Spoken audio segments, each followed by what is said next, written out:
Very good morning to all. Professor L.K. Avasthi, Director NIT Jalandhar. Dr. Timothy Hugh, who is the keynote speaker for this session. Dr. Sunkaria, other dear participants, a very good morning to all of you. On behalf of NIT Jalandhar, I extend heartiest welcome to all the participants for this faculty development program, which is sponsored by All India Council for Technical Education on gamification.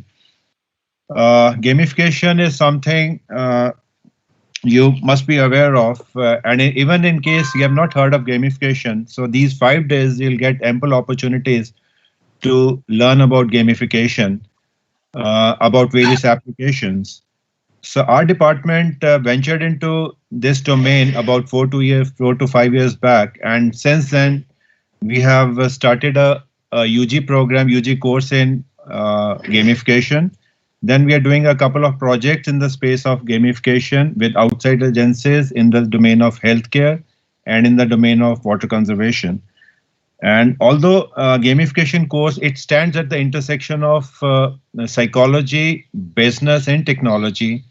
And because of the academic autonomy and because of the support from the administration, so we were fortunate to introduce this course, which has created a lot of awareness amongst our students. And many of the students, they are in touch with me who has done this course, and they are trying to make use of these strategies in whatever organizations they are working. Even in this session, in this course, one of the session is to be conducted by one of my ex-students who has been working in this domain. Likewise, we are going to have so many interesting applications, and this course is going to give us an opportunity to collaborate. And even I have planned some activities for the participants also. So even you'll have to work on certain challenges, so that with the time, within very short time, you'll be in a position to develop certain applications, and those applications that you are going to choose those applications. So you can always blend it with the areas in which you are working, right? I think we are going to have an amazing session, and we are going to have speakers across domains who are very experienced, who have been working in different areas, and some are gamification experts. I won't take much time, and now I'll request our head of the department, Dr. Sunkaria, to kindly share his thoughts about the department and share some of the activities which we are doing in the department. Dr. Sunkaria, please.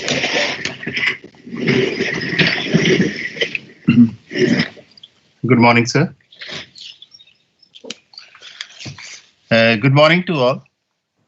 The Honorable Director of our institute, Professor Lalit Kumar Avasthi, the chief guest on this inaugural function, deans, head of the departments, the participants from country and across the country, we welcome you all in this 5-day FDP on gamification being organized from 16th to 20th November. We congratulate the coordinator of this course, Professor Khosla, for such a useful course.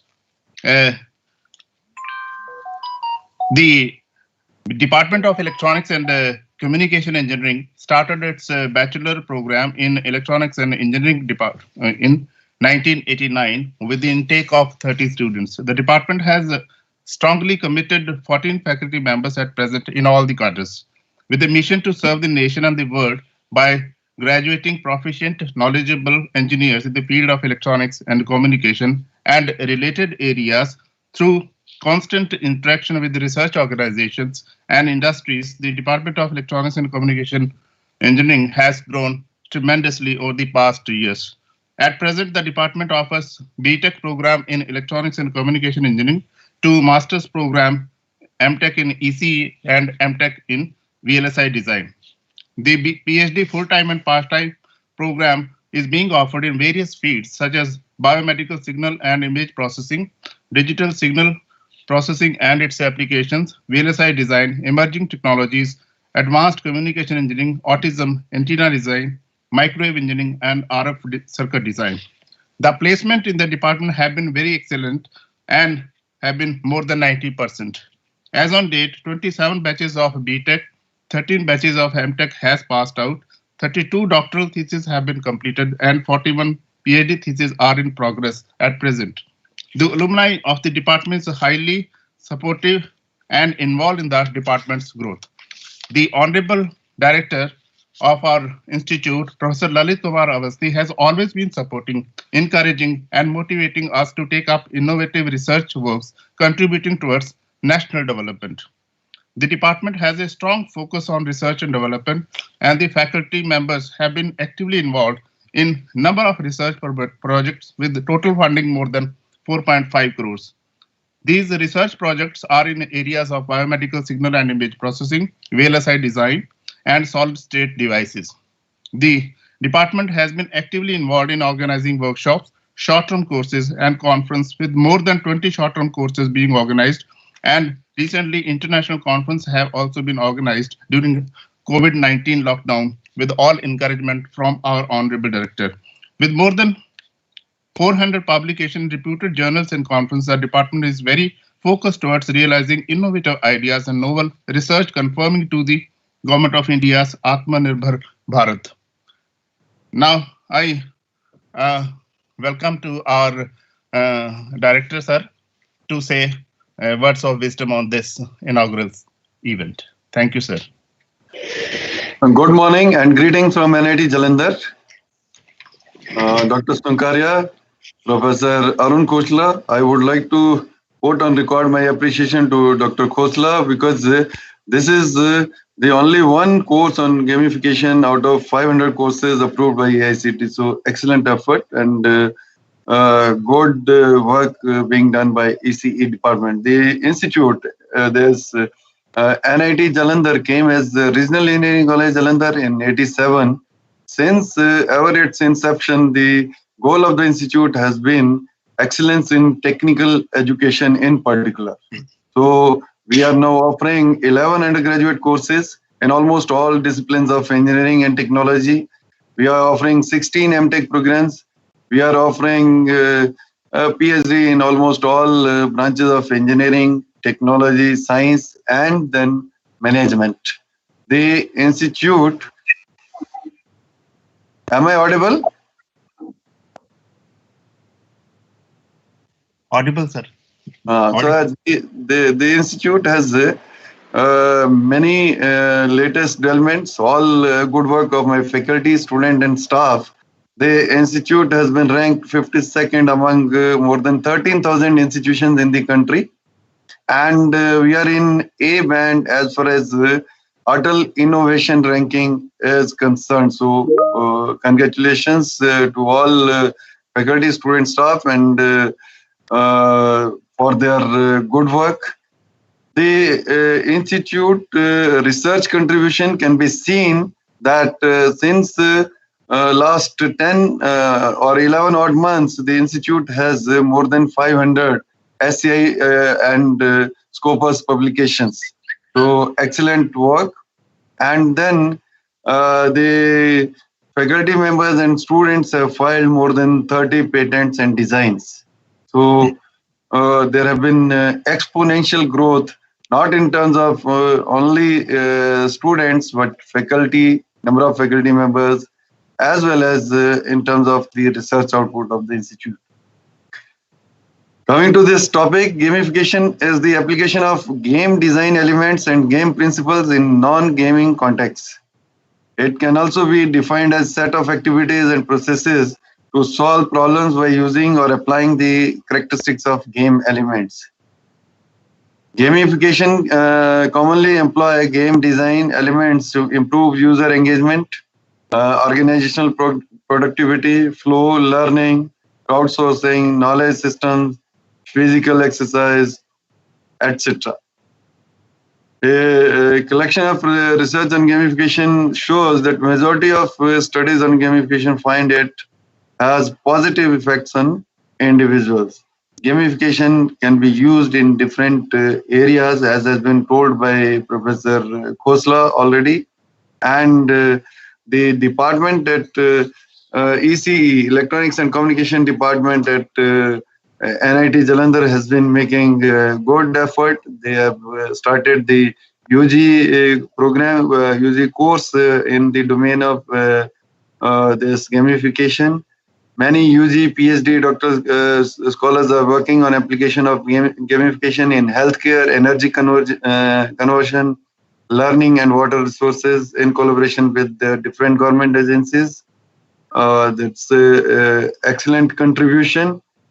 Strengthening of risk to valley waste NRM planning under mission water conservation using geospatially enabled serious gaming.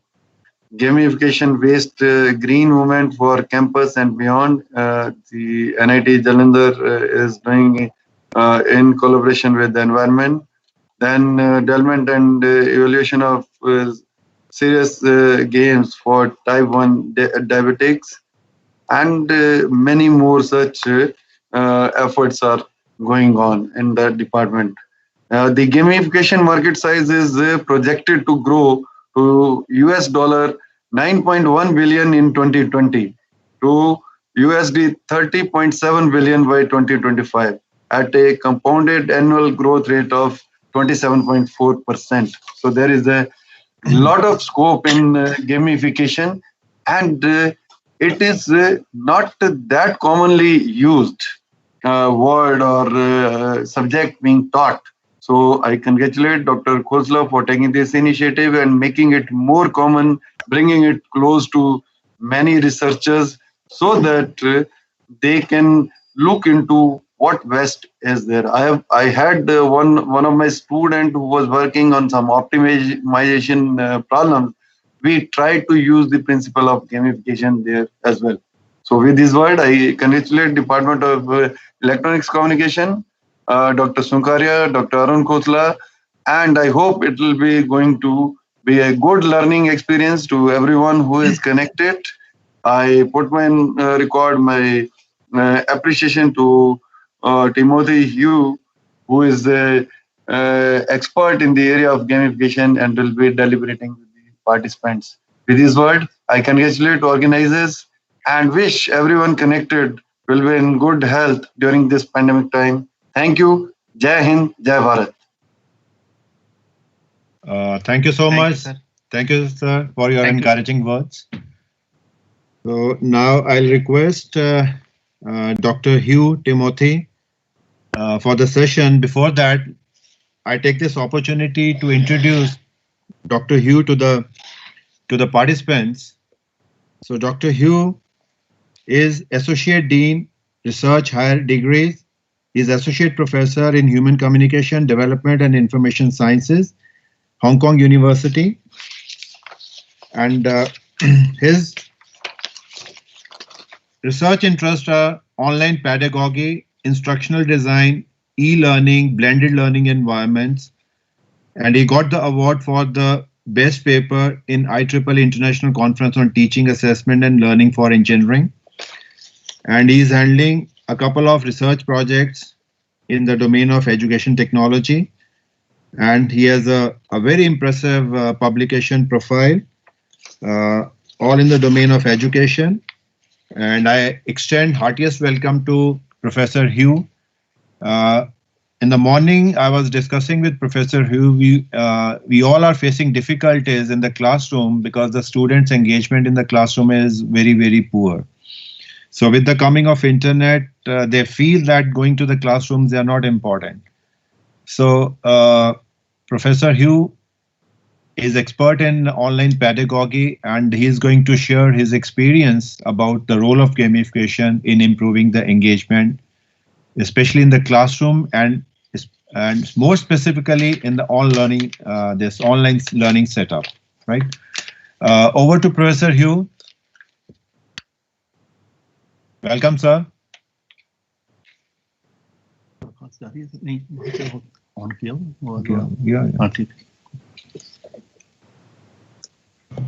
Let me start again. Good morning, everyone.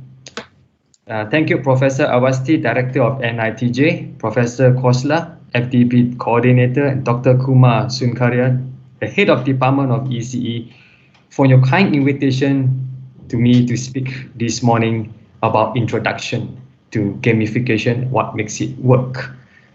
I'm very pleased to speak online. I've never been to India. I hope one day I can go to India. I had an invitation by IIT partner last year to go to a partner to do some research, but unfortunately, due to the COVID-19, the plan doesn't work. But I'm very glad this morning to be able to speak online to you all about gamification and what makes it work. And this is what I will be talking. Okay, these are some of the things that the 4 main things that I will be sharing with you this morning. I'm going to start about the problem of student disengagement, and then talk about what actually is a game, and then what is gamification, followed by how to design a gamified course. So these are the main 4 elements, 4 items that I will cover this morning. All right. So this is a brief introduction of myself. I am a Singapore citizen. I'm not sure how many of you have been to Singapore. It's a very tiny country. So I graduated with a bachelor degree in computer technology.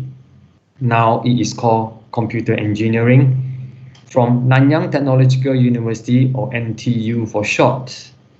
So my background was in engineering, and my first job was with Sony for 4 years as a systems engineer. So part of my job was to design multimedia products, as well as to design financial software system to serve the users in Sony. I was there for 4 years before I decided to change career from engineer to become a school teacher. But before that, I did my postgraduate diploma in education, or PGDE, also in NTU Singapore. And then I went to work as a primary school teacher for 3 years in Singapore. Now, subsequently, when I was doing teaching my students in Singapore, I decided to do a master degree, Master of Arts in Instructional Design and Technology. I have interest in educational technology, to use technology and in education in order to help students learn better. After my master's degree, I went over to Indiana University, Bloomington. Some of you may have heard about it. It's a university in the Midwest that is famous for instructional systems technology. So I did my PhD there for 3 years, after which I went back to NTU as an assistant professor, and I worked there for 7 years as an assistant professor. Okay, and then finally, I moved over to Hong Kong U. I'm currently the Associate Dean at the Faculty of Education. And this is some of the records that I have. I'm one of the top 1% scholar in the world in terms of citations in Web of Science. I've currently won more than 40 international recognitions, and I've published more than 105 journal articles. My main research focus is on what engages learners in blended and online learning environments. So for the past 14 years, my main research focus is on this. How can we best engage students, whether it's in blended, with some component of face-to-face and online, or in fully online learning environments. Okay. Now we are all very familiar with these scenarios in our class, whether it's high school, whether it's university student, or whether it's in primary school. This is the problem of student disengagement. Now, how prevalent is this problem? A study in 2018 said that more than 60% of enrolled students at a 4-year college fail to graduate in 4 years. Now, that is a big, terrible problem. Now, many students are disengaged in face-to-face environment. What about in online environment. Now, all of us are currently under lockdown. I'm not sure about India, but in Hong Kong, schools have been locked down for the past 8 months or 9 months. It only started school again in September. According to the United Nations, 1.6 billion learners in more than 190 countries are all affected by the COVID-19. Now, over in Hong Kong, I remember that Hong Kong U started to close face-to-face lesson back in January 2020. Now, back in January 2020, the whole world was still going as per normal. But because we are so close to mainland China, whatever happens in mainland China terrifies us, okay, affects us quite fast. So, towards the end of January 2020, when we are supposed to start school, the university management says that due to the virus, the unknown virus at that time in Wuhan, we started to close school from January all the way to September. We only started school again in September. So you can see there's a long period of school closure, at least 8 months. So this is the mother of all disruptions, the COVID-19. Student disengagement in online class is even worse than in face-to-face class, because in online, there's no direct supervision, right? Your professor doesn't know what are you actually doing if you switch off your camera. So what does research say about the effectiveness of online learning? It is not very good news. Overall, about 40 to 80% of online students tend to drop out of online classes. Why? Okay, two main reasons.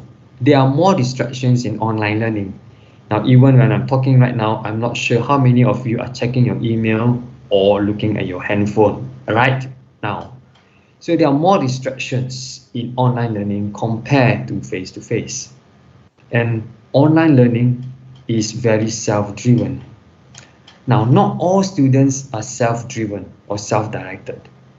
Some students depend largely on their teachers or their professors to guide them. So online learning tends to be useful, tends to be helpful to students who know how to self-motivate themselves, how to self-direct themselves to learn without direct supervision from the teachers. Because of these two reasons, more distractions in online learning, and because online learning is so self-driven, unfortunately, not many students can cope with it.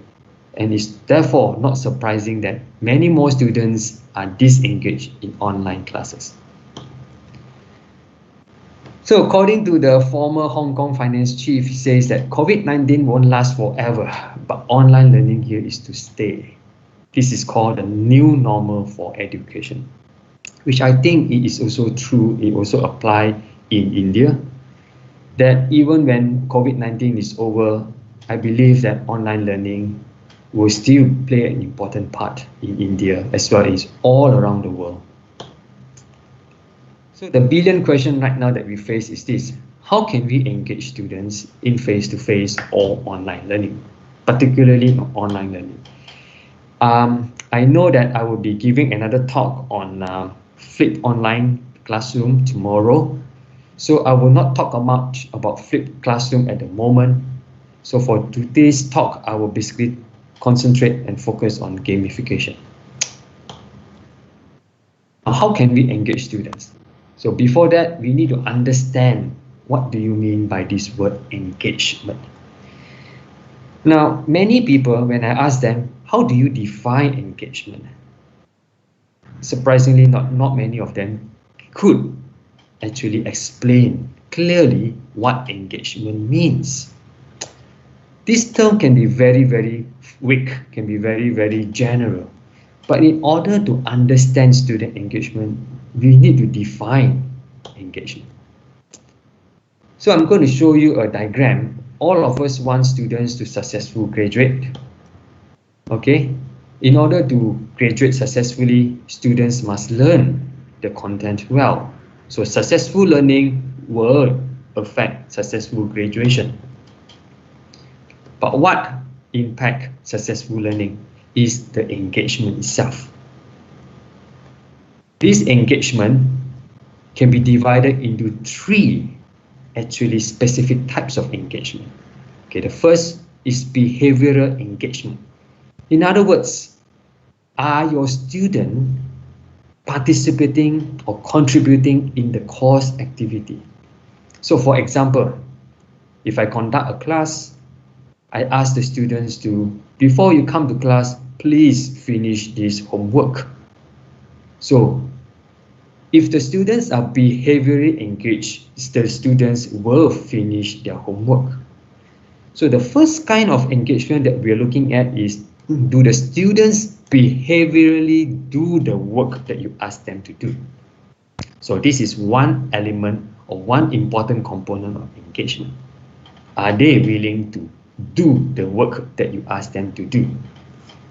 Now, besides behavioral engagement, there are two other very important types of two other important components of engagement. The second one is emotional engagement. Do students actually enjoy the course? Now, some students may do the work you ask them to do, but they may not do it cheerfully. They may do it very, very unhappily.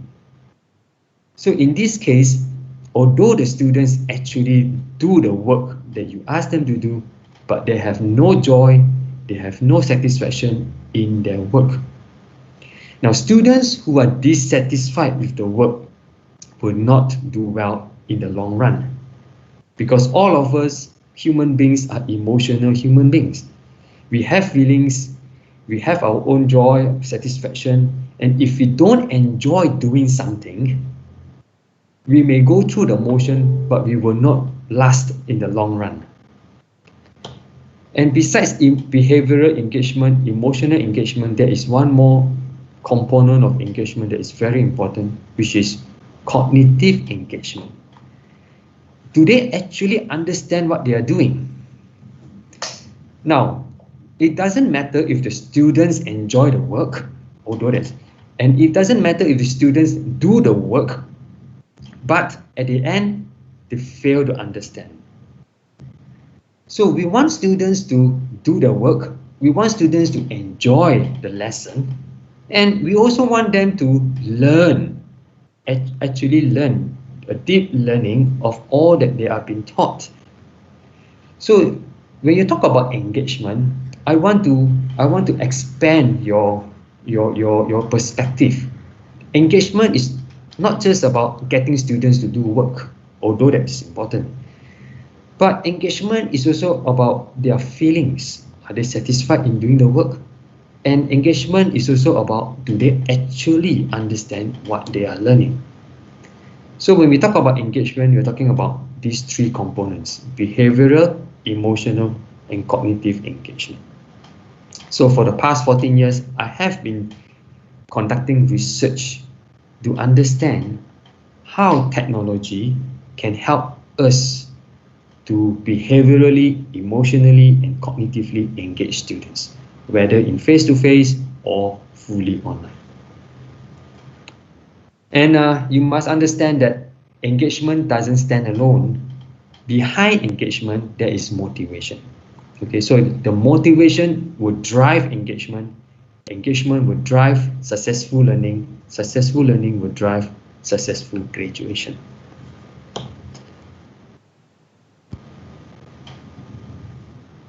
Okay, how do we motivate students?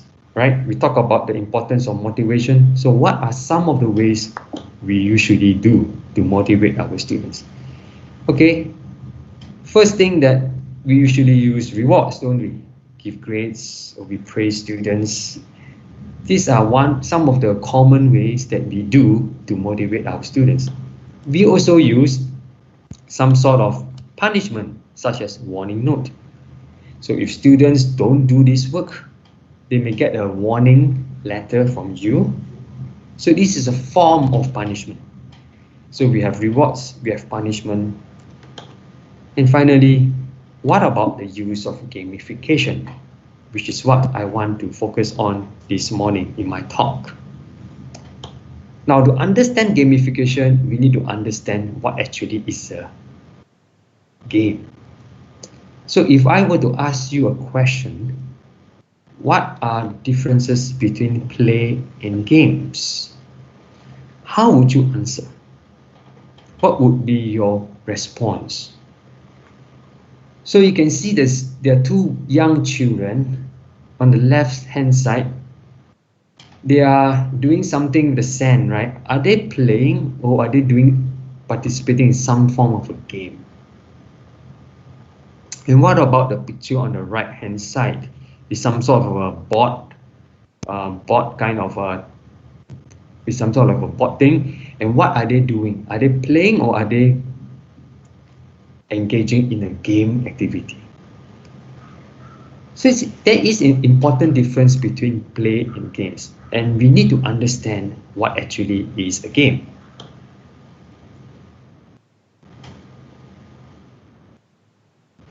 So games have four main elements. All games have a goal. For example, if you play cricket, you have a goal, right? Rules. Every game, whether it's soccer, whether it's swimming, whether it's cricket, whether it's baseball, you have rules. Now, play may not have rules. All games have rewards, and all games have challenges, whether it's an individual game like swimming or whether it's a group game like soccer or cricket. A game usually have these four main important components: goals, rules, rewards, and challenges. Now, in order to use gamification, we must understand these important components of a game. Two main categories of games. I want to briefly just talk about games.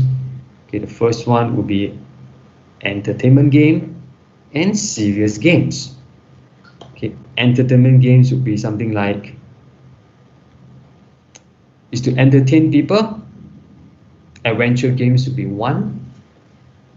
You know, you go for an adventure, you try to solve some problem. So this is for entertainment. Another entertainment games would be like action games, which we can see a lot of young people are very excited to do these action games. Serious games would be to teach some key concepts. Let me see whether this thing works. So this is an example of a serious game.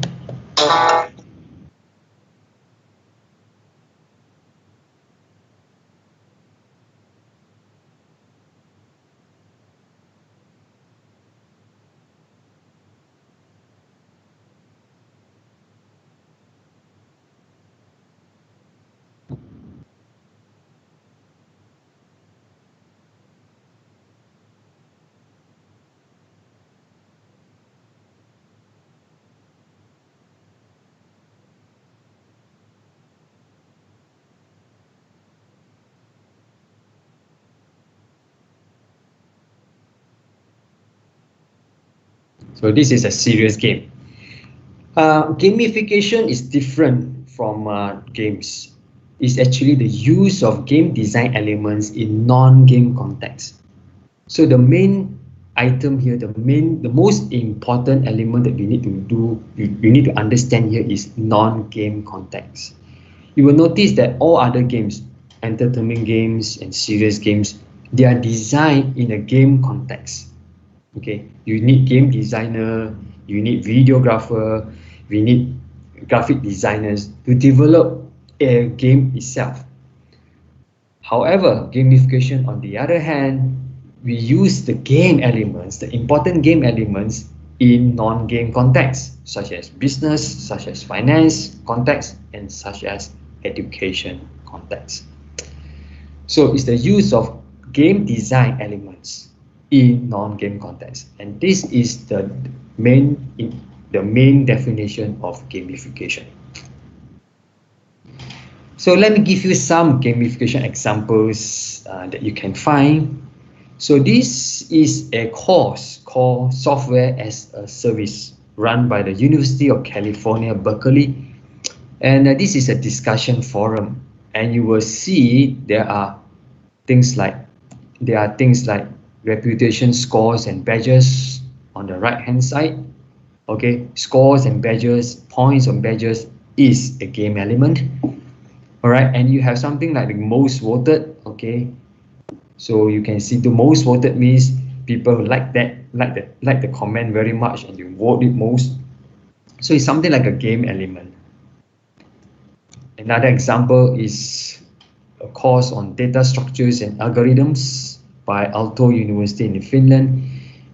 They use different types of badges such as early hawk, early crow, different types of early badges to motivate students to participate.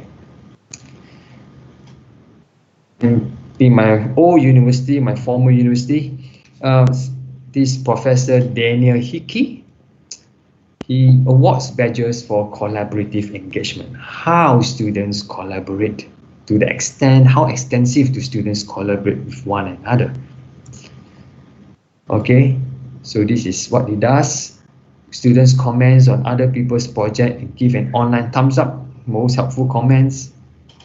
One student will win a badge for the most useful collaboration of all, and students can display the online badge in online resumes or on Facebook. So these are some of the examples that we can find around us in different universities all around the world. Okay, next question is, does gamification actually work? Because although we have many people trying out gamification in different parts of the world, but I think this is the most important question that we have to grapple with. Does it actually work? If it works, okay, let's spend more time on it. But if it doesn't work, then let's just close it and do something else. There's controversy in gamification, and one very prominent gamification designer made this very provocative comment. He says that gamification is bullshit. Ian Bogos made this very provocative statement in 2011. So if I'm not sure about you, I'm not sure about how many of you have actually tried gamification in your classes, in your trainings. I'm not sure whether do you find it work, or you are still not sure, you're still sitting on the fence, does it actually work or not? I got interested in gamification back in 2014, and I really want to find out whether is this actually bullshit or not bullshit. If it's bullshit, then I would just, forget about it and do something else. But if it actually works, then I want to know what makes it work. In the literature, there were mixed findings actually. Some says yes, some says no. And this is typical in social sciences research. It's very hard to find consistent positive findings in social sciences research. Usually we have findings that says yes, and some findings says no in the social sciences.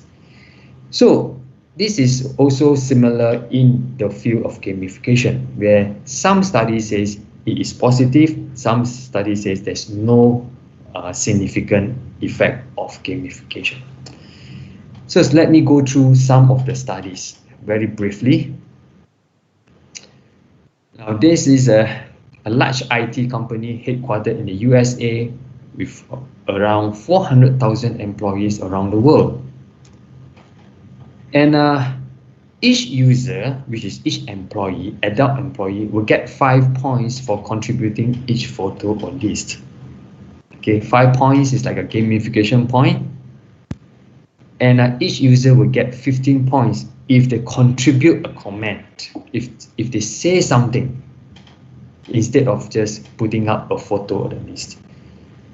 Right, and then they want to find out, the company management wanted to find out, is there any difference between using gamification points versus no gamification points? And this is the result. Okay, you we see that there are employees in India that use points versus no points. So the points, you have more contribution. And in the USA, employees that have points, gamified points, contribute more than those that do not have. However, according to Jack Nicholson, which is one prominent gamification designer, it says that most students stop working points except the strongest students. You will see that after week 1, 2, 3, you will see that only the top few students will continue to work the points, while the rest stay constant, right? So we can see that gamification work in some area, but doesn't seem to work in other area.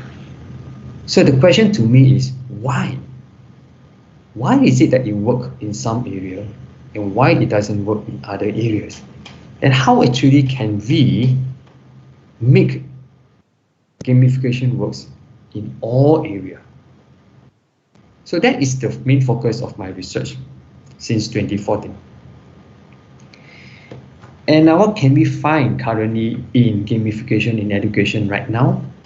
So they usually use PBL, points, badges, and leaderboards, not problem-based learning. PBL doesn't stand for problem-based learning, but points, badges, leaderboards, and there's little use of other game elements. And I noticed that most gamification in education, they only focus on extrinsic motivation. So my solution is something called meaningful gamification rather than just gamification alone. Now, what do I mean by meaningful gamification? Meaningful gamification has two important parts. The first, there must be a careful alignment between learning objectives and the game elements.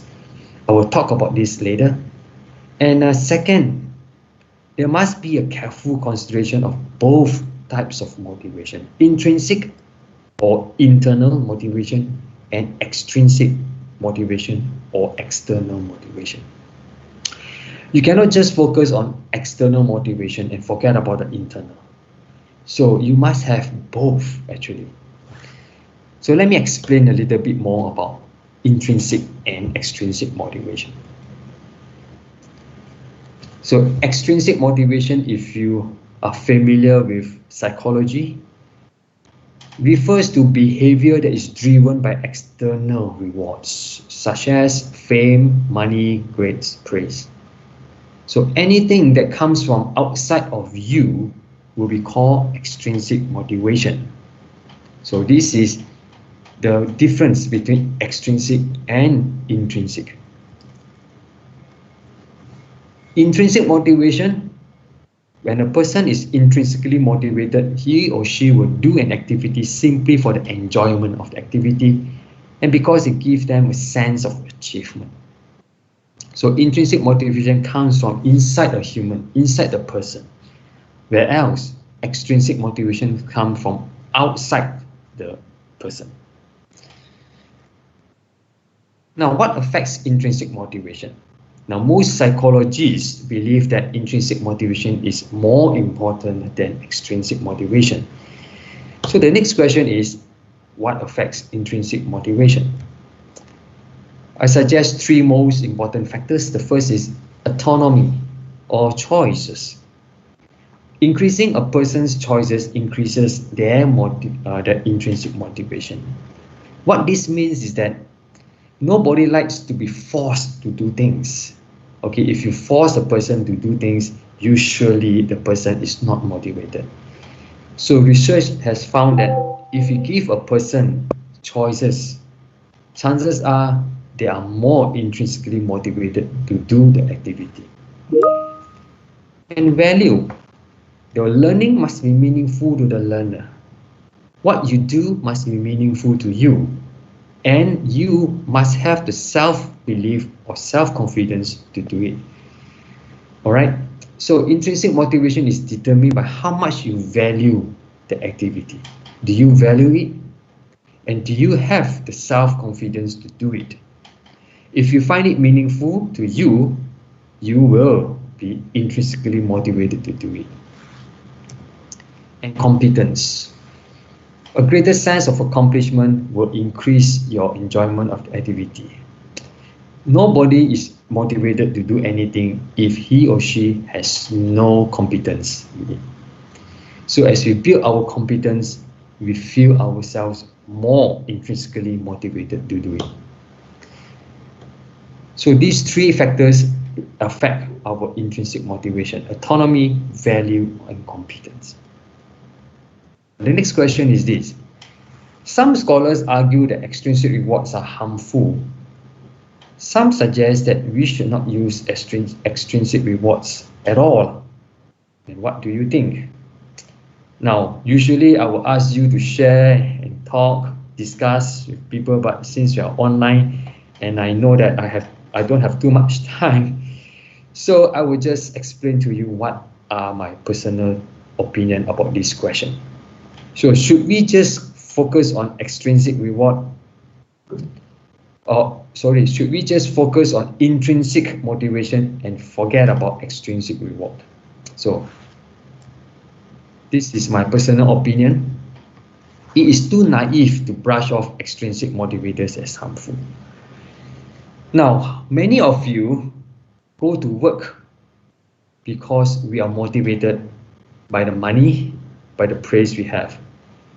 Hopefully, some of us go to work because we are intrinsically motivated by our work. But as many of you may know, that many people, they go to work not because they really enjoy the work, but because they have to. They have to bring in money, they have to survive, they have to pay the bills. So if we were to say that extrinsic reward are harmful, should we stop paying all our employees, and hopefully they will be intrinsically motivated to come to work even though they have no pay? And that doesn't make sense at all, right? So I find it's just too naive to brush off extrinsic motivators as harmful. Now, external motivators are best applied in situations where you have little interest in performing the activity. Now, I know that many young people, when they have started to play the piano, they don't enjoy playing the piano. So the father or the mother will have to push the child. Usually they use threats. If you don't practice the piano, you won't get to watch your TV, or blah blah blah. Or if you were to practice your piano, I will give you reward. Mommy will buy you ice cream. So usually parents would use extrinsic motivator to push their children to do something where they have no initial interest at all, such as when playing the piano. So hopefully when the child has more interest in playing the piano, the extrinsic motivators such as rewards and punishment will slowly be taken away, slowly fade away.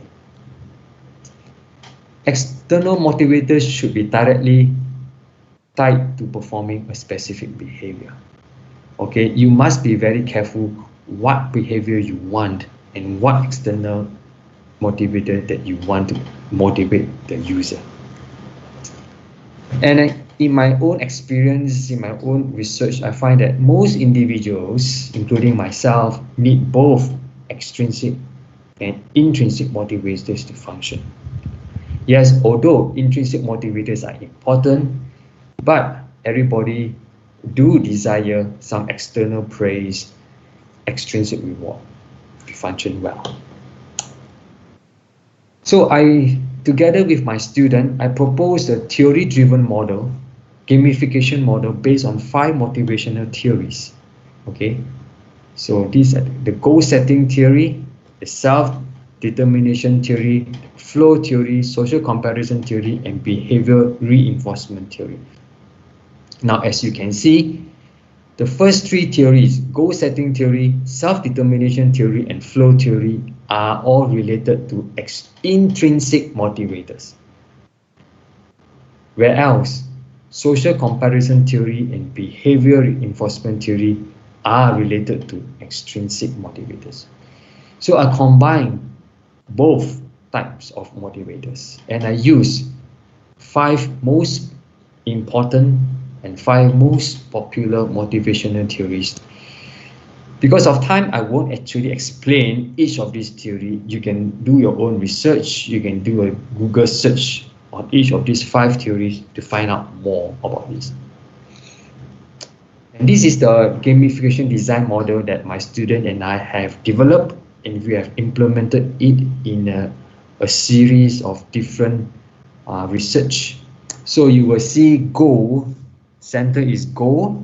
Okay, all of us, we need to give students the goal. What do they want to, what do you want them to do? What you want them to achieve? And assess. This has to do with options and autonomy. Challenges. Every student likes to have some challenges.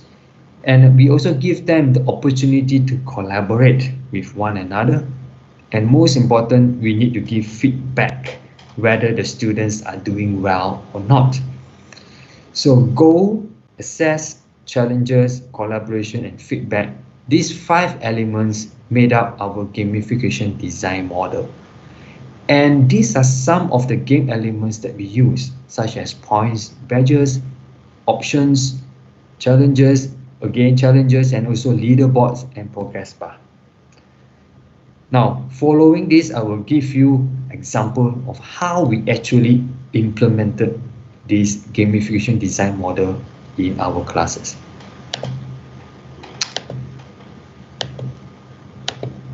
Okay, goal. So to provide learners clear goals. Okay, assess, this is what I mentioned just now. Feedback, challenge, and then collaboration. Okay. Now this table shows you the motivating elements, the goal, assess, and which motivational theory we used. So for goal, we use flow theory, goal setting theory. For assess, we use the self-determination theory. And what are some possible supporting game elements? So these are the motivational theory. Okay, for feedback, we talk about flow theory, self-determination theory, and challenges, social comparison theory as well.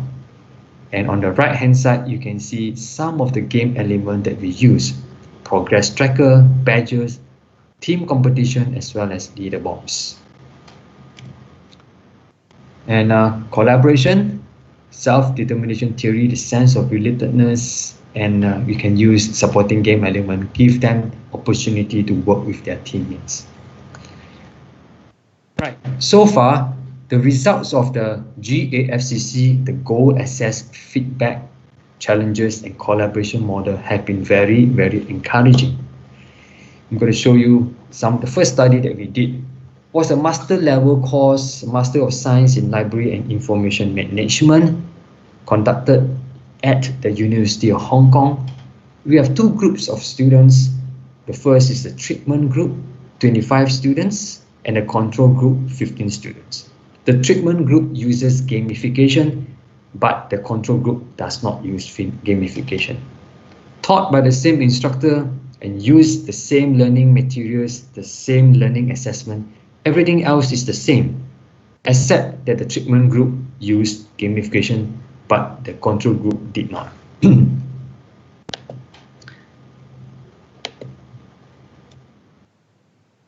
So this is what we did. Okay, we first of all break the instructional objectives into 2 different levels. Okay, we talk about the basic level, what we want all students to achieve, and we also to have something like the higher level. Now you can see that we are giving students freedom of choices, autonomy here. The game element of autonomy is at play here. All right. So all students are expected to achieve the basic level, but we develop some higher level instructional objectives for students who are interested to learn more. And these are some of the learning activities that we have. We have the pre-class activity, and we also have the post-class activity. You will notice something, that this class has a lot of work, has a lot of activity. First, before coming to class, they have to complete some pre-class activities, such as some thinking activities, reading the class materials or watching the video. And then when they come to class, there will be class discussion and hands-on practice. And following the class, students are expected to do some post-class activities such as quizzes and forum discussions. So there's a lot of work here. We have pre-class, we have in-class, and we have post-class activities. So we want to find out whether the use of gamification can motivate students to complete these types of activities. And these are the game strategies that we used, all right? So we have the pre-class and the post-class, and we give the different rules. Reward students with early bird badges if they complete the thing activity before specified deadline. We also have the post-class activities, the rules, what we actually use. Okay, so you can see that we carefully match the game elements like badges and leaderboards, all these things, to the learning activities. We match them very carefully. And these are the results. The darker one, the darker color, represent the treatment group, the gamified group. And the lighter color, the lighter bar, represent the control group. The pre-class activity completion. This means how many students complete the pre-class work. You can see from this chart that the gamified group all surpasses the control group in terms of pre-class activity completion.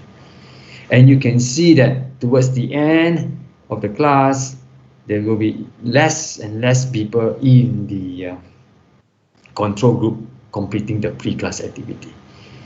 But the gamified group seems to increase as the week goes on, as the semesters goes on. What about the post-class quiz completion? Again, you can see that the gamified group represented by the darker bar are much higher than the control group.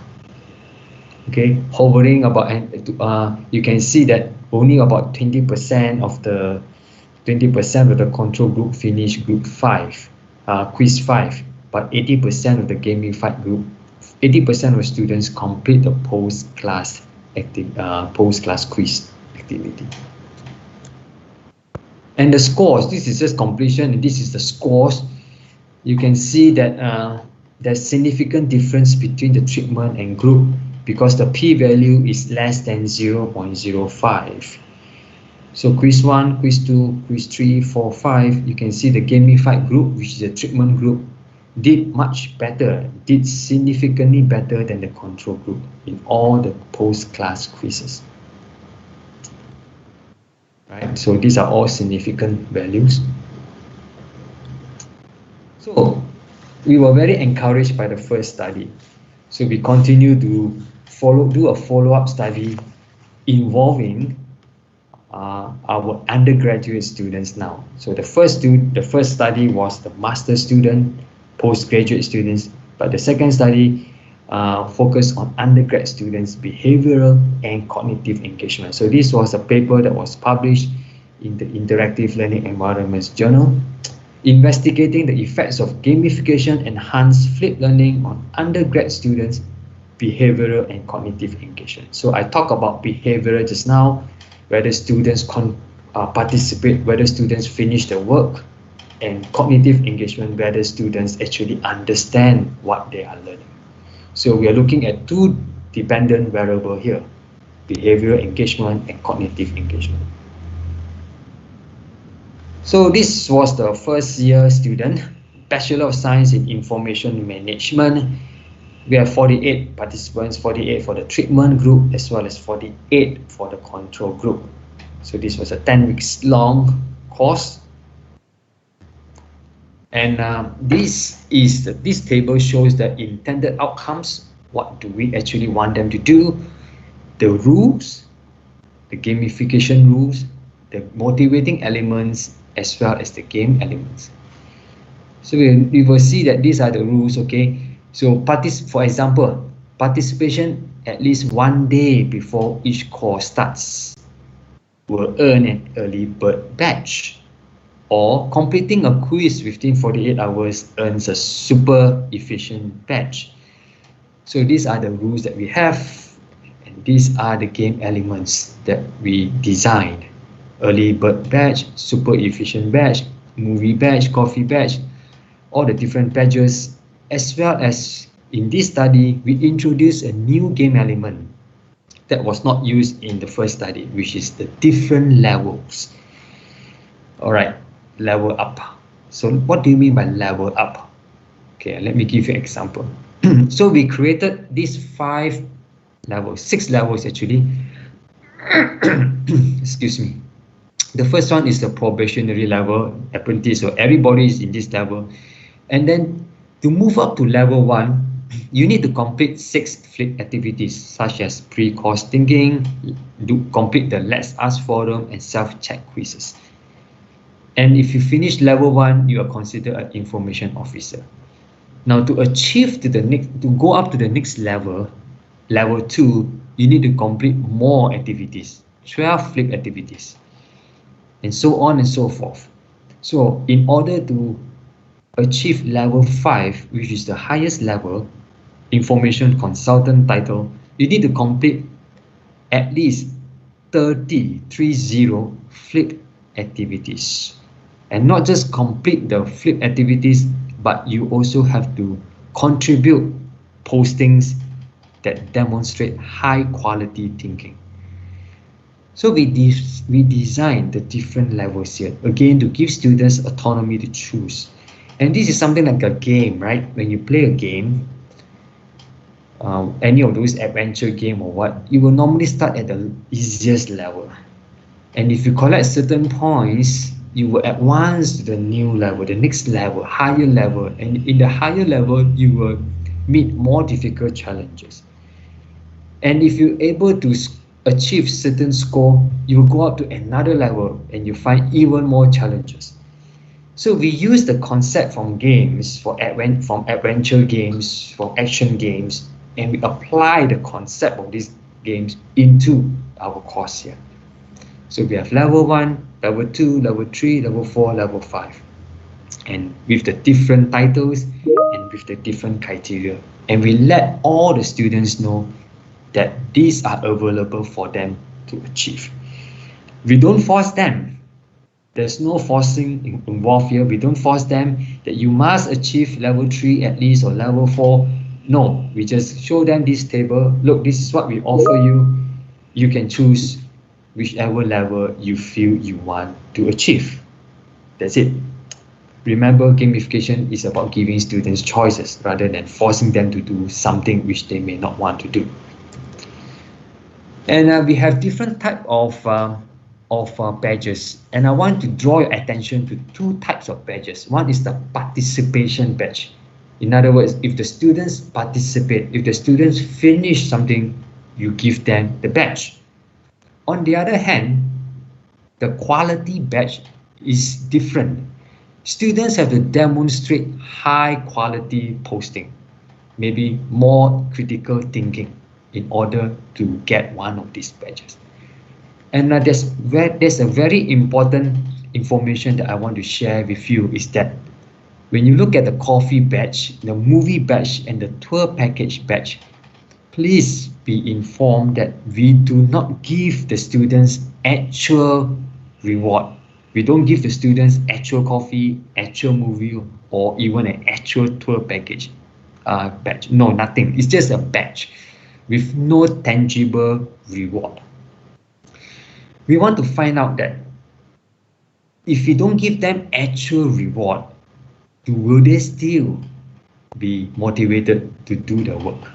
Okay, so these badges are all virtual badges. Okay, it's early bird, super efficient, and all those coffee badges, movie, tour package. These are all virtual badges. They do not carry any physical, tangible rewards. This is important to take note of. Okay, so let's look at the results as the control group. and the treatment group. Again, the treatment group is the gamified group, and this time the treatment group is represented by the lighter color. So for the first two activity, there was no significant difference, but subsequently pre-thinking 6, 7, 8, and 9, you will see a significant difference between the treatment group and the control group. And this will be the statistical result. You will see there's significant difference towards the end, towards the last 4 activities. Now you may be wondering, why is there no difference between the two groups, the gamified group and the control group, in the first 2 activities?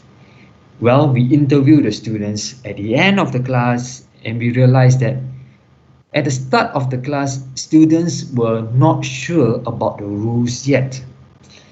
They were not sure what is gamification. So it's part of our problem. We did not tell them the rules very clearly. We did not explain them how to get the points, what are the rules. And because of that, they were rather confused. The control group, the treatment group is confused. And that is why there is no difference in the first 2 activities. But the subsequent activity, pre-think 6, 7, 8, and 9, when the gamified group have a better understanding of what gamification is all about, then you will see there's a significant difference between gamified group versus non-gamified group. So this is pre-class completion. What about the quality of the pre-class? Okay, so you will see again significant difference in terms of the quality of their work.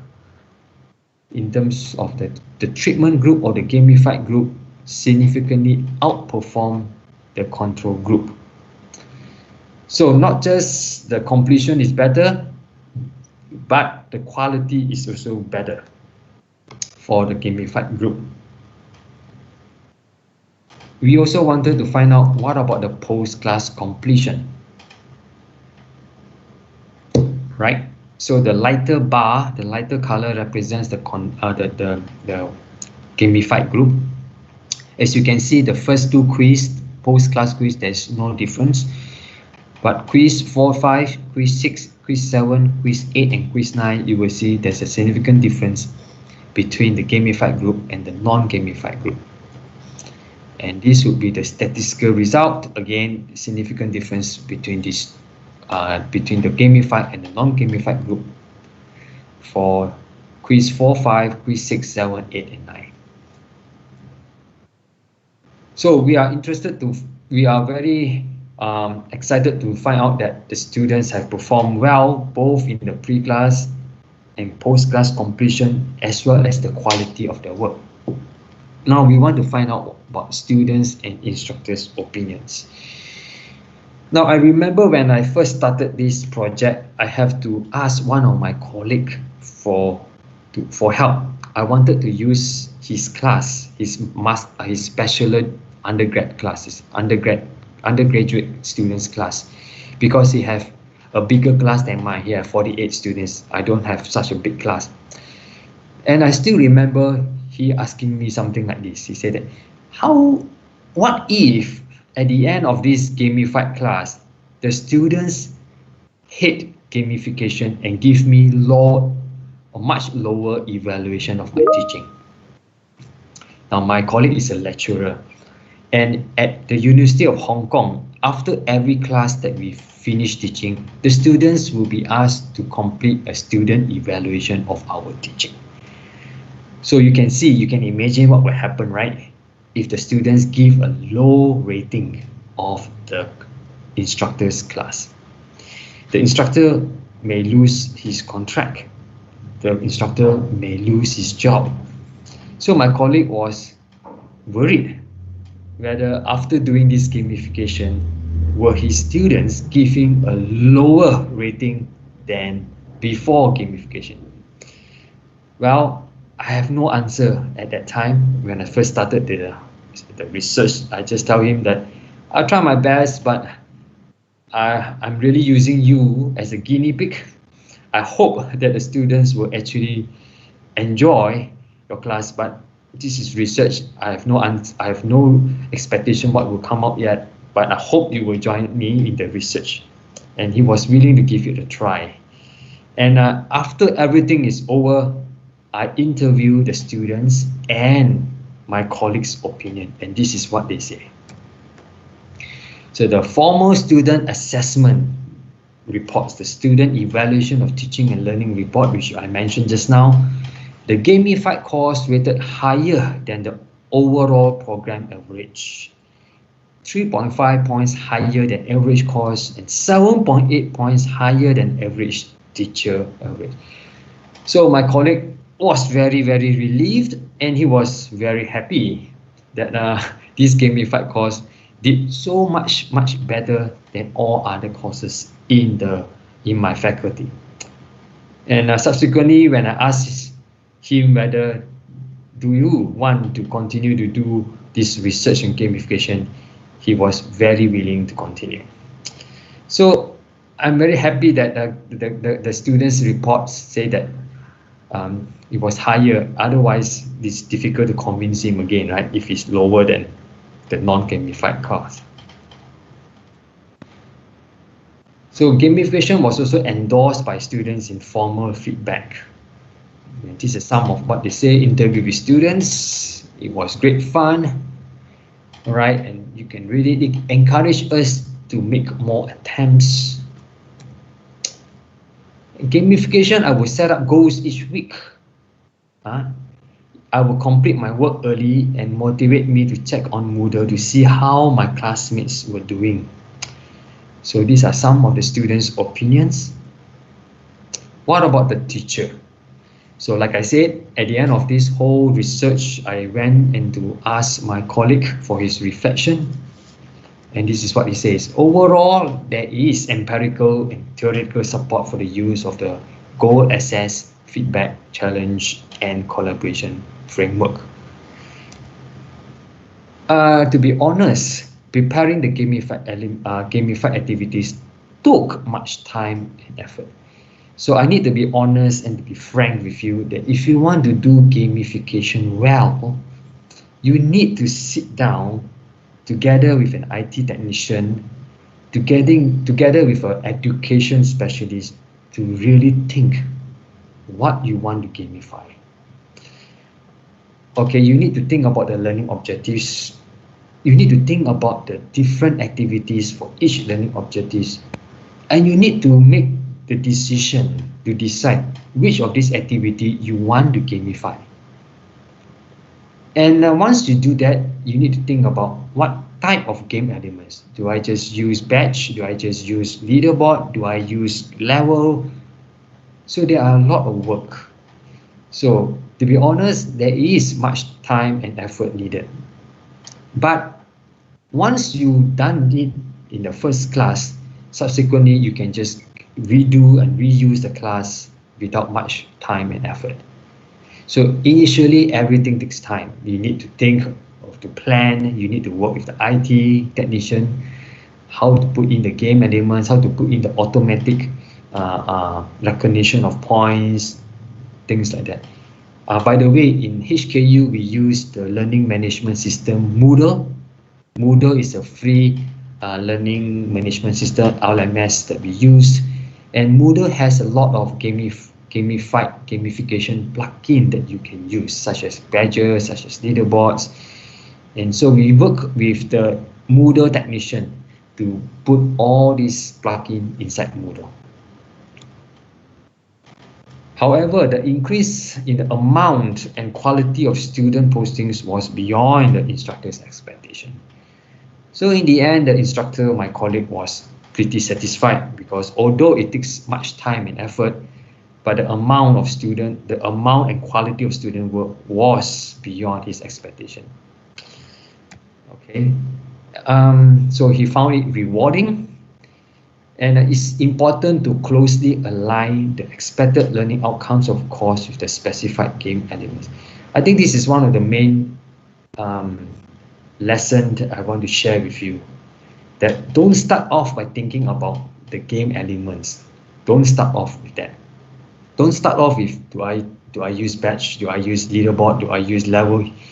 Instead, think of the learning outcomes, the learning objective that you want student to achieve. Start from there, and then closely align it with the specific game elements.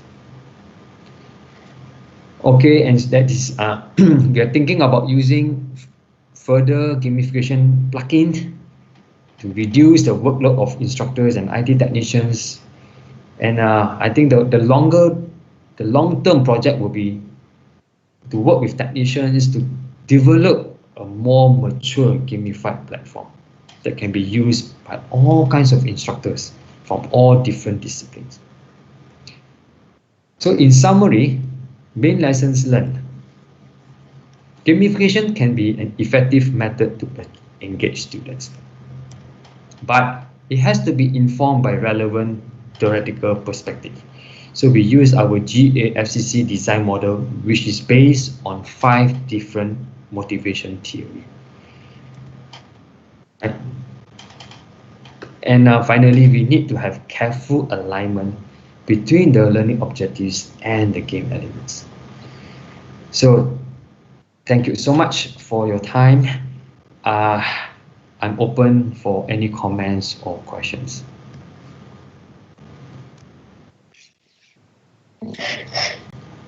Thank you for the wonderful session. You're welcome, Dr. Koshla. Yeah, the house is open now. I request participants to raise questions because this is such an sensitive issue because engagement in class is very, very important. Yeah, I will try my best to answer everything. If you want the papers, if you want my papers, just let me know. I will send it to you.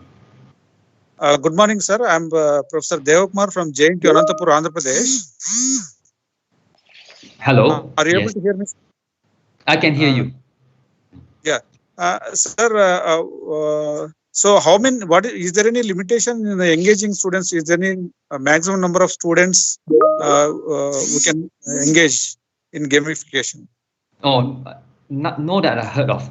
I have not come across any limitation in terms of number of students or participants. No.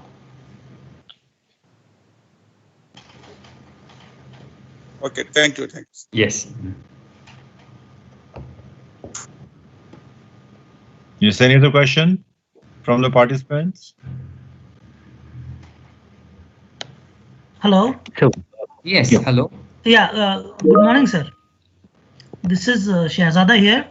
I have a question. So far, the session has been very wonderful, but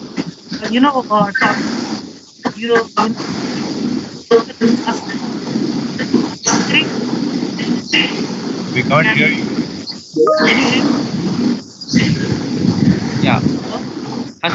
Sorry, can't really hear you. I guess voice is breaking up. Am I audible? Yeah, your voice is breaking. Shahzada, your voice is breaking. There's a noise. No. No.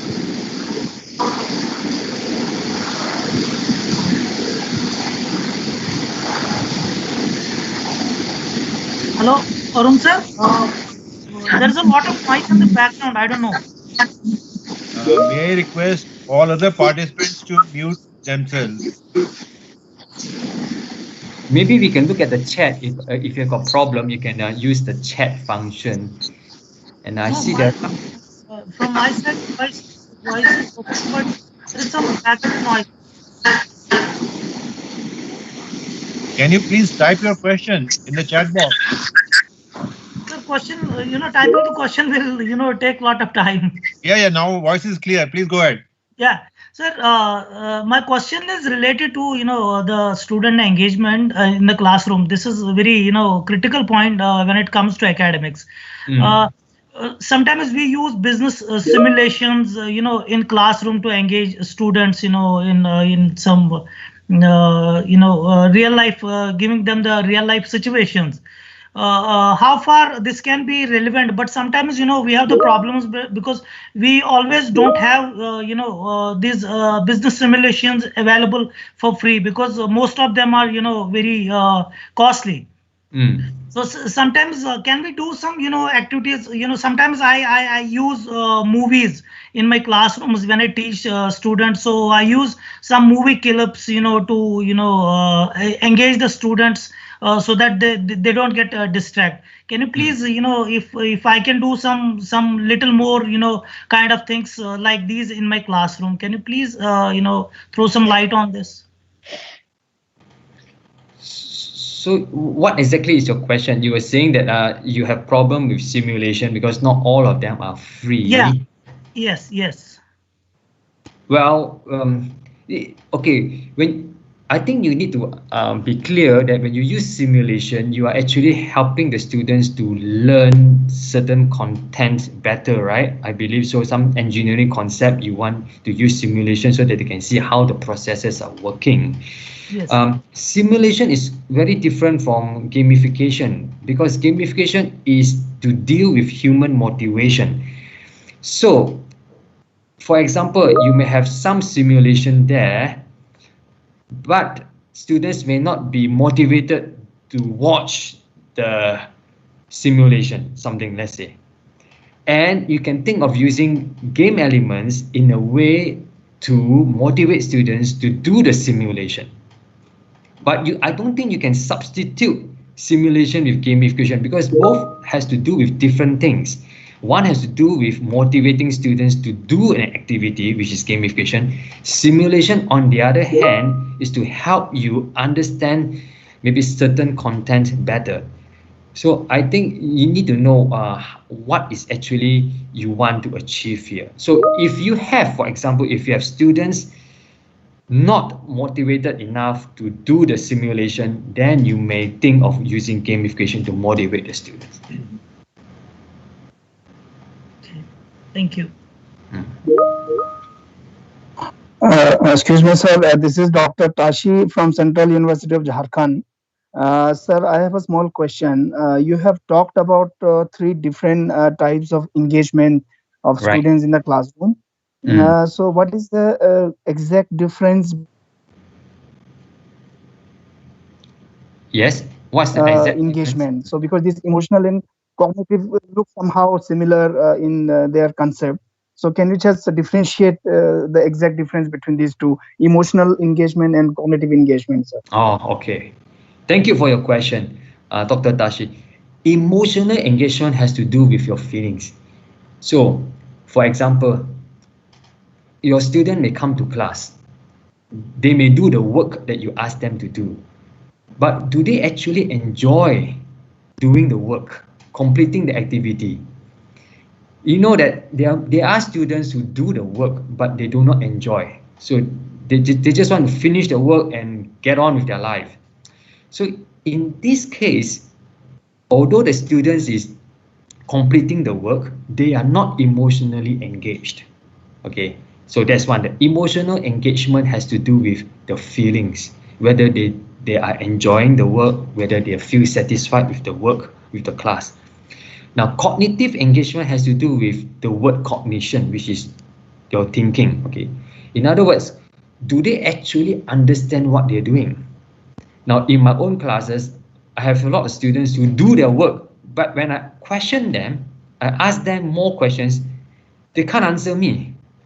They seems to, they don't know what I'm talking about.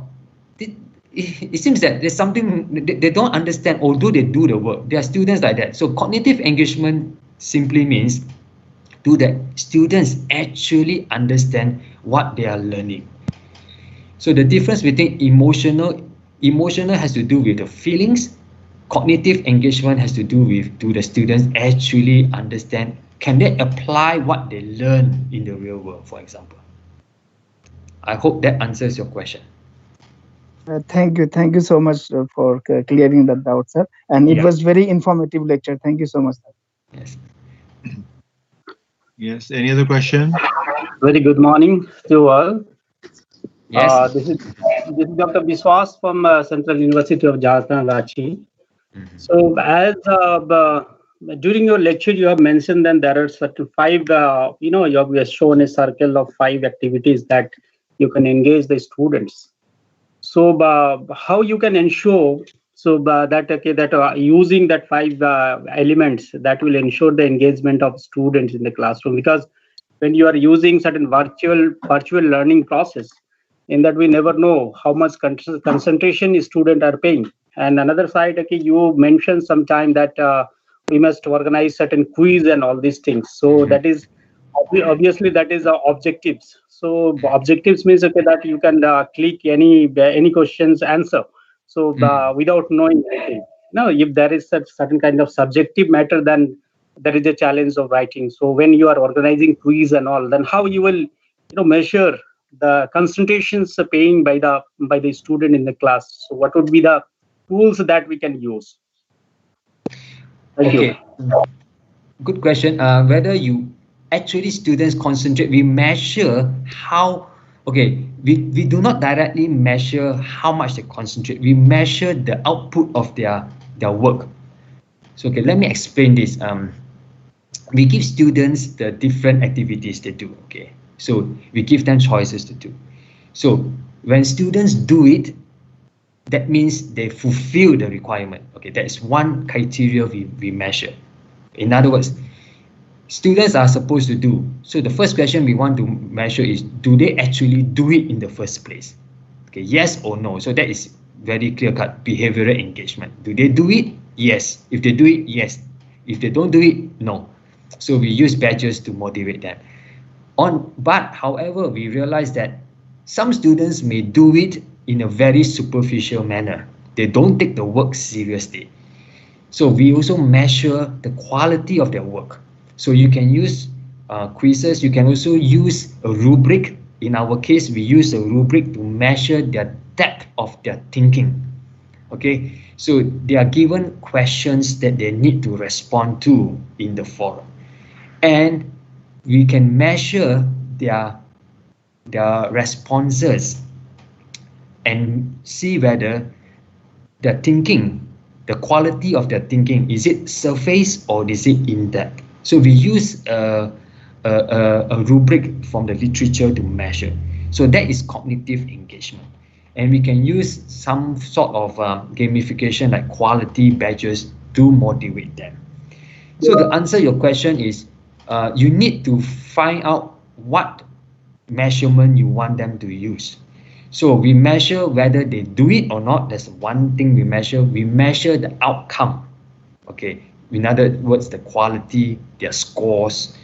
And the quiz is the scores. We want to see whether students take this quiz seriously. There are some students who do not take the quiz seriously. They just want to complete the quiz, but they do a lousy job. So we also measure the quality of their thinking, which is even more difficult. But we have a rubric that we use to measure. Yes. Good morning, sir.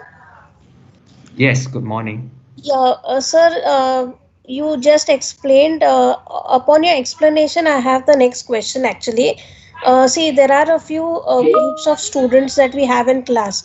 Certain students do their job themselves, whatever the task is.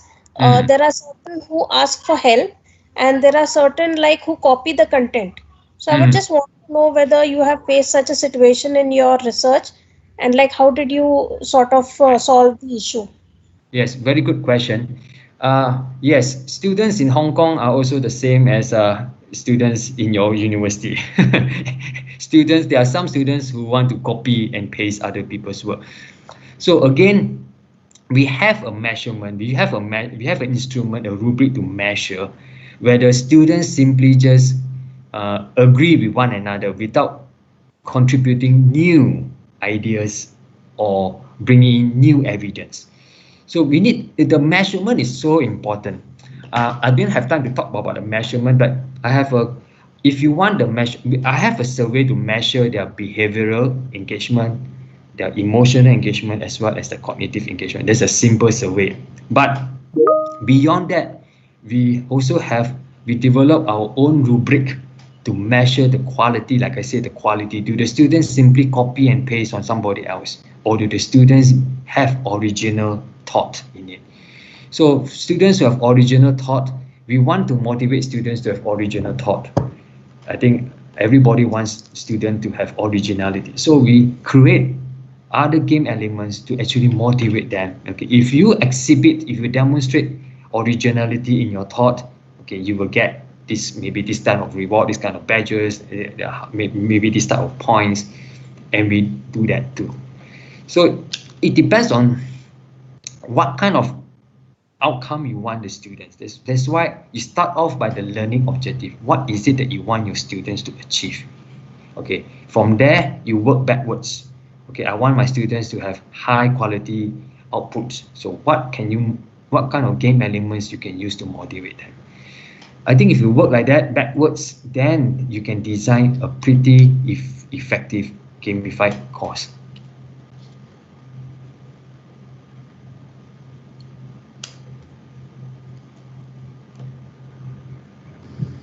I hope I answer your question. Yes, sir. So, if you allow, then I would like to ask one more question. This is Dr. Biswas. Yeah, please go ahead. Yeah. So, as in the gamification, you are showing certain tools of learning. So, I would like to know that, okay, if there is, so whether there is any tools of learning for different different level of learning. Like, for example, it is a school learning would be different from a learning of master degree students. So, what would be the tool? What tools may be used, no, in terms of these gamifications for teaching to the master level or above level students, rather school teaching? So your question to, yeah, sorry. Yeah, a question to you is that, so this school learning and the master level learning, or graduation or post graduation learning is two different things. So in the gamification, what would be the tools of different learning process for different type of students? Okay. So is there any certain tools that we can use for teaching the master level students or above? Okay, okay. So if your question to me is that, is there any difference in terms of the gamification elements used in the master students and undergrad or other levels of student? Is that true? Yeah, that is. Okay. I have tried I have tried my research on what they call that master students. I have tried my research on undergrad students using the same game elements.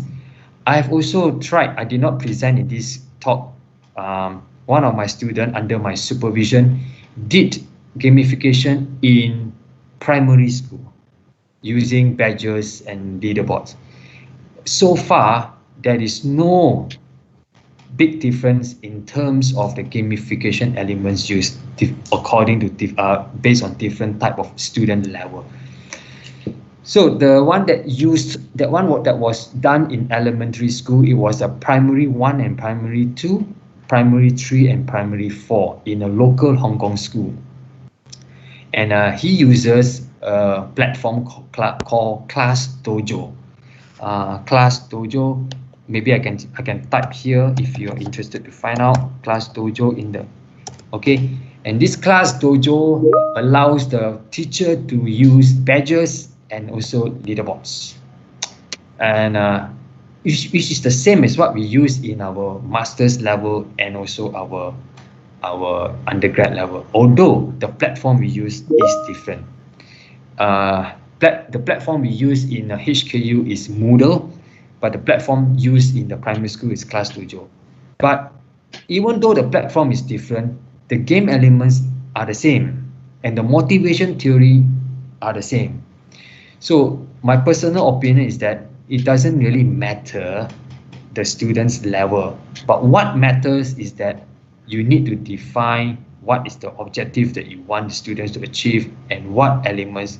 So for young students, I think you might want to be very clear what kind of game elements you want to use. Maybe you don't want to use too many game elements at the same time, at the first time. They may be confused. Okay.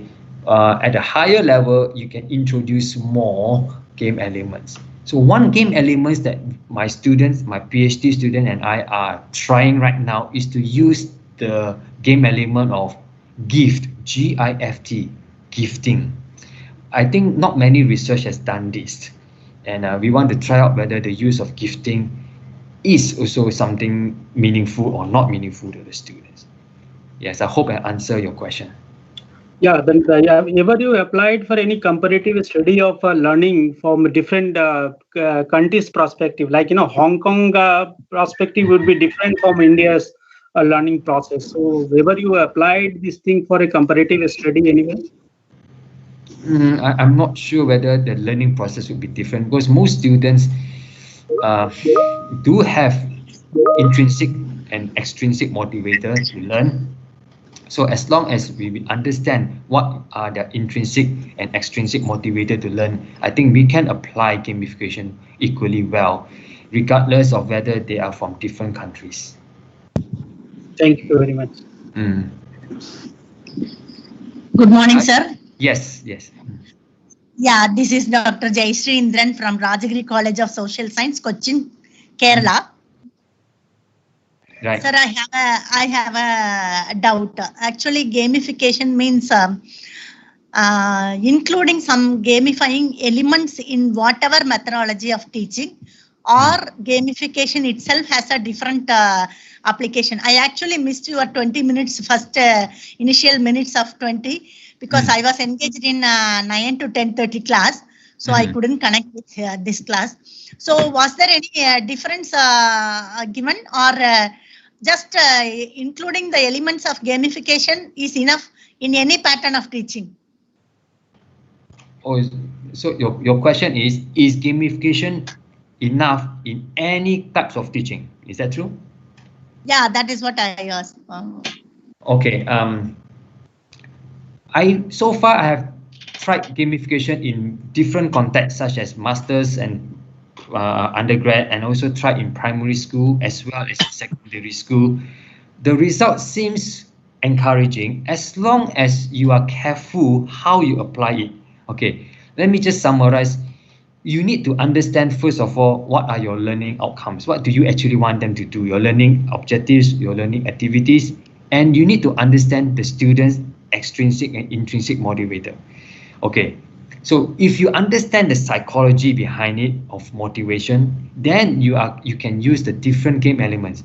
Now, based on my experience, it seems to apply equally well for STEM classes. I have tried it in STEM classes like science and mathematics and some technology ICT classes. I've tried it. I've tried it in terms of language classes, the primary 1, primary 2, primary 3, and primary 4 students in language classes. And I also try it in terms of the something like information management classes.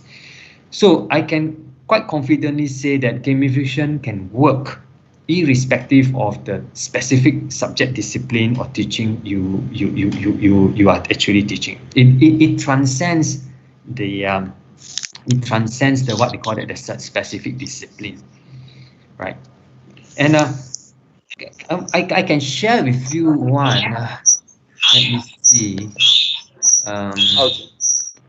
Yeah, I can't find the sharing stuff anymore. Let me just show you something here. So this is done.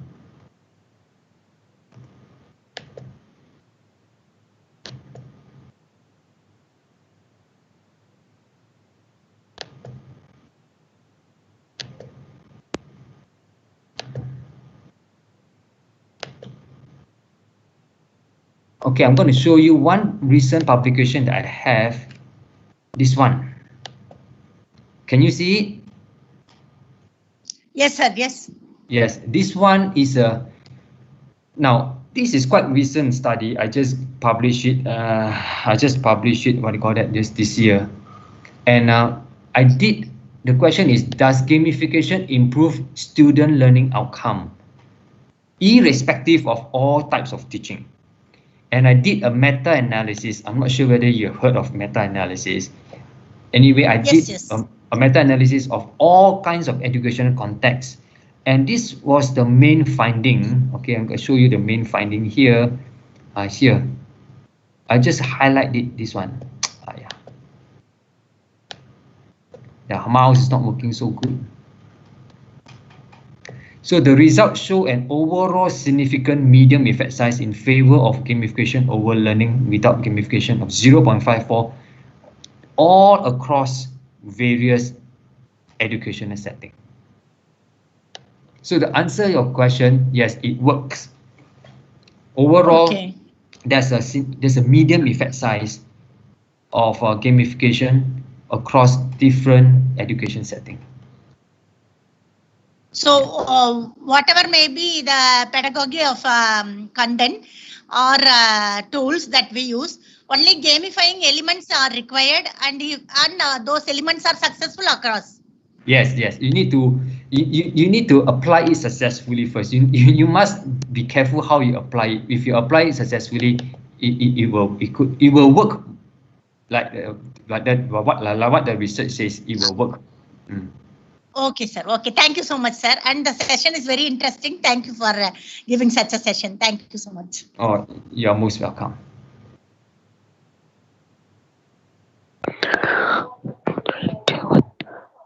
Good morning, sir. Yes, good morning. Sir, I'm a student. My name is Simran Uppal. I'm a student of APJ College of Fine Arts, Jalandhar. My question is, can we use gamification in motivating viewers or readers when they visit a website or a blog, as those viewers are also learners in a way? And can we measure their engagement with a website?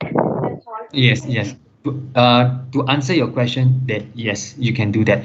And one of the most popular website, have you heard of Stack Overflow? Yes, Stack Overflow. Yes, sir.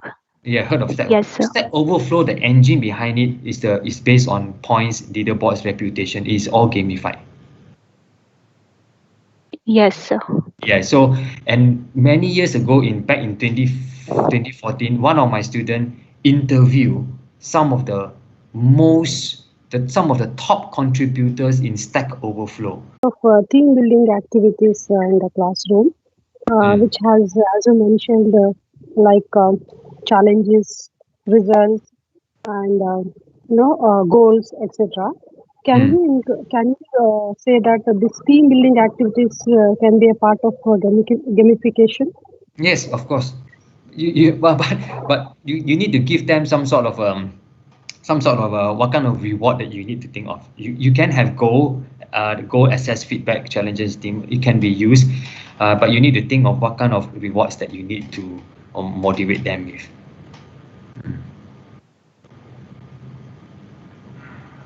I see an interesting question by Sri Devi Nair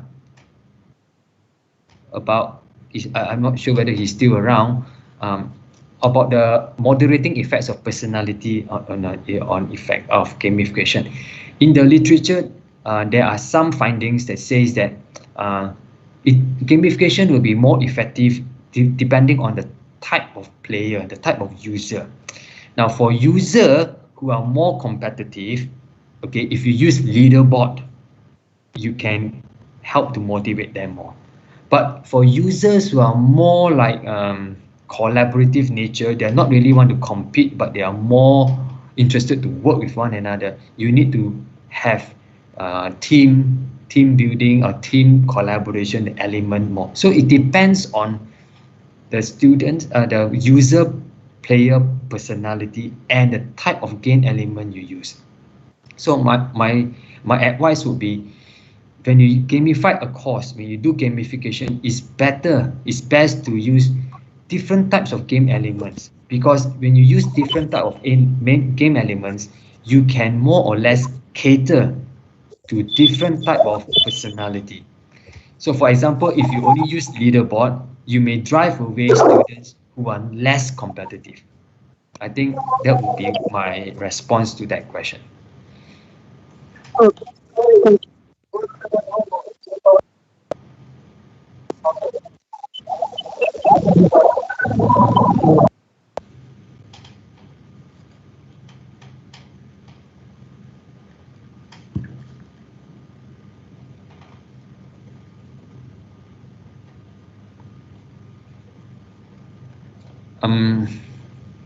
Any other questions or comments?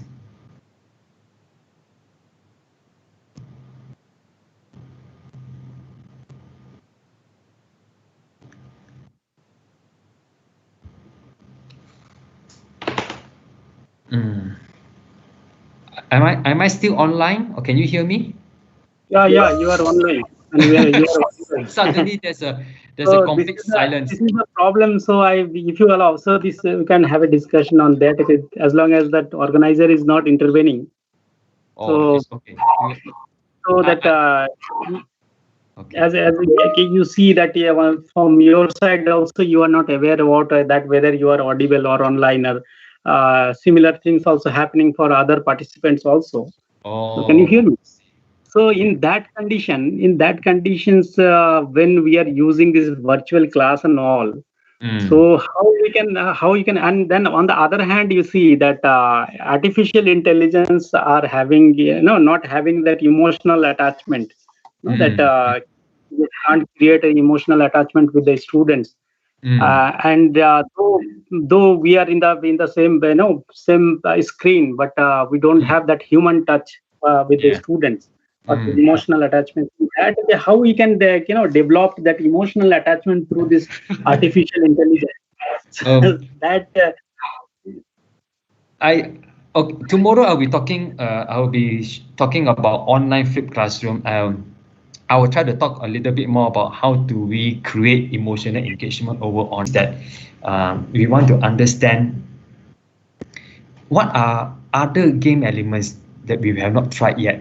Like I said just now, most of the current research is on points, badges, and leaderboards. These are the three most commonly used game elements. So my question is, what about other things like the use of narrative, the use of avatar, the use of gifting? What kind of effects this thing may have? So this is one area. Another area is the long-term effect of gamification. Most studies on gamification are short-term because the instructor, the professor can only teach a class for one semester, all right? But what about, if can we use gamification for more than 1 year and 2 years? Does it still motivate students? Do students get bored with it over long term? So this is another area that I'm interested to find out, to see how we can. Is there a undesirable effect over long term, which we are not sure yet. And Manju Mik Nakshi has a question on a lot of unhealthy competition. Okay, the thing is unhealthy competition in terms of individual competition. This is common even in students in Hong Kong and students in Singapore. I think one thing you can do is reduce the number of individual competition. You could maybe have group competition. So in one of the classes that I teach, we use it's a research method class. We use group competition instead of individual, and that seems to work quite well. So again, you need to understand the students that you have. If you find that your students are not really happy with individual competition, then you might want to use some sort of a group competition and try it out and see.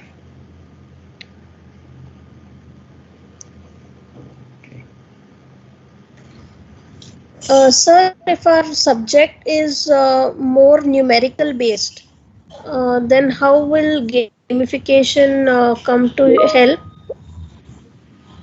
More numerical based.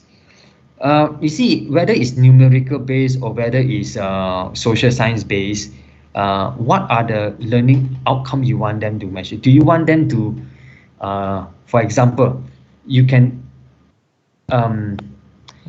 do you want them to solve the problem using different ways, not just one way, originality of ways? You want to motivate students to come up different ways of solution of solving this numerical problem, or you want them to come up with to collaborate with other people to find out. So it doesn't matter whether it's numerical or non-numerical subject. It depends on what you want. What do you want to motivate them to do? So if, for example, I'm not sure about what is actually you're teaching, but if you want them to motivate, you want to motivate them to come up with about liberal engagement, and the other one is the emotional engagement. Okay, the behavioral engagement we measure by how often students answer questions or do their work in class. So we actually get the teachers along with a teaching assistant to measure students' behavior in class. How many questions they ask, how many activities they do. So this is one thing. So how many questions they ask, how many exercises they do in their language, that's one. And we also measure their cognitive engagement by how well do they answer the questions, how well do they perform in their quiz or their test. So if the students do well in behavior and cognitive engagement, then we can say that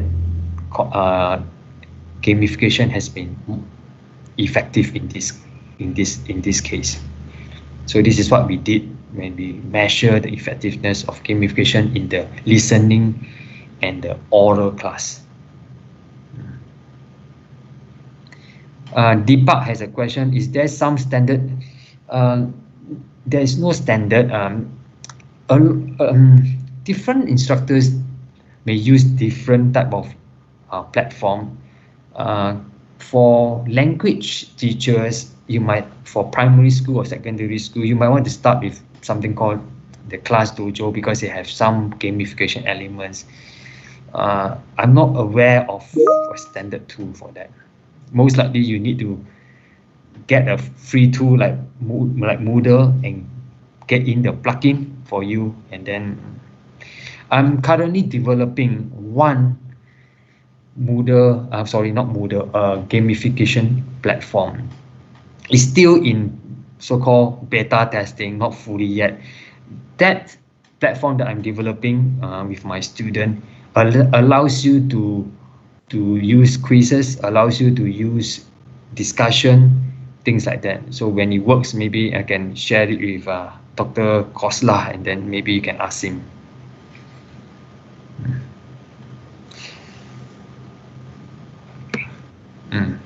I think we can have the last question because the next section is about to begin. Okay. Yes, any question? Any other question?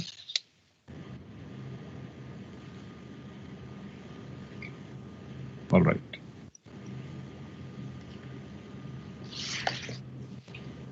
So tomorrow will be a session, right? What time is my session again? I can't remember. It's on Wednesday, not tomorrow. Oh, Wednesday. Okay, Wednesday. It's on Wednesday. So you can reserve your questions for the next session. Yeah, the next session will be on fully online, basically the use of flipped classroom for full online classroom. So you can ask questions about online learning in general. Thank you very much. It's been a pleasure to speak. And the Indian audience is way more interactive than the Hong Kong audience. The Chinese people don't want to talk. More interactive, so I enjoy it. Yeah, thank you, Dr. Hugh. Yes, it was a wonderful session because I've been getting comments. You have been looking at this. Participants are really, they are happy to listen to you and get their queries answered as well. This interaction probably is going to give them many new directions. Right. Yeah. So I'm very thankful to Dr. Hugh for sparing his valuable time and be part of this event. And Dr. Hugh is going to conduct another session, and as he shared with you, it's going to be on flipped learning. So again, that is going to be really, really interesting. This is another way of engaging the students in the class. So that session is scheduled for Wednesday, right? So on behalf of all the participants, thank you so much, Dr. Hugh. So you are most welcome. Thank you very, very much. All right. Thank you. Take care. Have a nice day. Take care. Bye-bye. Bye.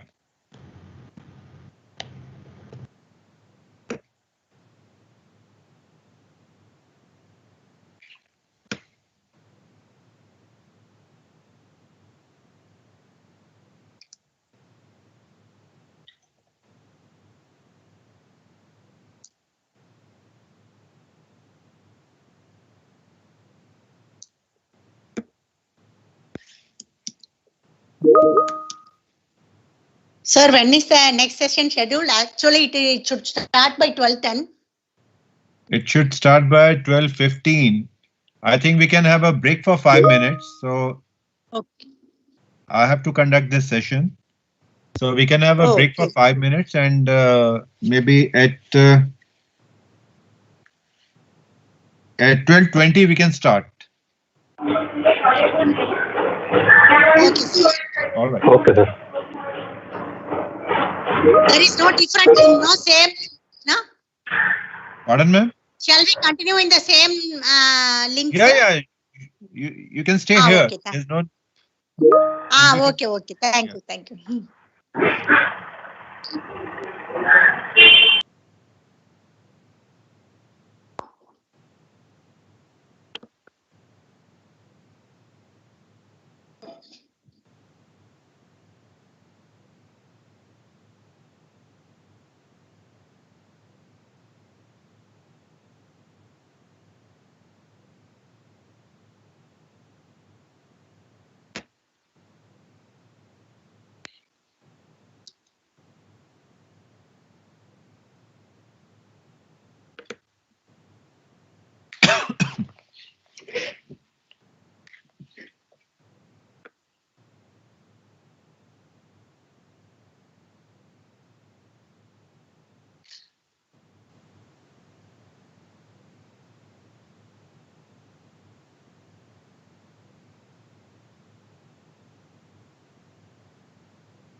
Good afternoon. Should we start the session? Yes, sir. Yes, sir. Yes, sir.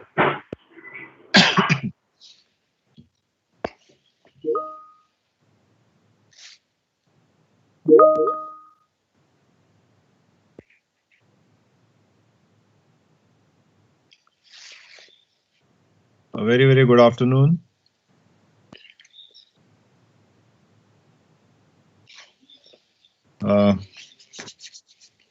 Before we start with this session, that is some interesting applications of gamification. Let me, I just wanted to know how many of you have been aware of gamification? Just some sample sizes, some participants you can respond. Or anyone for whom this is altogether a new concept.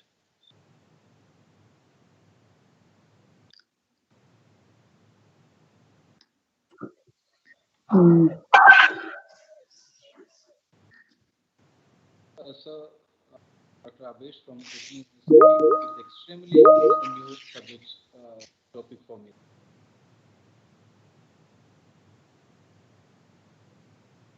Okay.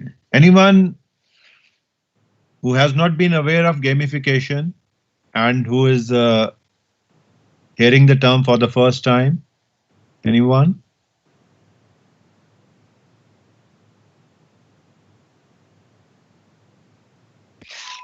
Sir, I am also new to this gamification concept. Right. Last time you gave a lecture on this gamification in the refresher course in GNDU. So that was my first time I heard about it. All and right. then I got very much interested, and then I joined this course, sir. Okay. So most of the contents are going to be common because this lecture, it has been planned with the assumption that participants, even if they don't have any background, So they should be able to pick up the things, right? Just a minute, let me start the recording. Yes.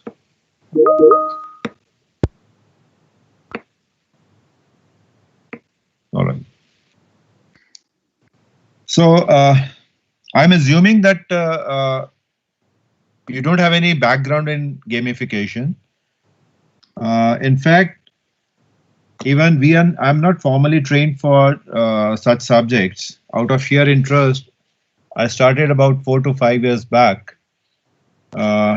Just got across this term and gradually tried to get familiar with the term.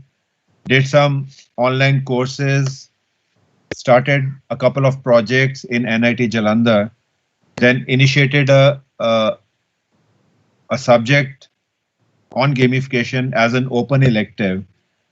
With the time, so we have been working on certain applications on gamification that I'll be sharing with you. Gamification, we need to understand why we are trying to use gamification. So gamification is meant to improve the engagement of the stakeholders. So when you say engagement, any activity we do, any business we run, any process we execute, engagement is required everywhere. So that means gamification, engagement is central to all activities. So in the first session, so we interacted with Dr. Hugh, and there the focus was on improving engagement in the classroom. And probably you can relate it with the n number of situation. Any activity you are doing in a formal or an informal way, engagement is required everywhere, right? So in this program, in this faculty development program, you'll get an opportunity to interact with people working in different domains. And let me quickly run through the schedule. So today we had one session, and the second session is in the progress.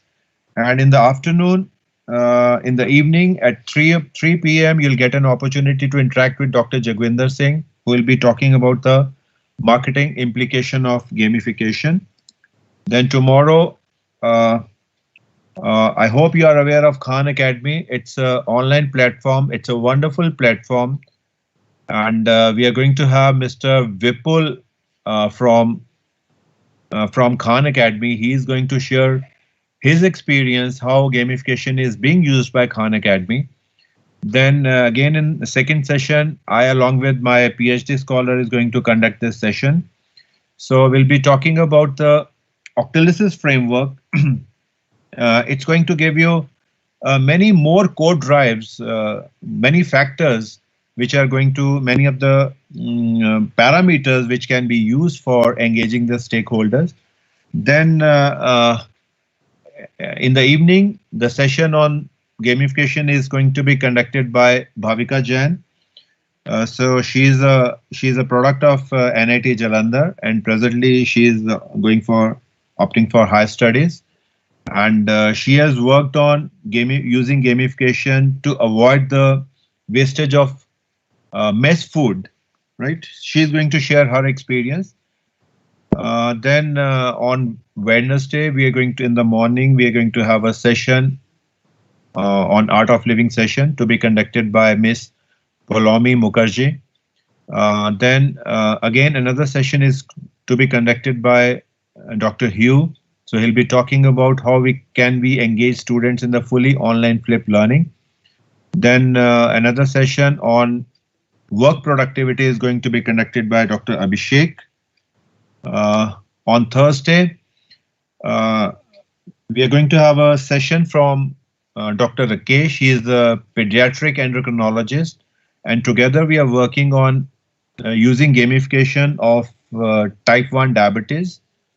Then Dr. Abhishek Bail is going to conduct another session.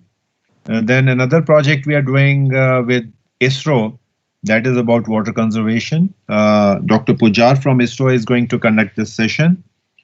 On Friday, Dr. Kathan Shukla from IIM Ahmedabad, he is going to again talk about the classroom scenario, how the student engagement can be improved in the classroom.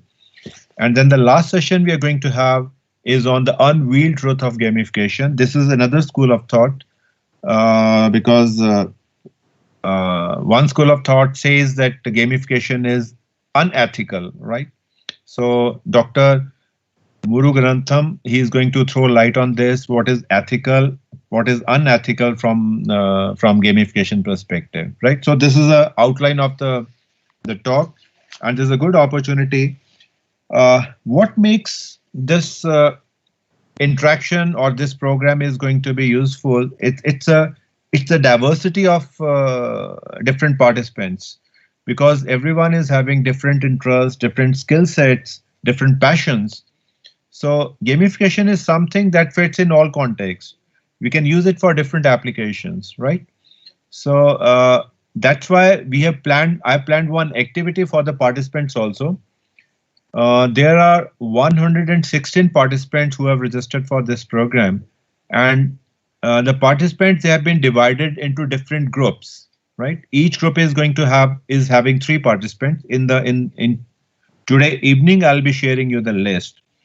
So what you have to do is each group has to propose a solution on gamification, maybe in any application area, maybe in a classroom or healthcare or wellness, any activity you can take, any challenge you are facing which you think can be addressed by gamification, right?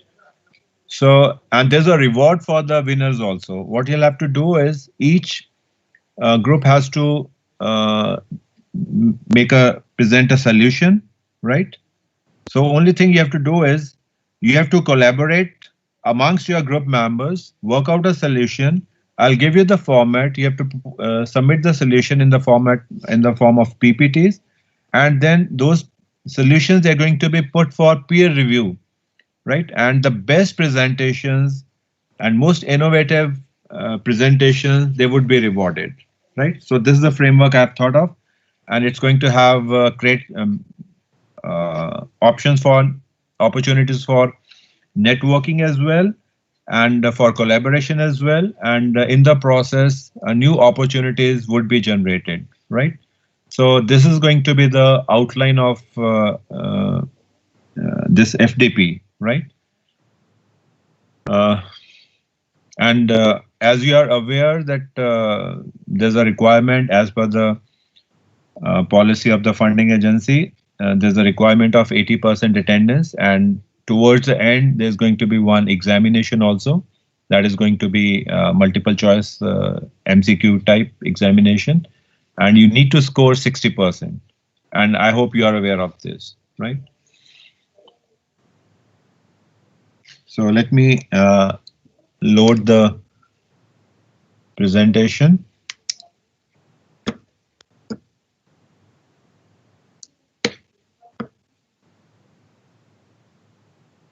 Excuse me, sir. Yeah. Good afternoon. Sir, just being here, is it enough for the attendance, or we have to mark our attendance somewhere? Just being here, being online, that is a new normal Okay. now. If you are online, you are present. You are very much present. Yeah. Thank you. No, elsewhere there is a different practice. Anyway, thank you, sir.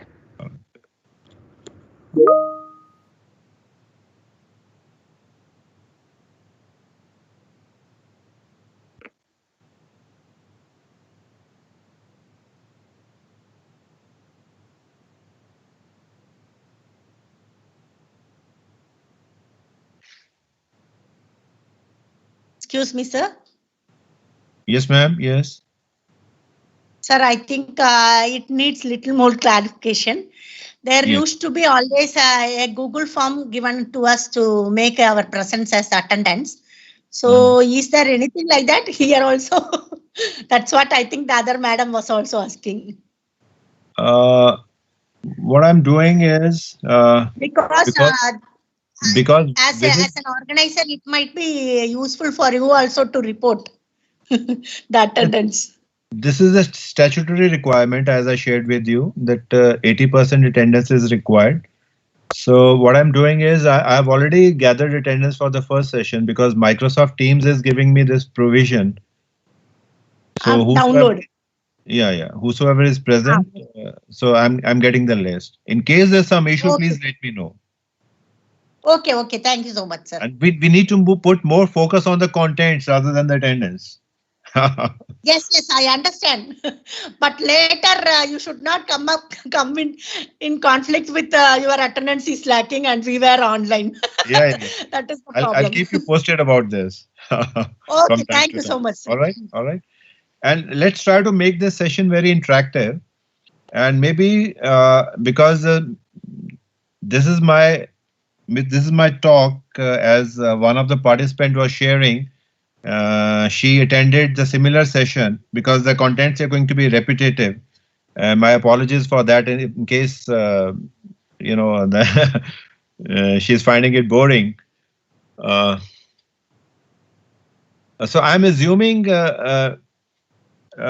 audience is not having any background, so that we can relate it with the many things which are happening around us. So gamification is something, as I shared with you, it's a mechanism through which engagement can be improved. And this is central to everything what every organization is doing, whether it is a product or any service, it's a marketing, whatever is the strategy. So gamification fits into all frameworks because we have to improve the engagement. So the best outcome of this course is going to be a lot of awareness would be generated and a lot of opportunities would be generated, right? So gamification, Dr. Hugh, he talked about something because gamification, in classroom, again, as a faculty member, this topic is so close to our heart. And we are always disappointed when we see the students' engagement in the classroom is missing. So that's why we need to make use of gamification. How we can make use of this gamification? There are many mechanisms. So one framework is game-based learning, where if you want to learn something, so that learning activity, it can be translated in the form of a game. So that is going to generate a lot of interest amongst the participants and the students. And gamification is another aspect where we can make use of game elements. And let me give you, in case you are new to this domain, let's try to understand what is the genesis of the term gamification and what is the genesis of this framework. The motivation of gamification or the genesis of gamification, it has a connection with the video games, right? If you have seen video games, if you have seen people playing video games, especially our kids, they are so engaged. And we are always, telling them not to play the video games. But here, the catch is what makes the video game so interesting, so motivating, so engaging. So that is the genesis of gamification. Now, if you look at the video games, what makes the thing so encouraging and so engaging is that in a video games, we have certain challenges, we have certain rewards, we have points, we have badges, we have leaderboards. So all these things, so it has got a connection with our psychology, our way of thinking, our way of taking decisions, right? So if we can create a similar setup where we can create a points, if someone is good, we can give the rewards, we can create the challenges, and so on. So that is going to engage the audience or the stakeholders in any activity, right?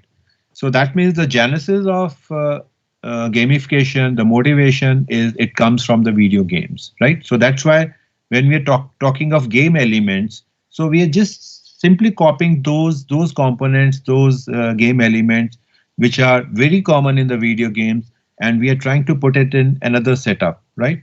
Maybe the objective could be different because in video games, the objective is sheer entertainment, but here the objective is it could be anything, right? So we call it a serious game. And the flipped classroom, again, it has a connection with the gamification. So Dr. Hugh is going to talk on flipped classroom on Wednesday, right? So this is a game-based learning. I mean, through games, we can teach people so many good things.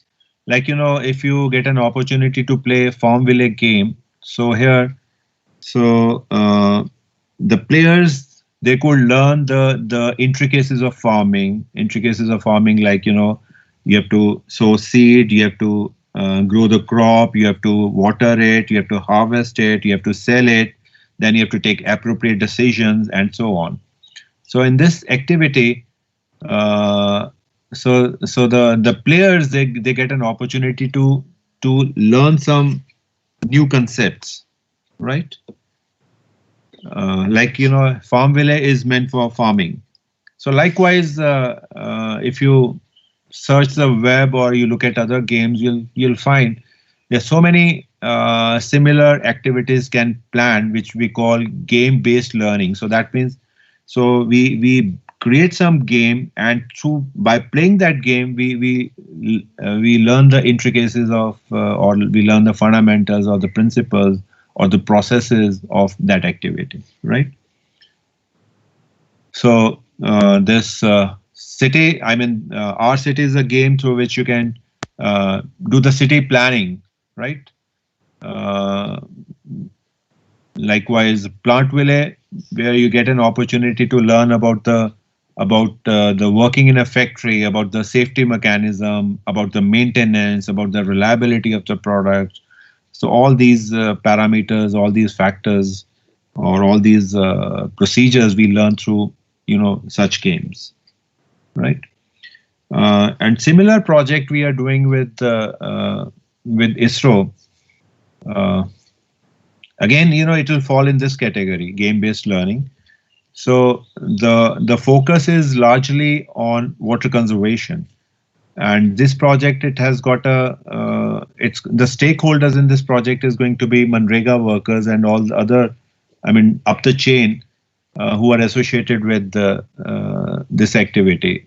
So we are going to create a game through which they can understand the importance of water conservation, and it is going to be related with their activities. I mean, if they are into creating some assets, like they are creating a pond, they can visualize, you know, if we are indulged into this activities, what benefit it is going to have to the village, to the crop, to the economy, how the income is going to grow, how you can have a crop diversity. I mean, all these factors, all these teachings, they're going to come through this game, right?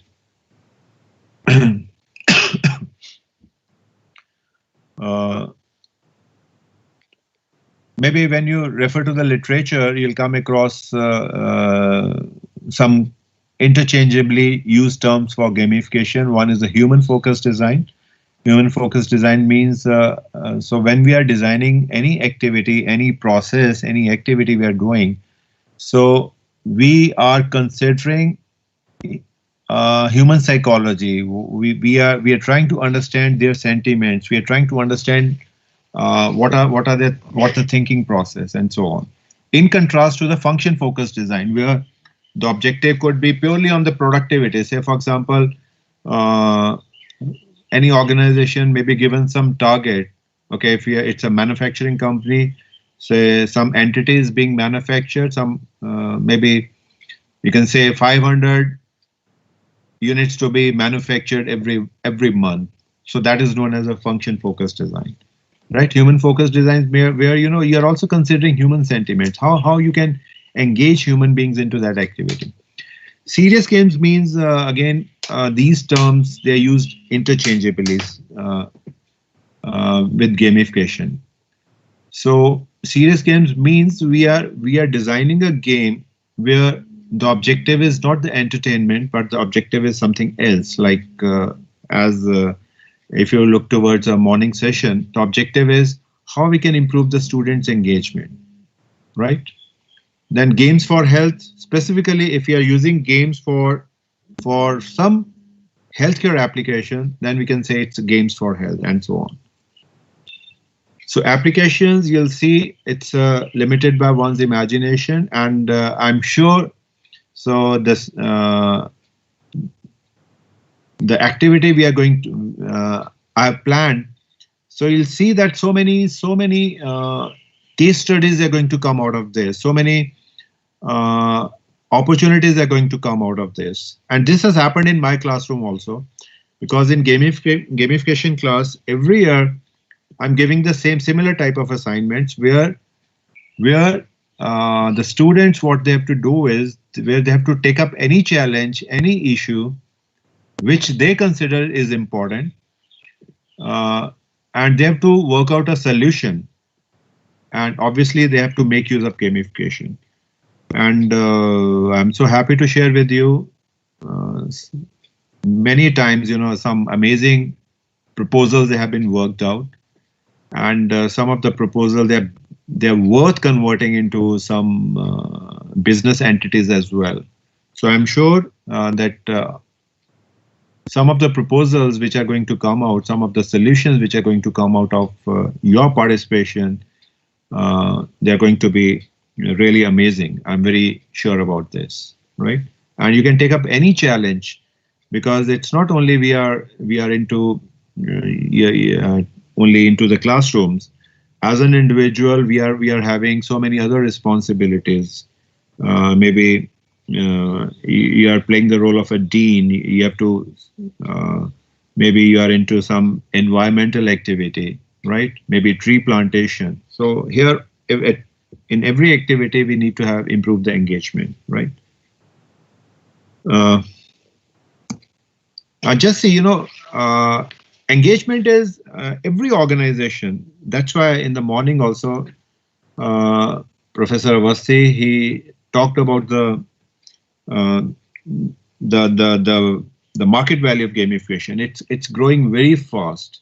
Why it's growing very fast? Because every organization, whether they are in online mode or whether they are in offline mode, their growth is dependent on engagement. So that's why every organization is making effort how this engagement can be improved, and they are making use of this strategy, gamification, right? And even if you look at this video, this is one of the programs, the Young Sheldon. So here also, if you can look at this timer, This timer is so.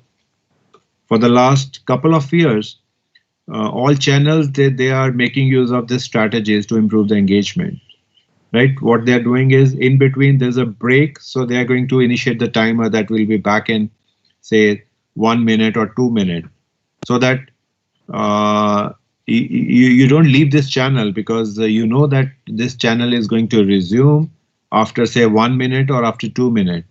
And in between also, since you're not switching channel, so you'll be viewing the advertisements also. So in this way, channels, they're trying to hook up to you to their channels. So this is nothing but this is engagement. And likewise, all e-commerce portals, they are making use of gamification to engage you, because their growth is dependent upon how you are going to close the deal, how much products you are buying on from their portals, and they are nudging you through these gamification strategies, right? And because here, if you look at this this slide, so you can see these are the offers, and these offers, there are some discounts are being offered, and you don't have infinite time to decide. So you have a limited time to decide, right? So in this way, channels, these e-commerce portals, they are pushing you, they're nudging you, so that you can close on this deal. And again, this is inspired by one of the core drives, and this core drive will be discussing in detail tomorrow as well. And all the flash sales, because Diwali has been around, and you have seen all e-commerce sites are putting sales, and that sale was for limited duration, for limited time. It's not going to last forever. So that's why they're creating a scarcity with respect to time, right? So scarcity is something, again, this is one of the core drives, and if used effectively, it can give you good results, right? And here also, they're creating the scarcity. So in these accounts are going to, these discounts are going to be valid. You can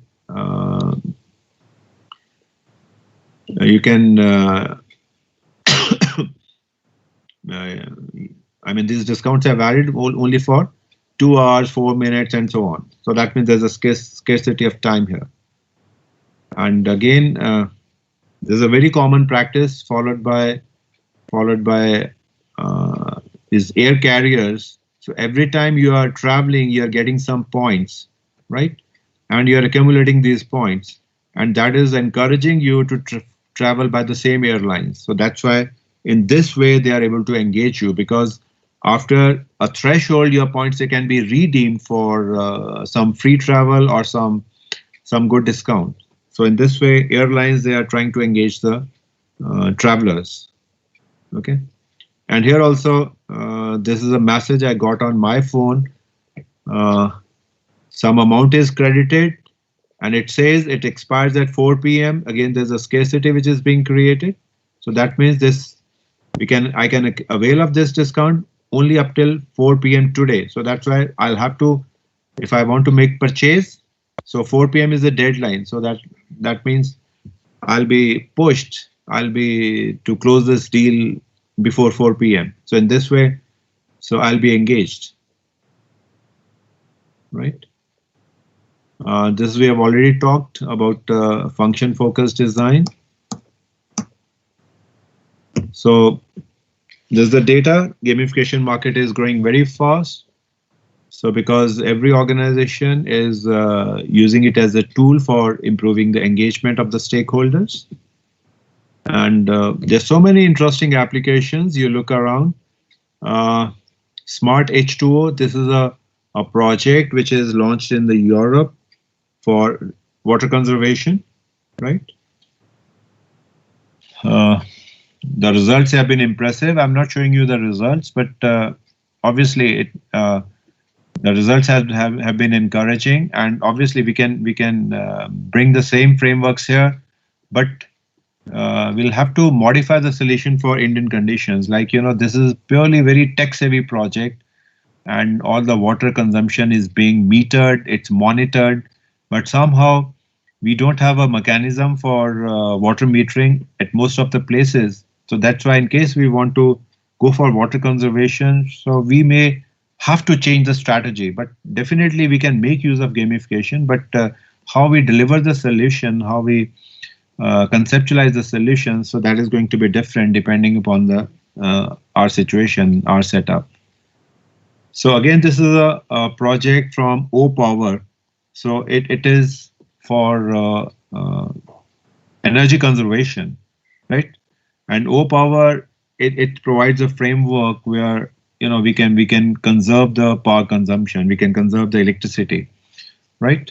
And the results have been very effective. You can actually look at some of the research papers where O-Power platform is being utilized. And at NIT Jalandhar also, we are also initiating similar project, but our project is going to be different in a way, as I shared with you. So our context is different, like, for O-Power execution, for executing this project for similar thing. So we need to have a smart meters, but at present, at most of the places, rather, we don't have smart meters. So we'll have to change the strategies, but the overall objective, it remains the same, making use of gamification for energy conservation. Then Duolingo, you might be aware of this platform. This is a platform through which you can learn different languages. And Duolingo is making use of gamification very extensively, just to improve the engagement, obviously.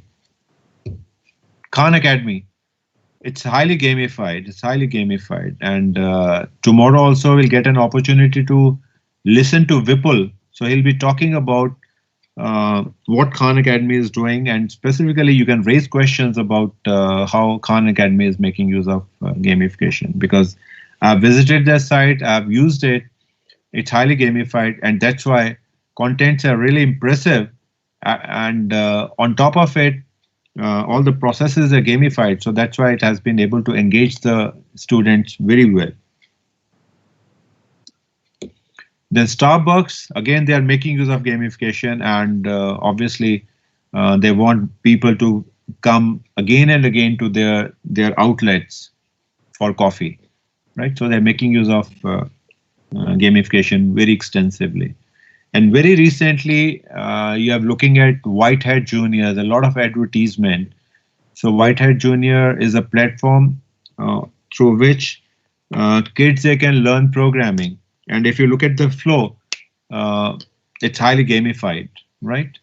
So for every activity you do, there are rewards, there are points, there are badges, there are like, there's a hats which are given. So this is sort of a badge. So students, they are encouraged to vouch for, to work for these rewards, and in this way, so engaged in this activity very effectively. And some of the very interesting application, these are some of the classical examples of gamification where different agencies, they have used gamification. Just see, this is a Coke friendship machine. This is the initiative from Coca-Cola, the Coke company. They wanted people to buy more bottles, and they worked out this strategy. Just look at this video. My friend, I will love you till the end. It's not visible, sir. My screen is not visible. If you can share the screen. Just a minute. Let me share the screen now. Thank you, sir.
I'm not able to share the screen.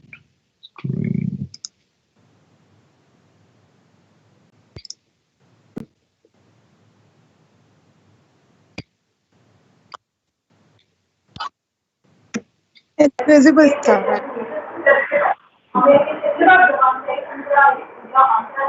So is it visible?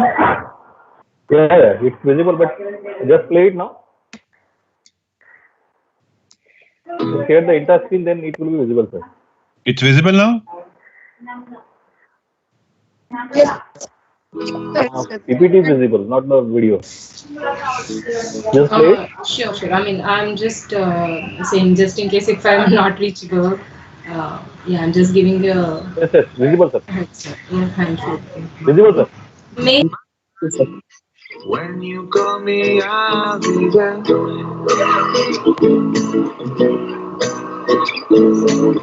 Cause you're my best friend and the one who means something in this world. Whoa,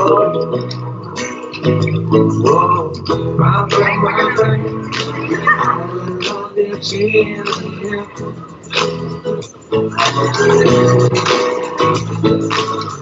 And I will show you everything I want to show.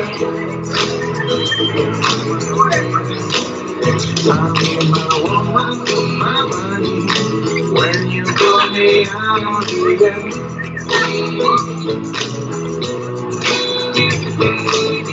And I will show you everything I want to show.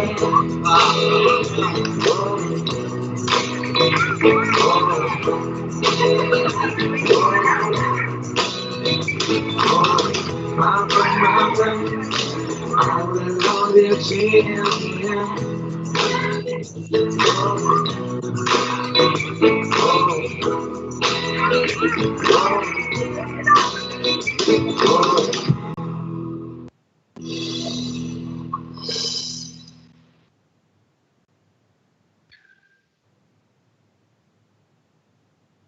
could you see the video?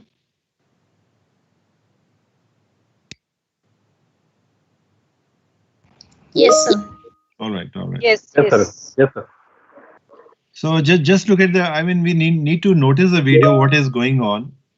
So this is sort of a marketing strategy by Coke. And what they're doing is they have designed a special vending machine where the coin inlet is touching almost roof. So that means you cannot do it alone. When you have to insert the coin, you need to take the help from some of your friends, right? And so that means there's a fun that goes with it. So that means fun has been included. Second thing is there's a reward that goes with it, because instead of one bottle, now we're getting 2 bottles. So there's a reward, right? So this is a classical example of gamification, right? And you can see the outcome also. Their sale, it went almost 11 times. This is something amazing, because what is the role of Coke? What they're trying to sell more and more bottles. They want to rope in more customers, and they have been successful through this activity. So this process, this delivery mechanism, it has been gamified, right? So likewise, let's look at some of the other similar popular examples. Again, this is a very popular example. I hope many of you must be aware of this, piano stairs.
Again, this is a very, very popular example. You must have seen it many times in the newspaper. So here the objective is we want people to make use of staircase more often, and instead of escalators. So a fun activity has been created. This staircase, it has been converted into a piano staircase. So whenever you make use of this staircase, so there's going to be music, right?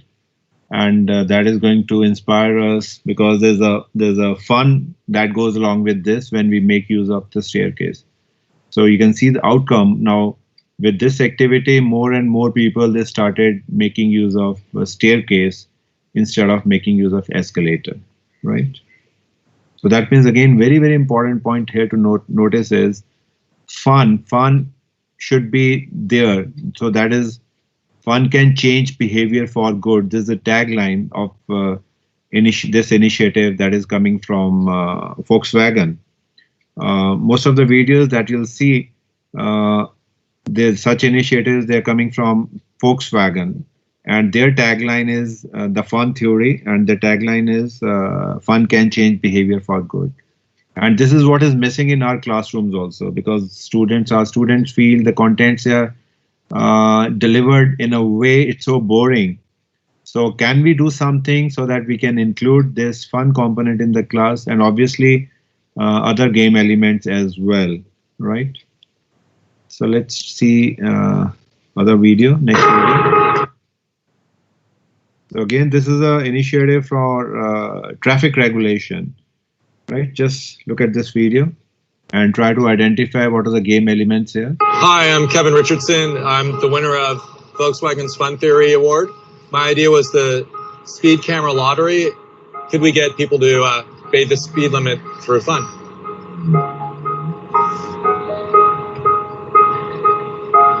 I really believe that fun can change human behavior for the better. And I was really thrilled to see that my idea, which started as a scribble submitted into this competition, might even become reality.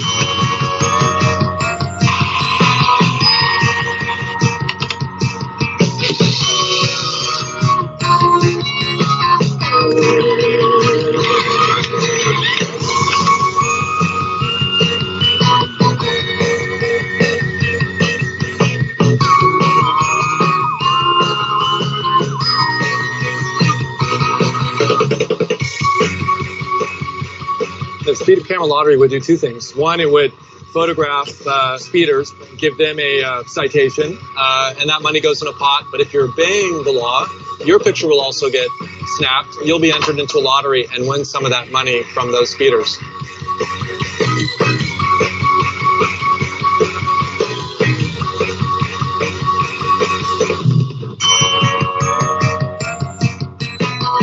Jag kör alltid laget, man tvekar att man vinner. Det är ju bra positiva grejer det där. Kör laget och tjäna deg, det är perfekt.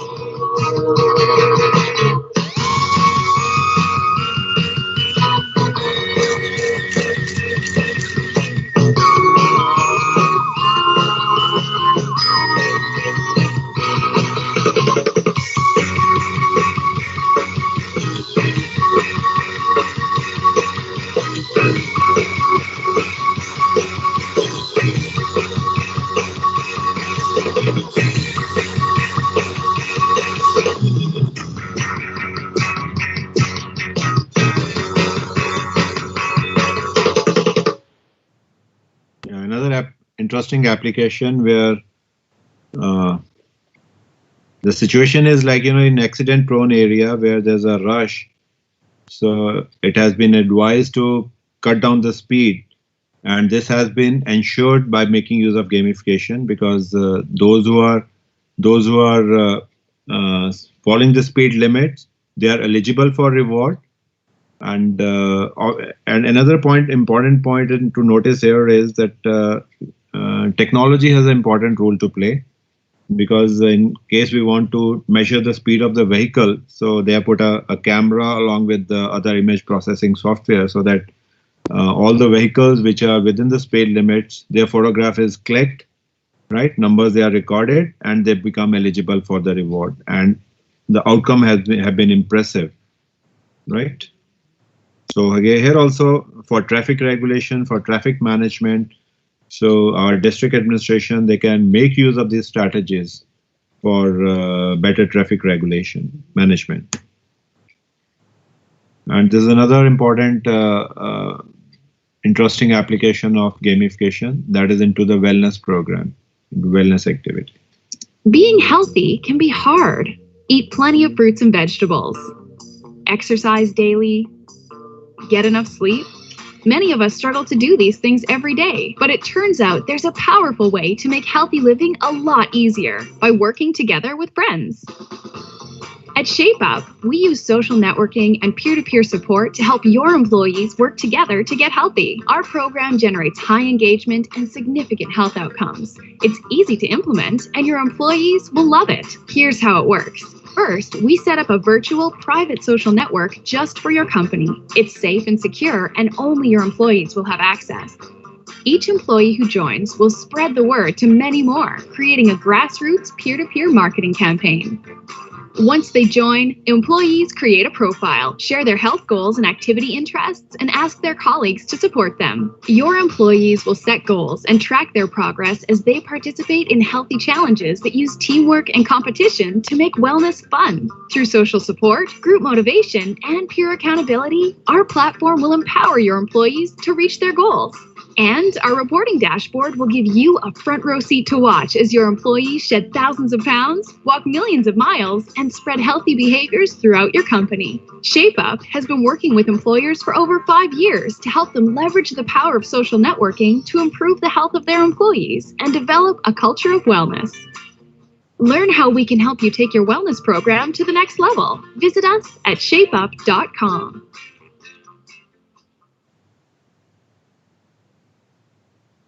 Yeah, this is another interesting application of gamification in the healthcare, especially wellness program. Wellness program, they're designed to keep the employees healthy. Many organizations, they are making use of wellness programs, and it has got dual benefit for the organization. Number one, if the employees are healthy, the productivity is going to be more. And second benefit is they'll have to pay less premium on their healthcare. On their healthcare bill, healthcare premium rather, right? Because in case you are not using the policy, then next year you'll have to pay less premium, or with the same amount, so your insurance cover is going to improve. So in this way, organizations, they are making use of gamification, right? Even I'm also doing this experiment in my class as well, because I also want that my students, they should inculcate the habit of being fit, and they should follow a healthy lifestyle. So that's why in all my classes, fitness challenges are given, right? So not very rigorous, but I mean challenges which are just required to keep someone fit and healthy, right? And once they start doing it, now what I'm doing is I'm using the game elements in the form of a point, badges, and leaderboard, right? But when you are into this activity, if you are doing it consistently, then it acts as a sort of intrinsic motivator. Intrinsic motivation means even when there's no reward, still you tend to follow that activity, right? So I've experienced it. I've seen many students who were not into not following any fitness regime, but now it has become part of their lifestyle. So this is something very, very important. So being healthy. So this is just a slide which is depicting on one side the video games, what are the elements in the video game, and on the other side, so when we create a serious game, just see the most important point to here is we are copying everything from the video game. So that means whenever we have to gamify any process, any activity, so we are borrowing the same framework. Like, so whenever you say, I'm designing a serious game for some activity, maybe for healthcare, maybe for wellness program. So you need to have defined the rule, you need to have the challenge, interaction, everything would be the same. But the only difference is going to be in a video game, the objective is pure entertainment. We play video games for sheer entertainment. On the contrary, when we have some other objective around which these serious games they can be built, it could be anything like, online learning, skill improvement, get knowledge, get more experience, physical improvement, or recovery. It could be anything, right? So Octalysis framework, this we'll be talking in detail about Octalysis framework tomorrow in the second session, right? So Octalysis, largely when we look at the gamification activities, the most visible code drives largely used by many organizations. They are points, badges, and the leaderboard. But if you look at this octalysis, there's some other core drives also which has the potential of influencing our minds. I'll talk about, say, today we'll be talking in details. In addition to point, badges, and leaderboard, one of the core drives, other core drives we discussed, it was the scarcity, right? If you're creating scarcity of something, so obviously, so the participation is going to improve. That you have seen in the flash sales, that you have seen in their even strategy also, like, when you are visiting e-commerce portals, they are listing the product as only, one left, two left, or maybe some products they are listed as sold out. So definitely they're trying to they're creating a scarcity, they're trying to influence us, and in this way, we are able to close the deal more quickly. Another important core drive is the social influence. Social influence, that means, so if you make whatever you're doing, if you make it visible to others also through social network, so that is going to have an influence. Like you have seen in the Shape Up video. So whatever activities you are doing, it's visible in a social network. Maybe if this activity, it has been planned for an organization, so that means how much distance you have covered, how much calories you have burned, how much distance you have run, how much weight you have lost, everything is going to be visible to others in your network. So that is going to have a sort of influence on their mindset as well, right? It can motivate them to follow your footsteps and so on. So in this way, even if you look at all the fitness apps, so when you do some activities and when you're closing that activity, it's always going to ask you, should I share it, put it on your Facebook? So it is going to have a positive influence. Likewise, when we have to buy something, so what we do is we look at the reviews. So what others they have said about that specific product. So that is going to have an influence. This is known as social influence. This is also one of the core drives. So all these 8 core drives, which have been devised by this octalysis, devised by Yokai Chow, will be talking about this octalysis tomorrow in the second session. So I won't be getting into detail about this session. So we're going to have some demonstrations, some live sessions, some sort of surveys we are going to have. In that session as well.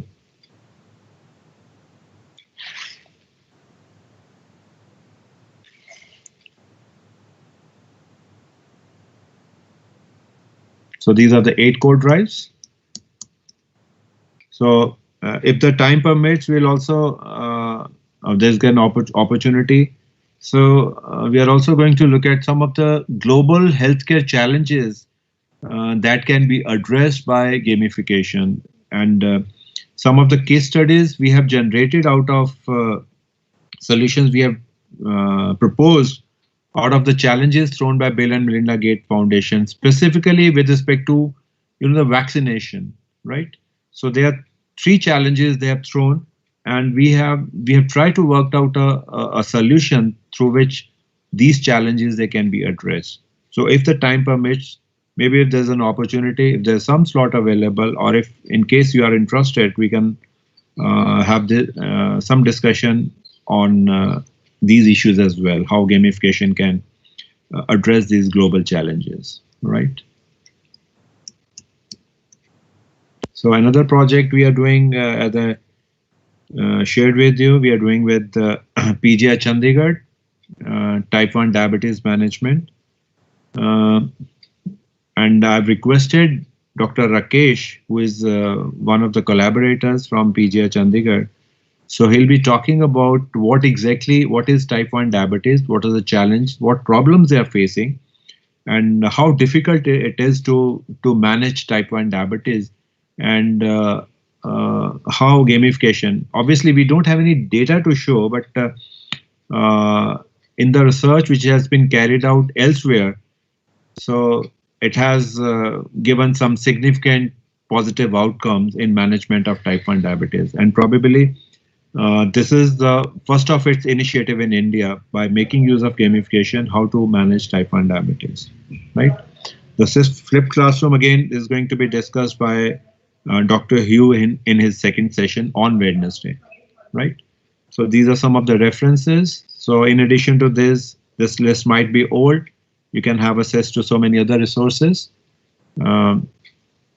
Thank you.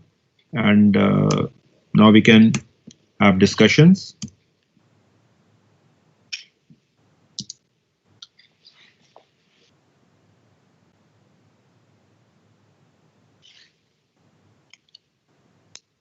Yes, am I audible? Yes, sir. Yes. This was sir, for teaching learning, are there some tools are available for gamification? Can you please repeat the question? Yeah, my question is for teaching learning, some free tools are available for gamification? I'm not aware of this because I request to please mute them. You are not speaking. Sir, your voice is breaking. Sir, you are not clear. Your network is breaking. Hello, can you hear me, please? Now Yes, it's yes, okay. Okay. We have not done any research on flipped classroom because what I feel through flipped classroom, it's a matter of passing on some responsibility to the students. Because in the traditional mechanism, what we are doing is the students are coming to the class just for the sake of attendance, and they don't have any interest. They don't participate in any discussion also. In flipped classroom, what we generally do is, I've tried it many times in the gamification class, in other classes as well. So where the students, they are given some additional, their responsibility, so their belongingness, their participation, their engagement, it has improved. But I've never quantified it. Am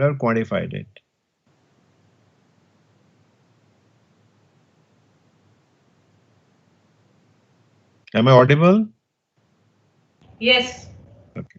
You'll get an opportunity to talk to listen to Dr. Hugh, because he has been working in this area. So he'll be able to answer to your queries. But from my side, I've seen that qualitatively students' engagement, it has improved.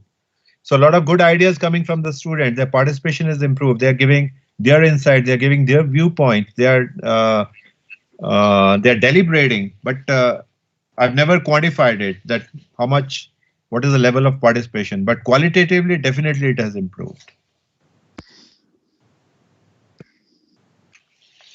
Excuse me, sir. Yeah. Sir, in HR, the strategy is like employee of the year, 100% attendance employee. These kind of rewards are all involving anything in gamification? Yeah, that is gamification. Like, if you go to eating out like MACD or Domino's, they're also putting the pick employee of the month. So that is gamification. Even I've seen some of the companies who are visiting the campus, they are also making use of gamification in recruitment also. Oh. So I try to I requested one of the speaker for because who from Ashok Leyland, they have been coming and they are making use of gamification for recruitment. But unfortunately, that guy was not available. But it's everywhere. Even HR department, they are making use of gamification. Yeah, in KFC also there is one arrangement. One of the outlets in Kochi, they have put a bell at the entrance. It will be looking like a temple bell. So customer group customers will be coming. If a group is satisfied with that service and food, whatever, you can just, one of the group member can just ring the bell. Yeah. So it's everywhere. In Jalandhar also it's there. Yeah. Okay. Every entire guests in the hotel are looking at that. So the team is happy about it. It's a fun also, it's a fun element. created. Yes. Okay. Any other question? Sir, there's a very famous line written on almost all the coffee shops in India. That is, a lot can happen over coffee. So does it anything to do with the gamification to attract the youngsters, male and female youngsters? The phrase "a lot can happen over coffee" that we find in almost all the coffee shops. No, it's not all. It's a tagline from which coffee shop is there? Not coming to my mind. It's a tagline. It's not the gamification. It's a tagline is so catchy. Tagline is so catchy. It's That able is, to. I think, Cafe Coffee Day. Yeah, Cafe Coffee Day. You're right. Thank you. Yeah. So this is a tagline of. That is their business tagline. Yeah. Exactly. It's a tagline.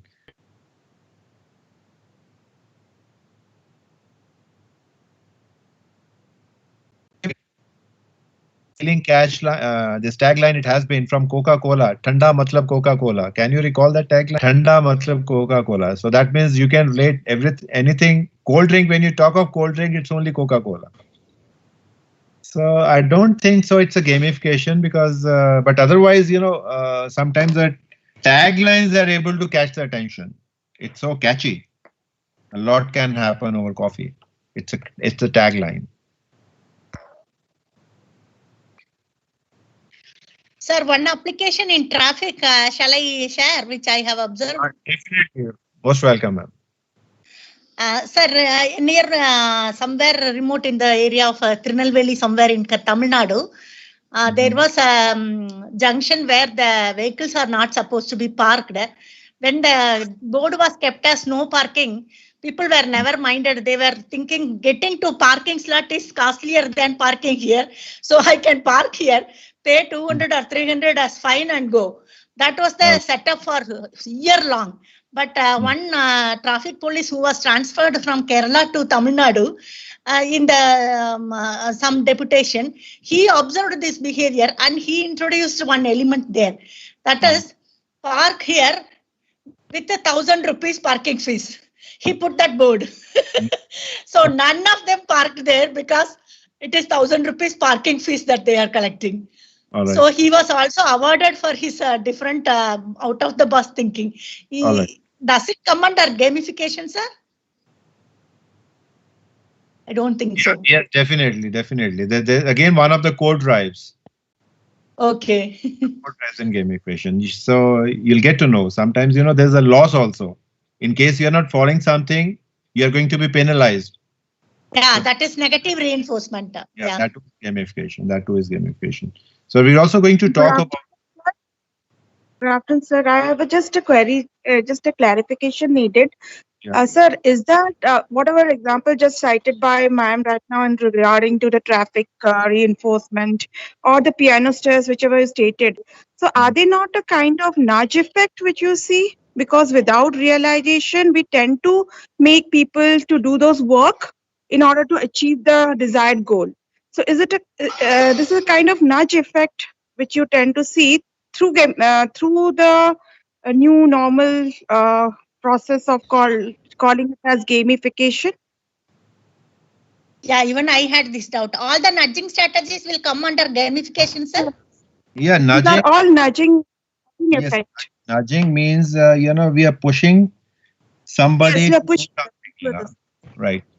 And obviously, we can have a positive outcome if we are able to influence any mindset well in a proper way. Exactly. So gamification is basically nudging. We are trying to influence the human psychology to get into do something, and we are trying to understand the human psychology, because if you look at this course, the genesis is a human psychology, and this gamification, it stands at the intersection of human psychology, then business and technology. Yeah. Correct. Again, sir, the simulation is just a higher end version of this gamification. because through this we try to plot out certain ways, either through animated videos or for instance, I had created a kind of simulation effect to in order to see the price fluctuation which is happening in the commodity market with specific to gold market. So in order to understand that, I have created a framework as to how the monetary policy, the changes in interest rates, and the sentiments of the public, which is changing. So how this framework effect is it creating through an impact on the price variation of gold market. So will not this be considered as a simulation or a game? Probably I'll put it in a category like game-based learning. So simulations is a heightened workability of Yes, this game. definitely. If you can look at, have you ever played Farmville on Facebook? No, sir. No. Because here also you're has the same situation. Like, you are talking of something, maybe commodity market or stock market, which you're talking about. And there are certain parameters which are going to have the influence on that stock market, right? And likewise, there are certain variables. Likewise, Farmville, they are meant for, although objective is entertainment, but in the process, what we are learning is we are learning about the farming. We are learning about the farming. We are learning about the business. We are learning about the farmings, that you have to do right thing at the right time. And if you are not watering your plants, then what is going to happen? So your crop is going to be destroyed. So I'll put it in this category, game-based learning, where you can create a scenario, you can play with the various variables, you can change them and see what influence it is going to have. So again, both are meant for improving the engagement. But the strategy has been different. In gamification, we have a different game elements, and game-based learning, it has got a different, a framework.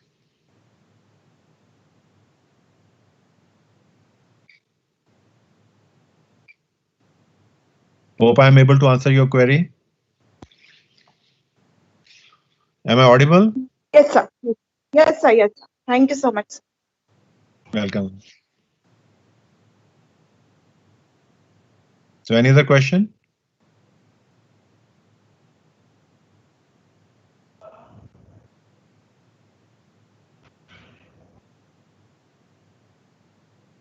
Hello, sir. Yes, please. Sir, on the website, your BTech in gamification curriculum is not available. Can you share the details with us? Yeah, there's one course we are offering at UG level. So I'll share the details with all the participants. I'll drop. Thank you. Thank you. Sir, hope all the contents of the sessions you will be sharing with us. Yeah, it's being recorded. It's being recorded. End of the day. I'll be sharing it with you as well. Okay. Sir, thank you so much for giving us the great applications of different sectors and different strategies of gamification in business. Thank you so much, sir. The session was very useful. Thank you. And the most important outcome is going to be the solutions which you are going to create. Time and again you are threatening us, sir. Teachers, as a teacher, you'll have to complete that assignment. And I'm pretty sure, after this is going to generate some wonderful solution. I've seen some amazing solutions given by people when, put in the similar situation. Because your background, this diversity in the group, your educational background, your interest, your experience, so everything is going to matter here. Right? So I'm pretty hopeful. Many great solutions, they are going to be generated out of these interactions, right? So today evening, okay. I'm going to share the group formation with you. So at your end, you start interacting as per your convenience, and maybe we can continue after course also, because for working out these solutions, we need more time. So you can get some additional time and maybe by next week we can work out the solution. And another point which is coming to my mind is regarding the attendance. Probably because of uncertainty in the internet connectivity also. So many times you might be present, but when I just take the attendance, so you might be offline due to any reason because of loss of connection. So probably as suggested by you, as shared by you, so Google Form is going to be better option. So that remains active throughout. Thank you so much, sir. I think that works out to be the better option. Sir, regarding the challenge in which you have a lot of hope like Lord Krishna, we are in Arjuna state. Let us check, sir. End of the week, we will be able to do something with So your motivation. We are going to win the battle, and everyone is going to be winner.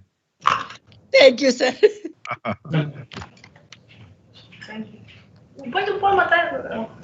Any other question you have? Otherwise, we can close this session. Where will be the link will be shared, sir? In WhatsApp group or in the chat box? Just a minute. Sir, attendance Google form will be shared here or in WhatsApp? I'll be creating the Google form, right? And in the next session, I'll be sharing it with you. All right? Okay, thank you so much. Shall we leave, sir? Just a minute. All right.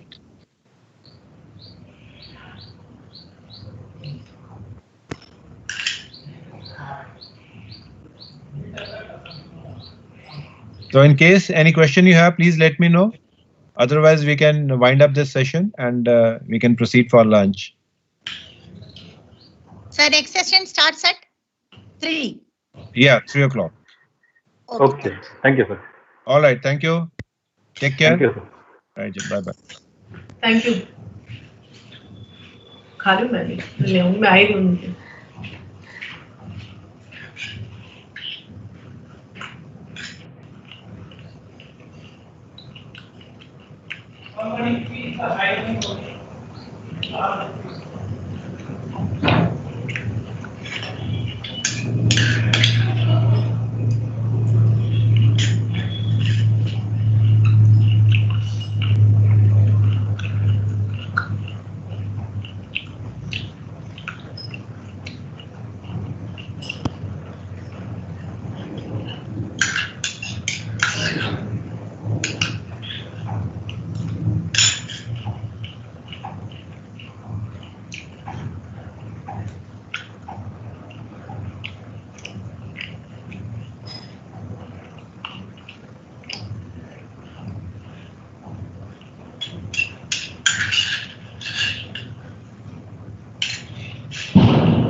Good afternoon, everyone. Good afternoon, sir. Good afternoon, sir. Good afternoon, sir. Welcome to the third session of day one. So we have with us my friend and my colleague, Dr. Jagwinder Singh. He's head of the Department of Humanities and Management, an expert in the domain of marketing.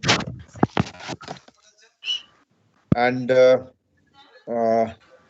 we both together have worked out a strategy for energy conservation that I shared with you in the morning also. But today he'll be talking about how the tool of gamification can be utilized for marketing purpose, right?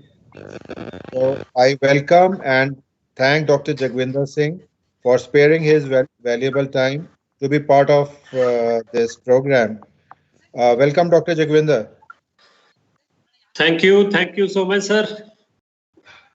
So over to you now. Take control. Thank you. Okay, thank you, sir. Sir, I am highly privileged and I feel honored for giving me this opportunity to speak on this issue and topic marketing implications of gamification.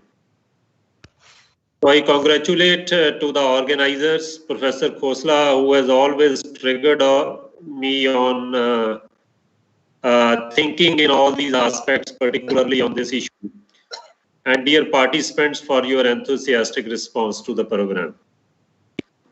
So now here I would be covering more about the implications of the gamification in the business management, particularly marketing area I am taking up here. So important thing here is that despite all the interest in gamification by the practitioners, managers, scholars, there is a dearth of literature, particularly the popular literature and the research also on gamification. And we will also see that even though it has been claimed to be successful, and there are a large number of examples of its success, but at the same time, the statistics show that despite diligent efforts made by the companies and the firms, in about 80% of cases, the gamification has failed. The reason being the people are less aware about its concept, number one. And number two, the important thing is that people do not understand the dynamics of the gamification, that how does it work. So we will discuss some of the examples here, and at the same time we will try to conceptualize all such sets of happenings. Now basically gamification as well as the engagement. Engagement is very, very important in the organizational concerns. There is increasing emphasis on the engagement of employees. And nowadays, the companies, the firms, they are also giving increasing emphasis upon the engagement of customers, clients, consumers. Despite proliferation of technology and lot of infiltration of technology in all domains, all walks of life, still the biggest issue before the firms is, particularly business firms, so that is about the consumer loyalty. This is the biggest issue what the CEOs of the top-notch companies, they are facing across the world. And in that sense, despite many loyalty programs, they are facing a lot of difficulty. Reason being, why is it an important issue? because cost of acquiring a new customer is almost 4 times higher as compared to cost of retaining the old customer. And nowadays, particularly the netizens, the people of the modern generation, so when they are the target market, it becomes more difficult for the companies to keep them stayed with their brands. So naturally, other companies are also alluring them to make them switch over to their brands. So that is why the companies are finding some of the way outs through which they can consistently stay in touch with customers. Not only stay in touch with customers, all such type of loyalty programs that where they give discount coupons, etc. So these are found to be false, not sustainable over a longer period of time. So that is why the companies are thinking in terms of engaging consumers.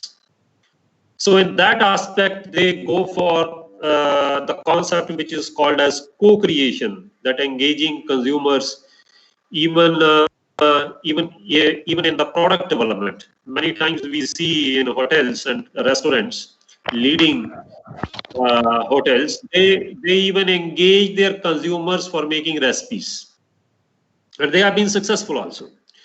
So primary issue here is that engaging people. So that's why gamification and engagement, so they go together rather hand in hand, and they are the hot topics. Now basically improving the engagement of both employees as well as the customers.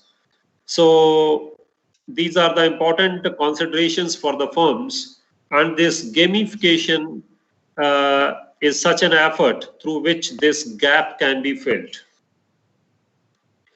So even I consider influencing the employees as a part of marketing, because when you influence your employees in the organizations, so it is a case of internal marketing. So I divide this marketing into two ways. That one is internal marketing, when you address your own people within the organization, and when you address people outside the organization, your customers, clients, consumers. So that I label it as external marketing.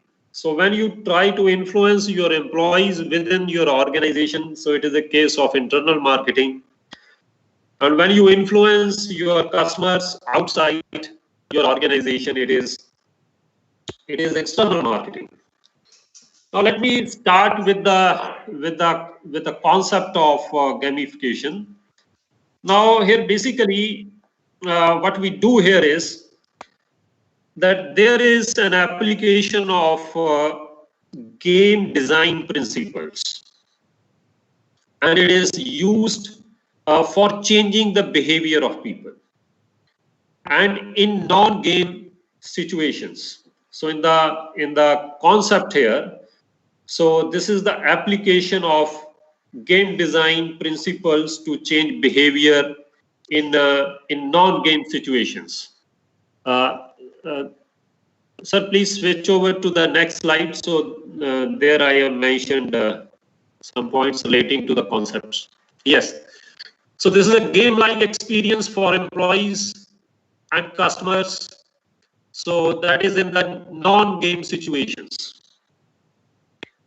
So, and we all play games. We like games. We play games everywhere, while traveling, while relaxing, while at work. Even some might be on gaming right now while listening this lecture also. So while at work also. So because basically gaming is all meant for creating enjoyable experiences. So why this gaming is the most powerful tool for engaging people, because basically we always love to engage ourselves into the experiences which are enjoyable, and there is no better example than gaming. So firms also motivate their employees and customers through game-like incentives. And teachers also, they motivate students through such incentives. So, but it has remained hard and difficult to perform at large scale. No doubt, nowadays we have this advantage, that is the proliferation of technology, particularly the digital technology and the social media platforms. So, under which that these traditional practices can be turned into, you can say, the more deeper and more engaging, the game-like experience for customers or employees. So this entire process is called gamification. And gamification has the wider applications. In healthcare, it has been found to be very, very successful also. Education, government also, transportation also. So about 75 companies, they are using the O-Powers software, in which there are statistical algorithms which are used to recognize patterns, and the information is provided to the utility customers. So it provides information on the overall usage. So it provides information on the heating, it provides information on the cooling usage without installing any device. And as a result, these utility consumers, they can see a lot of scope and opportunities to save money and energy. And it has been manifested that on an average 2 to 5% energy cuts have been realized. And on one side, and on the other side, it has substantially reduced the carbon dioxide emissions into the environment. Now, simply we can think of doing more on this area. For example, let's say that on an average, that if a household pays for the electricity bill, let's say about 10,000 rupees or 12,000, it is coming bi-monthly here in Punjab. So now they can look into the ways and means of reducing it. So putting it into a game-like situation. What will be its advantage? Now, normally you see that people put their money into the savings accounts or the small savings where they get the assured interest. But at the same time, they are allured by other people that they should invest into the stock markets. It seems to be a risky game. So here comes a trade-off, that should they invest in, let's say, stock market by sacrificing their small savings? Then it does not seem to be a viable option or a wiser option. So, but on the other side, it entices, it excites the way the stocks and prices of the shares rise.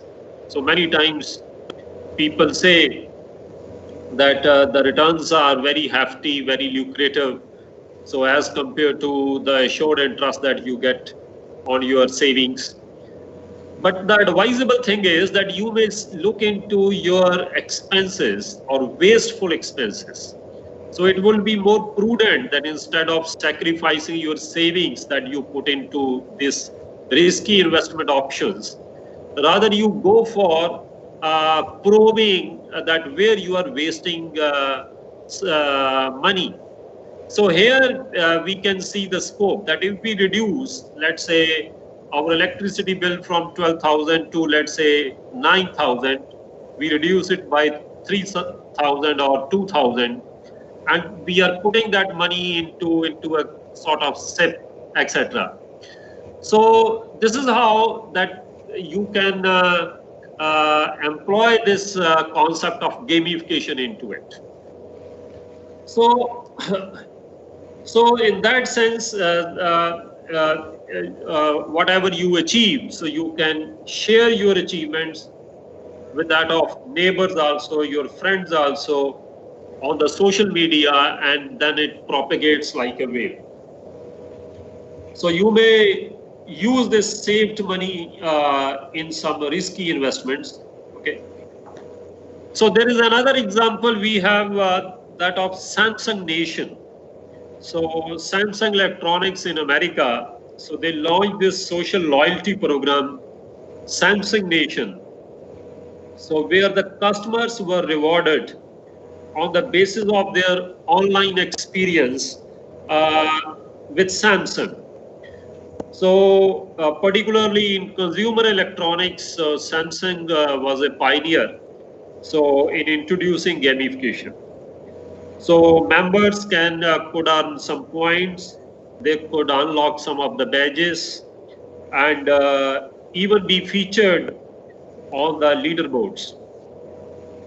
So you may like or tweet products, you may review products. So these were the opportunities that they had given to their customers or the general public at large, you can say. So you can participate in the user generated question answers.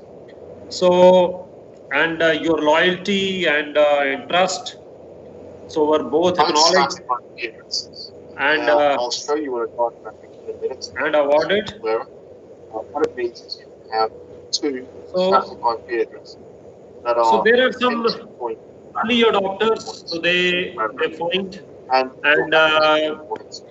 so and those early adopters were suitably rewarded. So the point here is that both the fun and the reward, so they are going together. So we will come to that point how rewards are also important. So one aspect, so basically in this concept of gamification, so there are two important elements that are emerging out. That there should be a fun, number one, and at the same time there should be a reward also. Then there is another example, that is Pepsi's example, Pepsi Sound Off. So in this case, the X Factor fans could connect one another, and they could incorporate gaming mechanics to enhance the social TV experience. So you can watch a TV show and Dr. Anurag engage Sharma, online. excuse me, could you please mute yourself? The speaker is not audible. Thank Yes, you. please. So X Factor fans, they can connect with one another and incorporate some gaming mechanics. I will come to the gaming mechanics later on. So to enhance the social TV experience, so you can watch TV show and engage online about it with others. So you may log in using your, let's say, a social media account, it be Facebook or Twitter account, and can share your thoughts on social media platforms. So then your comments are fanned by other users. So having most fans, and this results into a place in the spotlight. On the basis of this, they used to rank people as ambassadors also.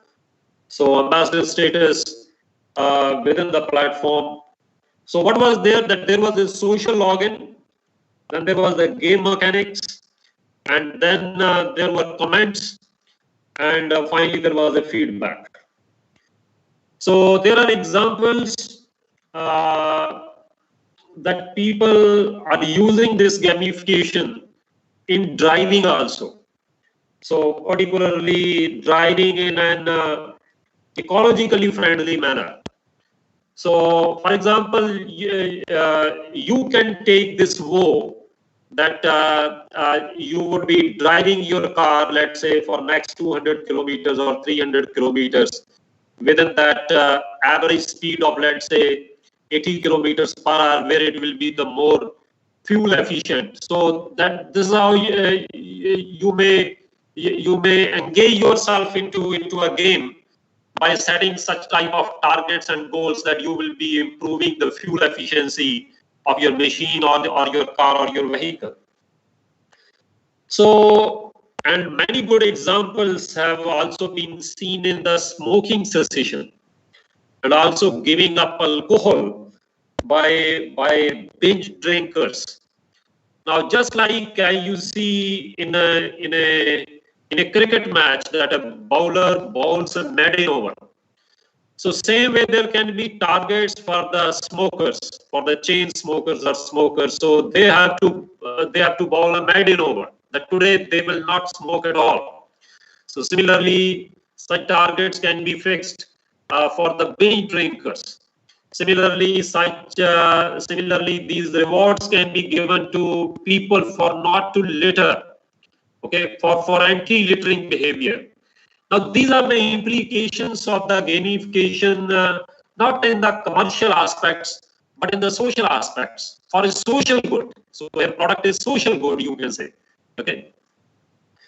So there are sales for contests many places, and people make use of gamification in the Kaizen activities. Now, this is very interesting and funny also, and rewarding as well. Now, you may see that lot of waste in your office or in your home. So instead of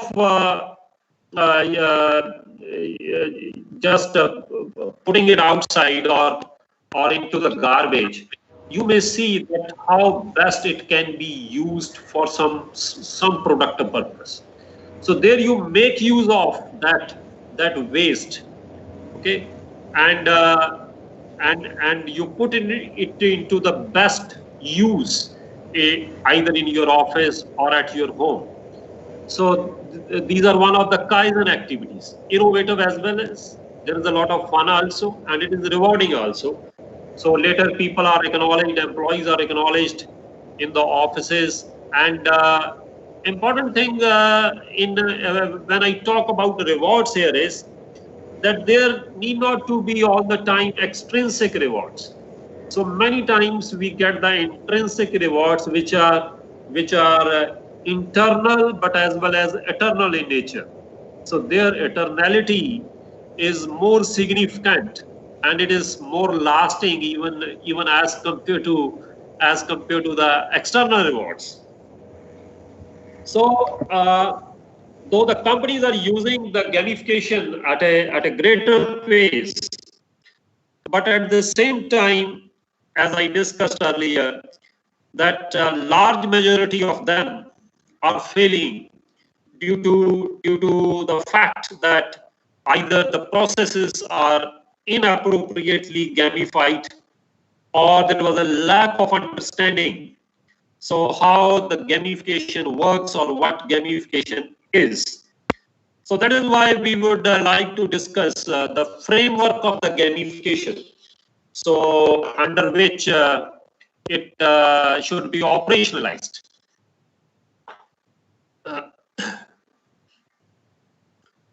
So in the next slide, we will see the framework of gamification. So may please switch over to the next slide, please. Yes. Now these are the three important principles have been identified by Robson et al. So they have written a very good literature on this gamification. So there are three principles: mechanics, dynamics, and emotions, or it is also famous as MDE framework. Okay, earlier some people try to use aesthetics, but emotions is the most appropriate word than aesthetics. So three principles: mechanics, dynamics, and emotions. Now,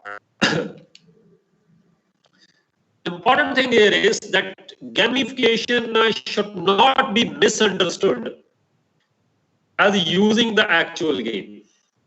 And it is neither the simulation of the real world situations and nor it is the game theory. So it is just, you can say that it is a game-like experience, and game-like experience to control behaviors. And gamification works because of two important things. There are two important reasons due to which this gamification works. And we will also see one example of the failure of the gamification in Marriott Hotel. So these two things which are there, which must work for gamification. One are the reinforcements. So these can be positive or negative. Reinforcements must be there. And second important aspect is the emotions. So now basically these two things, because basically gamification, we use gamification for the behavior change, and behavior involves the psychology. So these are the two important approaches of psychology, both reinforcements and emotions for the behavior modifications.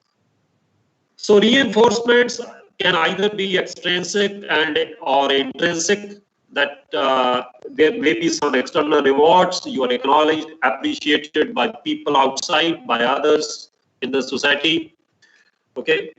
And there can be rewards in the form of some material gains, but at the same time, intrinsic rewards, so that is the satisfaction to the self, so should not be ignored. Rather, these are more significant and more, you can say, lasting as compared to the extrinsic rewards.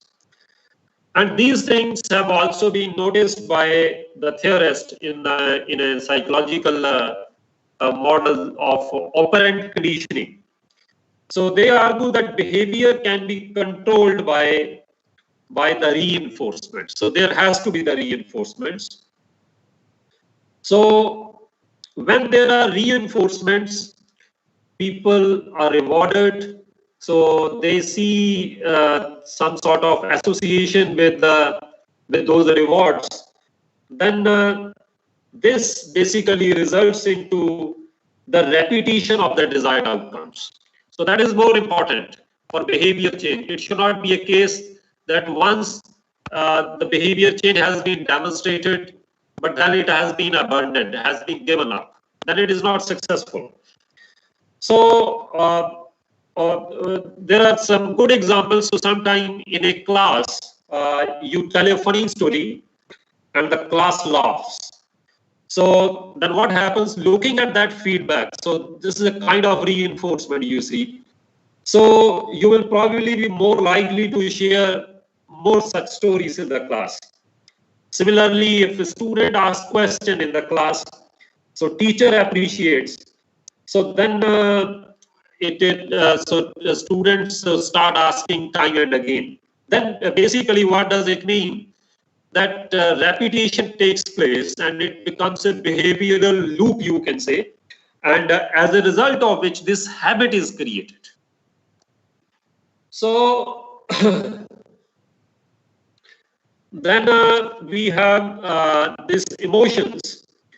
So there are desirable emotional outcomes. For example, it can be the discovery of something, it can be fantasy, it can be submission. So this is also required in the gaming process. So next we will see that what are the party. Yes. So next we will see what are the parties involved in the gamification. There are 4 types of parties that are involved in the gamification. So that you may see.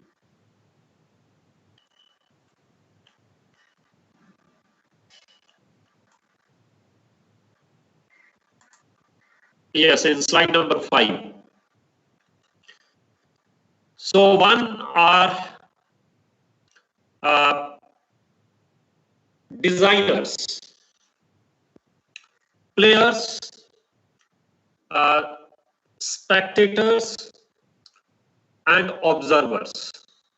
So players, designers, spectators, and observers. And another important thing is that parties' participation has two fundamental dimensions. So one is the players' participation, and second thing is the players' connection. Players' participation refers to the extent to which player contributes to the experience. So players' own contribution to the experience. It can be active, it can be passive also. Second is the players' connection. So this is the environmental relationship that unites the individual with the experience. How well individual is united or player is united with the overall experience. So it can be in the form of either absorption or immersion. So what happens in case of absorption? The experience is known to the person in advance. So experience, you can say, unfolds before the person and is there in the mind of the person. The person understands that what kind of experience it will be or it is going to happen. But the further stage is its immersion, that the player is becoming or the individual is becoming the part of the experience. So that is immersion. So these are the two important dimensions for the success of the game, you can say, or the gamification. So this depends upon the involvement of the parties, and the parties' involvement can be seen in these two dimensions: to what extent the players participate and to what extent the players connect to the experience. So now players, who are players first of all? So players are the people who actually compete in the gamified experience. They are the you see the real performers, and they are immersed they are immersed in the experience. So for example, here when we talk of our consumers and our customers or our employees, so you can call them as players. Then second important type of players, parties, are the decision makers. You can call them as designers. So they basically design, manage, and maintain experience.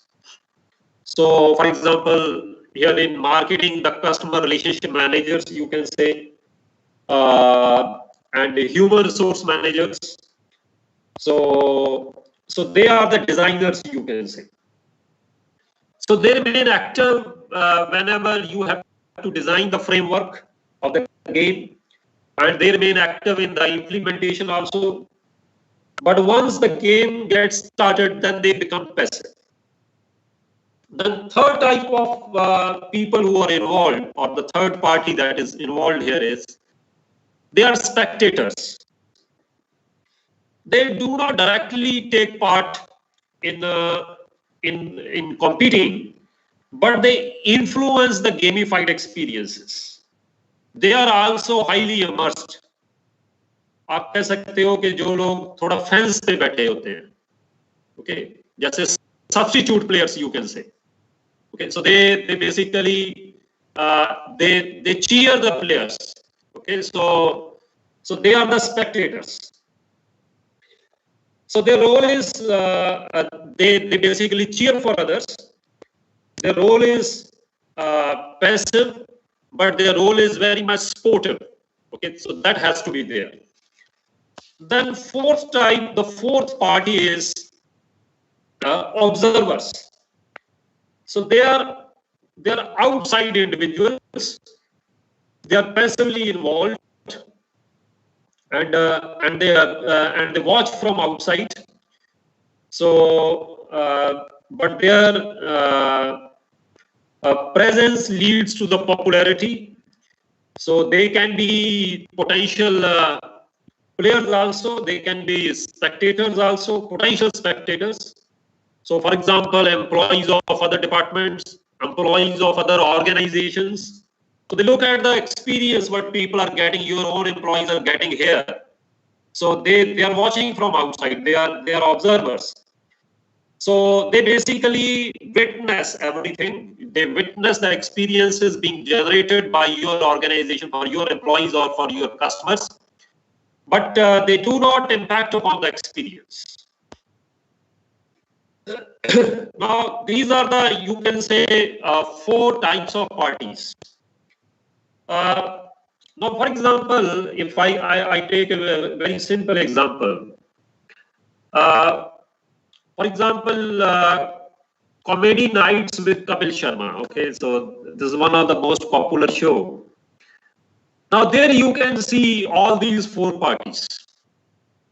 Okay, there are other reality shows also. So, for example, people who watch there in a studio or they participate in the voting. So they are the spectators. So there are people who are actually performing. They are the players. Then there are set designers, and then observers who watch that program by sitting at home, but they do not vote, or you can say for any performer.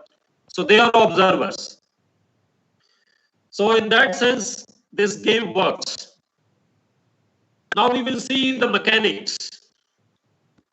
Now basically in mechanics, there are decisions, there are goals, there are rules, setting also, setting of context, situation. There are boundaries also. Okay, so these are all set.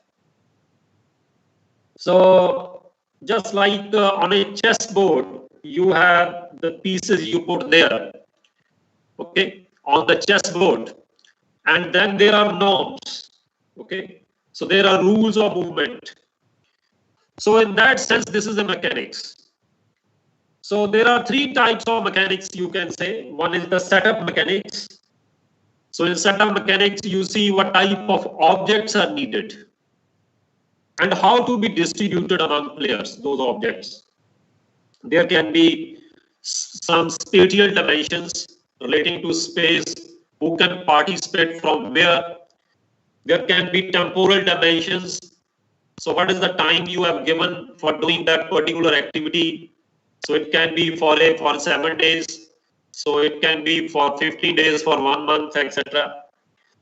So you define everything. So you further define that whether a single person can participate into it or group of people can participate into it. For example, here in case of energy saving, the entire family can participate into it.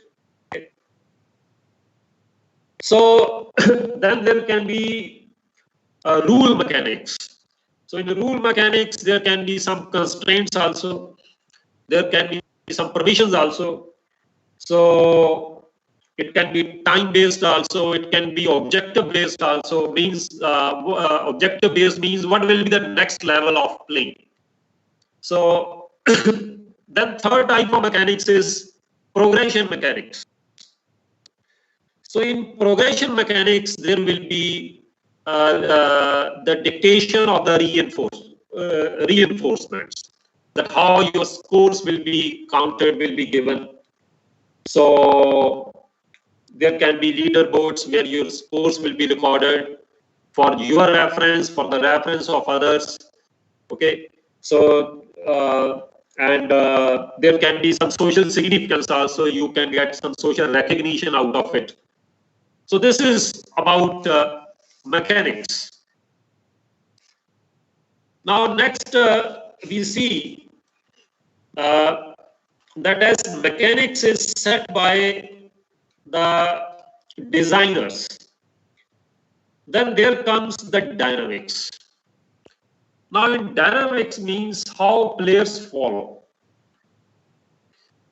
how players follow that mechanics in a game behavior.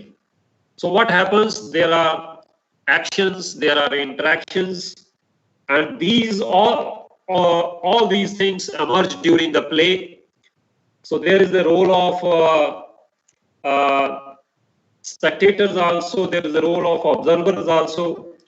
So when people watch, so they would see, when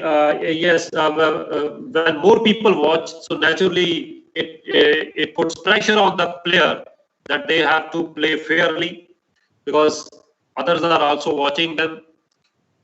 So now this dynamics basically evolves during the play. So sometimes what happens, the dynamics can be altogether different as compared to the set design. Now here I would like to share one example with you. Now this example is of company Polaroid. So you might have heard of this company Polaroid. Now they have diversified into many areas. And traditionally, initially, they were confined only to the photography. Okay, so they were the pioneer in instant photography. So in that sense, they were the leader, you can say, in the instant photography. So there were two models of that instant photography. One was the postcard size photography that was available at all famous sites, and you might have also seen in the old movies as well. And another component was the studio Polaroid. So where they used to give that passport size instant photography in a single click right at that instant. So that was available in the photo studios. So in 1997, they launched one promotional program. So there they endeavored to engage their end users, means consumers, ultimate consumers or end users, into the part of their game. So promotional scheme was, so they launched the promotional scheme very strategically in the month of July and August, when these youngsters who pass out from schools and colleges, so they further go ahead for admissions into the higher studies. So naturally at that time there is a great demand for that passport size photograph. So in those times, so they launched that program that every single individual who will get a set of those 4 passport size photographs would be rewarded with a one Camlin pen of company Camlin, and at the same time the studio person will ask him to fill one form where all the particulars will be recorded, and the participant will be asked to write a slogan for Polaroid company, and then they would select the best slogans, and based on that based on that, so there were some rewards or prizes, and the topmost prize was the trip to the Disneyland, and there were some other consolation prizes. So this was the program that was launched fully. So they published their banners and all promotional materials displayed widely across all states, all studio outlets. First of all, they registered all studio outlets, then made it sure that all the promotional material is available there so that the people should have that knowledge that this scheme is on. They published even it in the vernacular languages. So this was the program. So you can say the set designing, you see. Then what happened, because this photo goods market is very, very price sensitive market. So the sensitivity, elasticity, price elasticity is so high that even with the variation in the price of 1 rupee, so there is a lot of fluctuation in the demand. So at that time, that basically pack of 10 shots of photographs used to cost the studio people about 250. So you can say 25 rupees per shot, and they used to charge about 40-50 rupees from the end consumer. So the wholesale price was around, you can say, the 250 at which they used to sell to the studio outlets. So what happened? The company contracted with Camlin, Polaroid contracted with Camlin that they would provide them the ball pens, means 10 ball pens they would be distributing with each Polaroid pack to the studio outlet, and the studio owner will give one pen against one shot to the end user. So this was the scheme. So what happened? Looking at the price sensitivity, the stockists, the wholesalers, kept all the stocks of the pens with themselves, and instead of passing it on to the studio outlets, they reduced the price by 10 rupees. So instead of giving on to the studio outlet those ball pens, so they discounted the film by 10 rupees. And the market, which was sensitive even for 1 rupee, so it brought a lot of cheer on the minds of the studio people that all of a sudden the price of the pack has been down by 10 rupees. So they did not bother about the scheme, what it is all about, because they were so joyful to look at that scheme that all of a sudden they are getting a discount of 10 rupees. So they did not bother about the scheme. They did not offer that scheme to the end user at the scale at which it was planned. And on the other side, what happened? That all those pens got accumulated at the hands of, you can say, in the stocks of the wholesalers of the studios, of the photo goods. And they started selling those Camlin pens into the stationery market at a price of rupees 3, you can say. So the ball pen, which the stationery, the Camlin ball pen, which the stationery wholesaler used to get from the Camlin company at a price of rupees 5, was getting the same pen from the photo goods wholesaler at the price of rupees 3. And there became a lot of chaos in the market. So those stationery wholesalers, they fought with they complained with the parent Camlin company that all those years you are cheating us with this price, when these people can offer the same pen at a price of rupees 3 and you were charging rupees 5. So as a result of which, just a hold on please.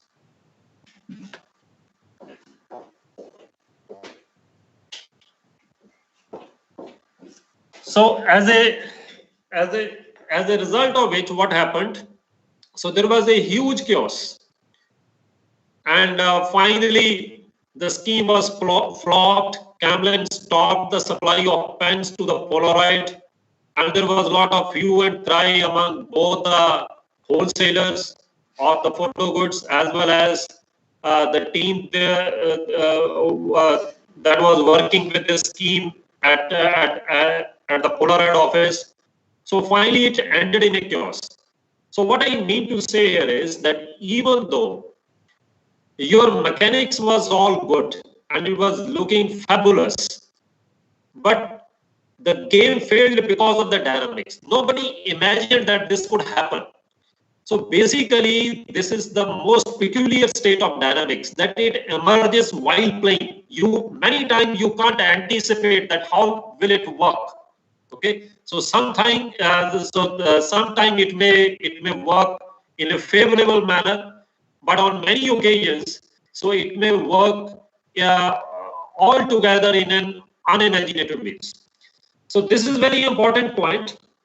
So possible dynamics could be a competition, it can be a cooperation, it can be cheating also. I have given you this example of cheating, and this can be the competition also. So where people, the players, you can say, collaborate with one another.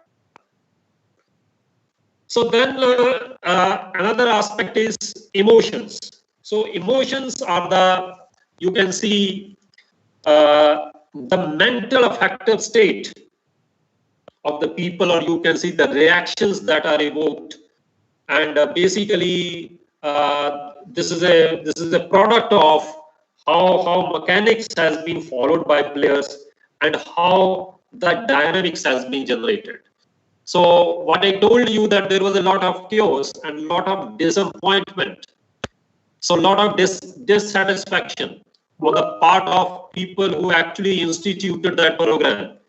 So basically, it is the result of what? It is the result of the mechanics that has been followed by the players and the dynamics that has been generated. So emotions in for a game to be successful should essentially be fun oriented and appealing. And it should not be appealing at the pragmatic level or practical level where we are operating, but at the emotional level. This is very important. So if people do not enjoy, working, if consumers do not enjoy working, okay, with the company, do not enjoy their engagements with the company, do not enjoy the co-creation created by the companies, so then it is a flop show. So there has to be some of the emotions you see in the form of excitement, amusement, amazement, or some people realize it in the form of a victory, you can say, over adversity. So now, as far as the players are concerned, people who are actually performing, for them, emotions is the most important aspect. Emotions is the key for players. Most important thing for players is not for players. Your mechanics is not of that importance. Dynamics is not of that importance. The most important thing for the players is emotions. And for designers, so first mechanics is important, and then dynamics, and then you can say the people's emotions. So it emerges like this. So they start with the mechanics at the first instance. Mechanics is important. Then once mechanics has been set, then dynamics is important, and in the final stage, you see the emotions are very important, you can say. So where people see a lot of adventure. So from the people's point of view, so adventure is more important and than the rules of the game, you can say. So emotional responses and important thing another is that these emotional responses and dynamics, because you learn from the dynamics. Okay, you never imagine the dynamics, but you learn from the dynamics. You learn from the emotional responses, and those emotional responses and dynamics. So basically, they then shape or reshape your mechanics, and vice versa. This process goes on. So now we will see that players. We have discussed that players are the people who participate in the gamified experience. Designers are those people who create the gamified experience, and spectators they indirectly influence, but they do not participate, and observers they do not influence, but they are aware of a gamified experience. So now we can classify these players into 4 types. And on a matrix of, you see, on one side you take the players' competitiveness, and then the players' orientation. So we can go one slide backwards, please.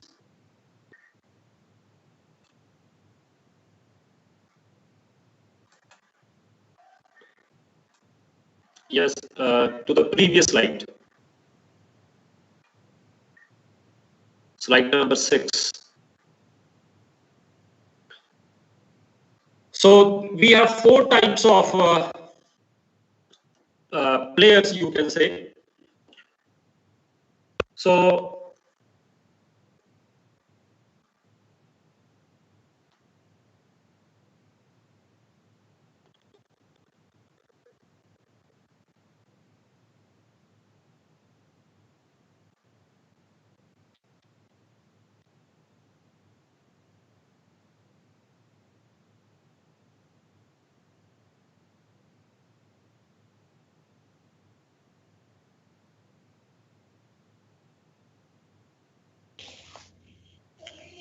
Dr. Jagwinder, you're not audible.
Hello, am I audible? Hello?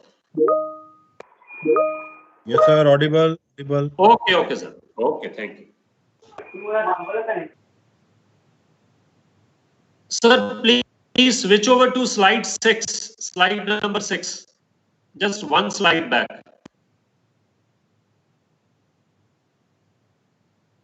Slide 6. Yes. So here we may see the different types of players. So on one side we have player competitiveness, high and low. So player competitiveness is extent to which the individual player engages in the competitive behavior. So they can either go for winning or they can either go for experiencing only. Second important variable is the player's orientation. The extent to which the player is oriented towards others. So either he is oriented only towards self or he is oriented towards the others also. So on the basis of these two variables, so we can classify players into these 4 categories under different types of games you can see. So one are the strivers you can see here. So here in case of strivers, they have the orientation, more orientation towards self, and but as far as their competitiveness is concerned, it is very high. So basically, these strivers, they are those players who would like to play or who would like to engage themselves for their personal development. There they see the personal gains. So achieving the personal best score is the most important thing for them. So in some of the games, you may see the strivers may gain a lot of importance than others. Then second type of people, we have slayers. So in case of slayers, you see, they are those who play in order to be better than others. So slayers, they basically, they look at their relative standing with respect to others. So that's why, so in their case, they would tend to win against others. So that tendency would be more pronounced. So which will not be there in case of strivers. So they will be only thrusting upon their own best scores. Then we have the scholars. Now scholars are those who play in order to learn about the game. So basically their tendency is more about experiencing or learning, you can say. So they understand and learn about the gamified experience. So that is importance for them. And then we have the socialites on the right. So they are those who play in order to have a network. So basically they see the gain of this game in terms of that their horizon has been widened. They now they have networked with others. They have the opportunity to collaborate with others. So to bond with others, you can say. So to socialites, you can say understanding, empathizing with the and learning about the other players. So this is important.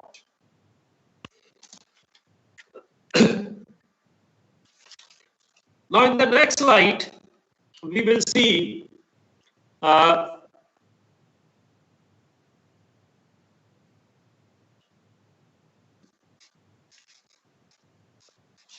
so kindly move on to the next slide, please.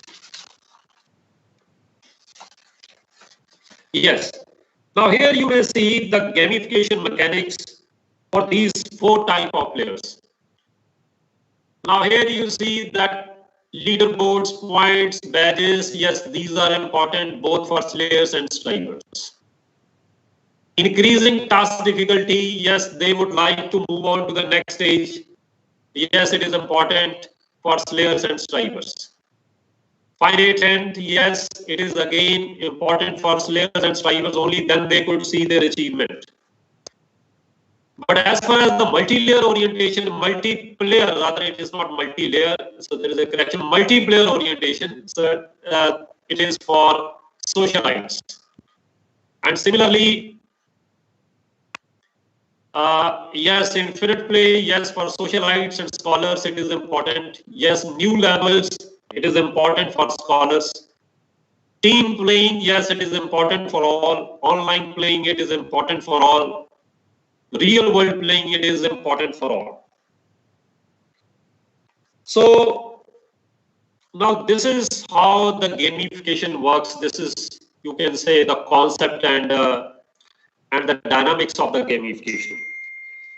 Now there are more important points here are that whenever we talk of rewards or reinforcements, so its timing is very, very important.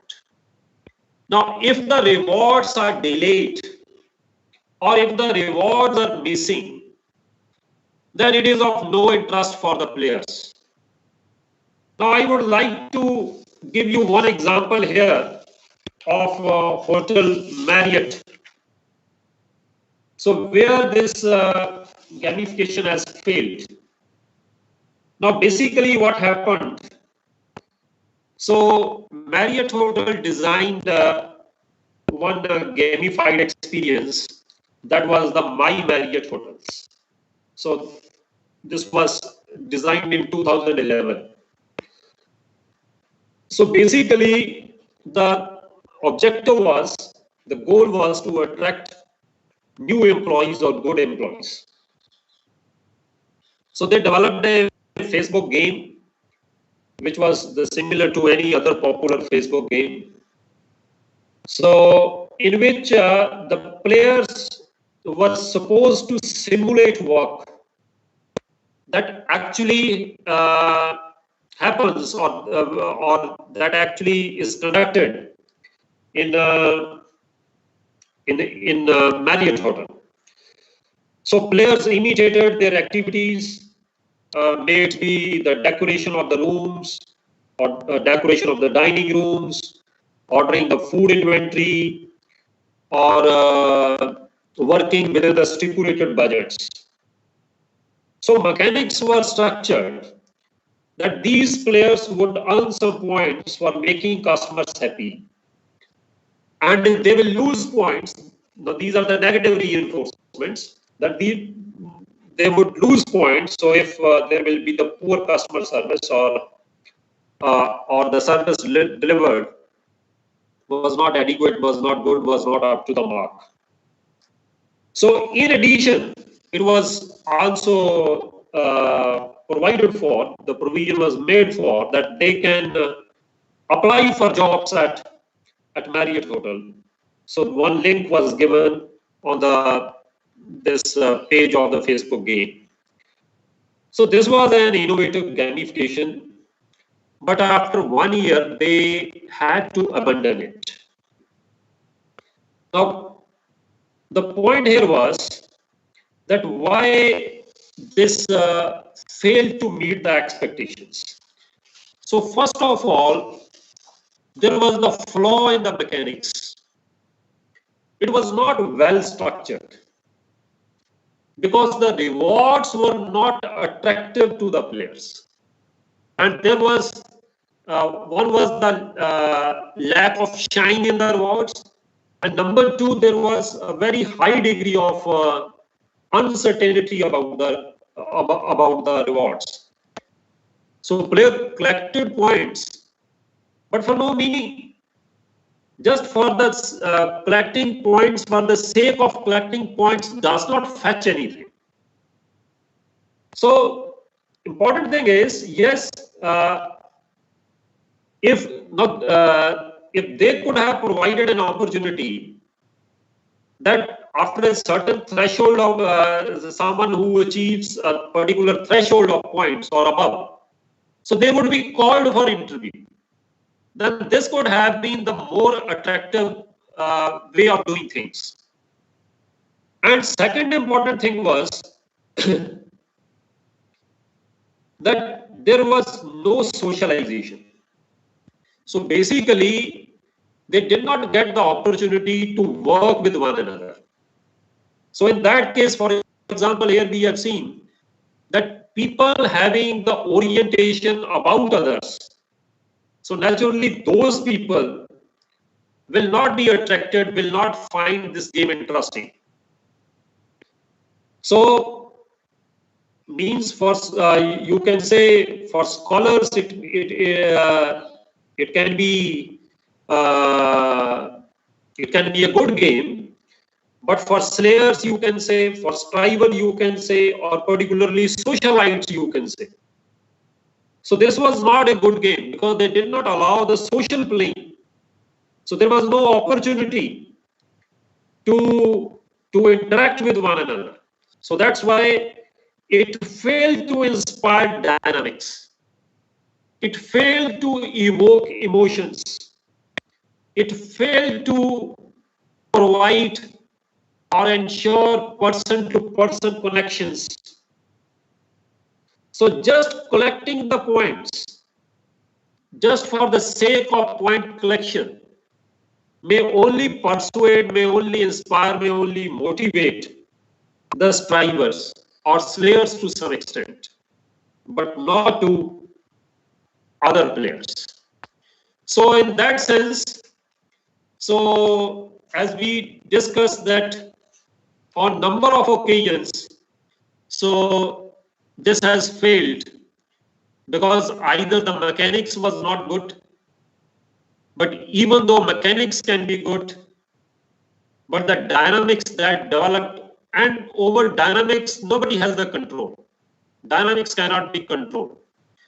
So dynamics emerged in an unimaginated manner, or there was the lack of emotions. So basically for any game to be successful, so this MDE model must be kept in mind, and there needs to be a lot of coherence between the mechanics, dynamics, and emotions. So there are wide range of applications as far as the gamification is concerned, but we need to understand its concept and the dynamics, and based upon our experiential learning and empirical testing, we should strive for developing more and more literature on this so that gamification can be considered, or you can say can be taken to its full potential to harness the abilities of the employees, or the potential that the companies may make use of with the help of their potential consumers. So this is all about from my side. So yes, any question, anything, you may ask questions, or you may provide some additions also. You may give your own inputs. So if anything has been triggered in your mind, so I will appreciate that if you add on those things here. Please. Thank you, Dr. Jagwinder. Thank you so much for a wonderful lecture. Yes, any question, please? Anything anybody wants to share?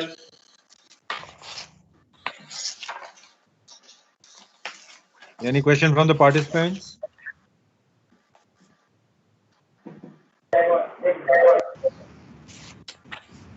Sir, could I ask you a question? Yes. Most welcome, please.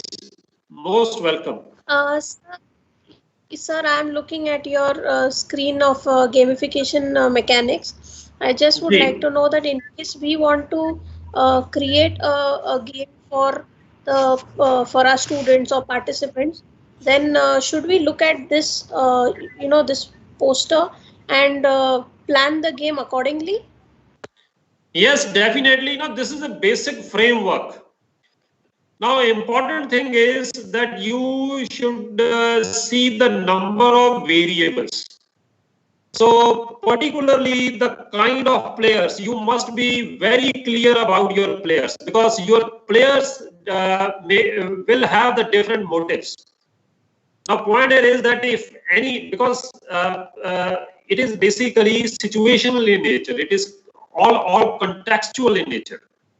Okay, so one framework, now this is a broader framework. Okay, so as far as the specific frameworks are concerned, so you see there is a lot of dynamism, because the same thing we have seen, that if you have the players where the strivers kind of people would be there, then yes, you need not to go for more of socializations. Okay, so people may be working in an individualistic manner, but sometimes you see that people, particularly in some of the contexts or situations, they like to socialize with each other. Then in that case, the games that provides a greater degree of collectivism. Okay, so that becomes important.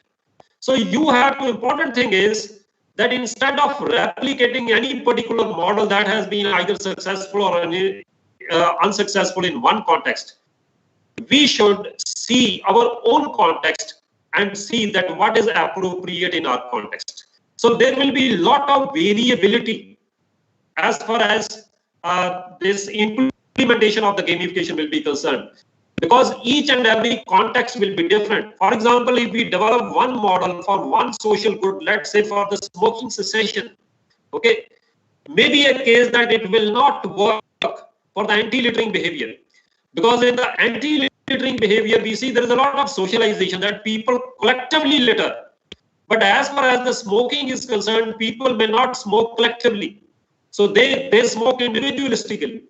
Okay, so in that case, the striver will be of greater importance. Okay, striver will be the more significant players as compared to the socialites.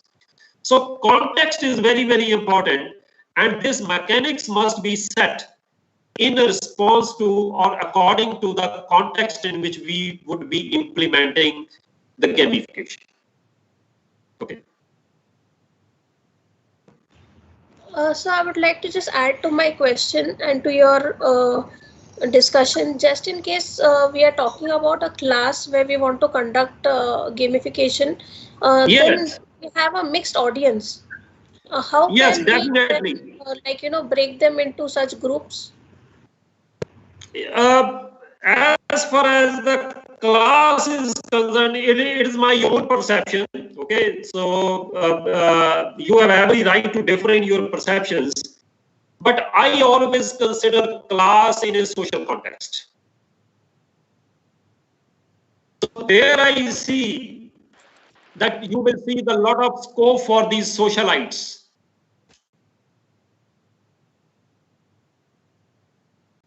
Okay. So as against the strivers and scholars, because there is a collective gaining and collective participation, and this is something we are now manifesting the same thing when we are doing all such things online. Why we are missing the classroom? Okay, so that kind of socialization is missing, and you see the impact as far as the learning, or you see the joyful experience of the physical classes, which is altogether missing, which is non-existent here in the online modes. Okay, so I means it is my perception. Yes, maybe that as far as this online education is concerned, it has a farther reach. Okay, that 250 people across the different areas or across different regions, so we can have access of education to those places. So true, fine, good enough. Okay, but at the same time, you see that as far as that experience basically of a particular class is concerned, okay, or of a campus feeling is concerned, so that is missing here in this case. Naturally, the companies would be working out of some kind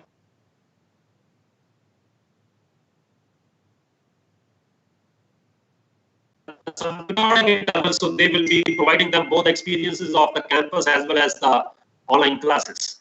Okay, so that's what I see here into this. It is my perspective in this context. Good afternoon, sir. Yes, good afternoon. I just wanted to understand better. So what you're saying is that we use this model to sort of get out that sort of behavior in the learner, or do you understand the learner and then use a particular this model to design your gamification? Yes. Which now I mean, yes. No, yes. I just wanted to understand that part. So is this used to get that particular behavior in the learner, or do you use this to understand the learner and then design the module accordingly? So basically, whenever we design such type of things, we always have the understanding of those things. Because basically we are using these models for the behavior change. So when we are using these models for the behavior change, it means we have a clear understanding about the existing behavior, number one. And number two, we have also a very clear understanding about the desired behavior. Okay. So in the sense basically we are using it for the behavior modification in view of the understanding about the existing behavior and the desired behavior. So there is a gap between the existing behavior and the desired behavior, and we are using this gamification for engaging people so that they can change their behavior from the existing behavior to the desired behavior. No, the doubt was about this player types that you have mentioned here, this gamification mechanics. Yes. Do I have to, I mean, do I look at identifying my learners as one of these 4 types and then design my gamification? Or do I decide that, okay, what I'm trying to encourage is more social interaction and hence I will design something. Point is that players will be always there.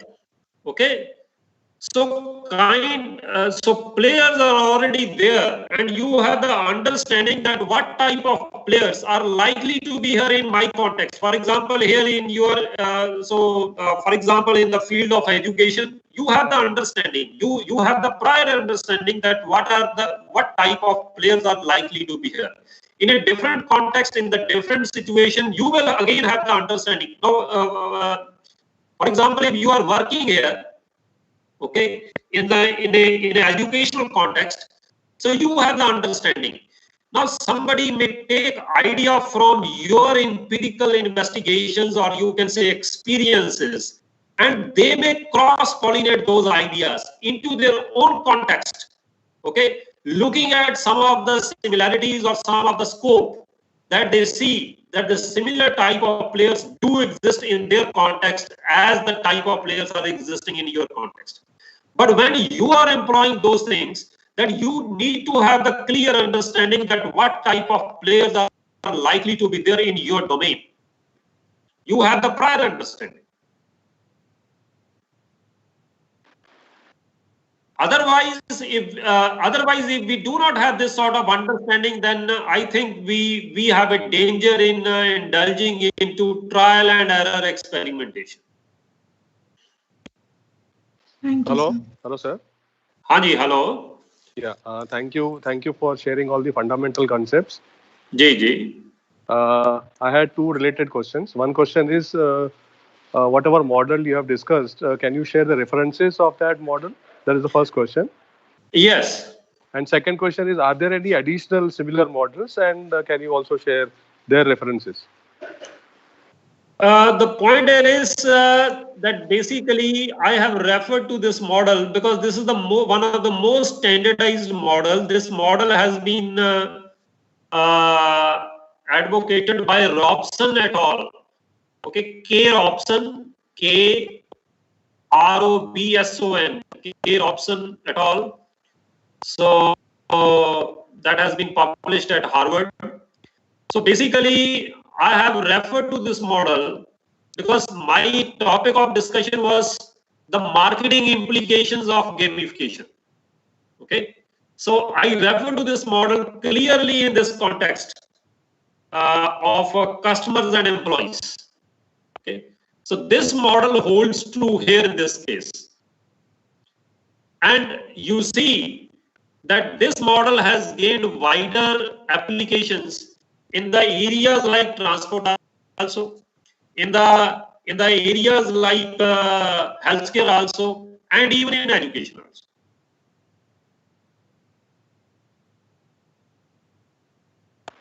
Okay, because the point here is that as far as the employees are concerned, engaging employees are concerned, so this issue is prevalent in all the organizational contexts. Okay, so when thank you. Yes, yes.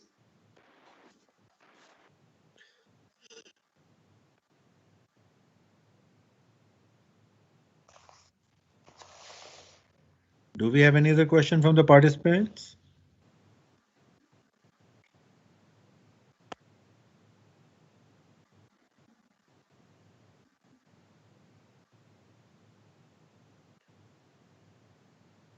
Even marketing has its wider implications, applications. Now, for example, let's say marketing should not be viewed only in the commercial context.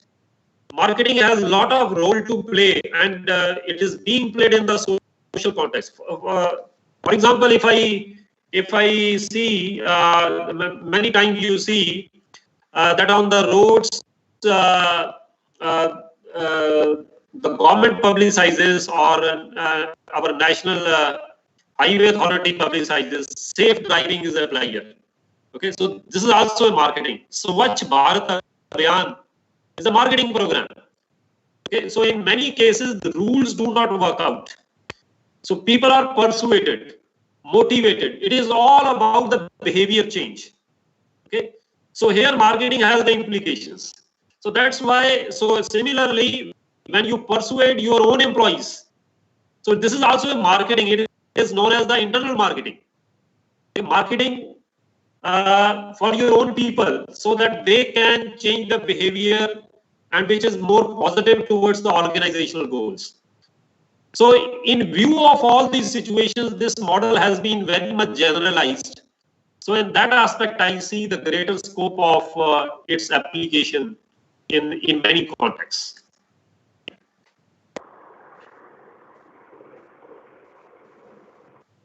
Yeah, the other point I was making is, are there any other similar models which can be used for courses like teaching and other allied areas? Yes, definitely, definitely. But the point here is that this is the most generalized model. Okay. Because there is important thing here is that in gamification, why we are discussing this thing, and I must congratulate Professor Khosla for this thing, is that despite all the applications and greater scope and significance, important thing is that there is a depth of literature. Okay, so people have developed models. So, for example, when I shared the examples of Pepsi Sound Off or Samsung Nation, you can say. So all these are based upon models. But these are the models which hold true in some specific empirical context. Okay, so may not be extended to the other context, or their scope is very narrow and limited. So that is why greater research needs to be done, so that such kind of many empirical investigations into the specific areas must collide with one another, or more number of ideas should wrestle with each other, so that we can finally finally move towards the more generalized models. Still, I do not believe that there could be one model or there should be one standard model. But definitely some ideas should wrestle against each other so as to evolve such kind of models, and then we can cross-pollinate those ideas into the other contexts. Okay.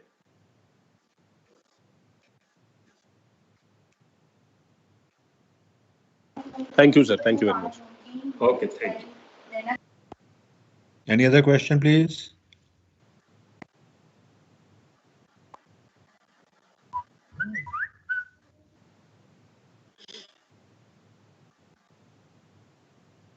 Should we expect any other question?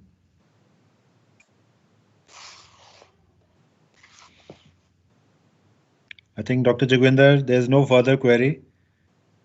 Okay, thank you so much. I express my sincere gratitude to the participants and the organizers for giving me opportunity, and the participants for your feedback, enthusiastic response. I wish you all the best and hope you will work on this thing and certainly generate ideas. And in the forthcoming sessions, we can discuss more in depth, and with the more number of ideas, certainly would be wrestling with each other. Thank you so much. Thank you, Dr. Jagwinder. Thank you. Thanks for your time and a wonderful presentation. My pleasure, my pleasure. So we have come to the end of day one, and tomorrow again we are going to have 3 sessions. Details I'll be sharing. The first session is going to be from Mr. Vipul from Khan Academy, and we all look forward to the session in the morning tomorrow. All right. Okay. Thank you so much. Thank you all for your participation, for your queries, for your questions, and probably that is going to generate new insights, new ideas, and new perspectives. Thank you so much. Let's catch up tomorrow. Okay. Thank you, bye-bye. sir. Bye-bye. Bye, sir. Thank you, sir.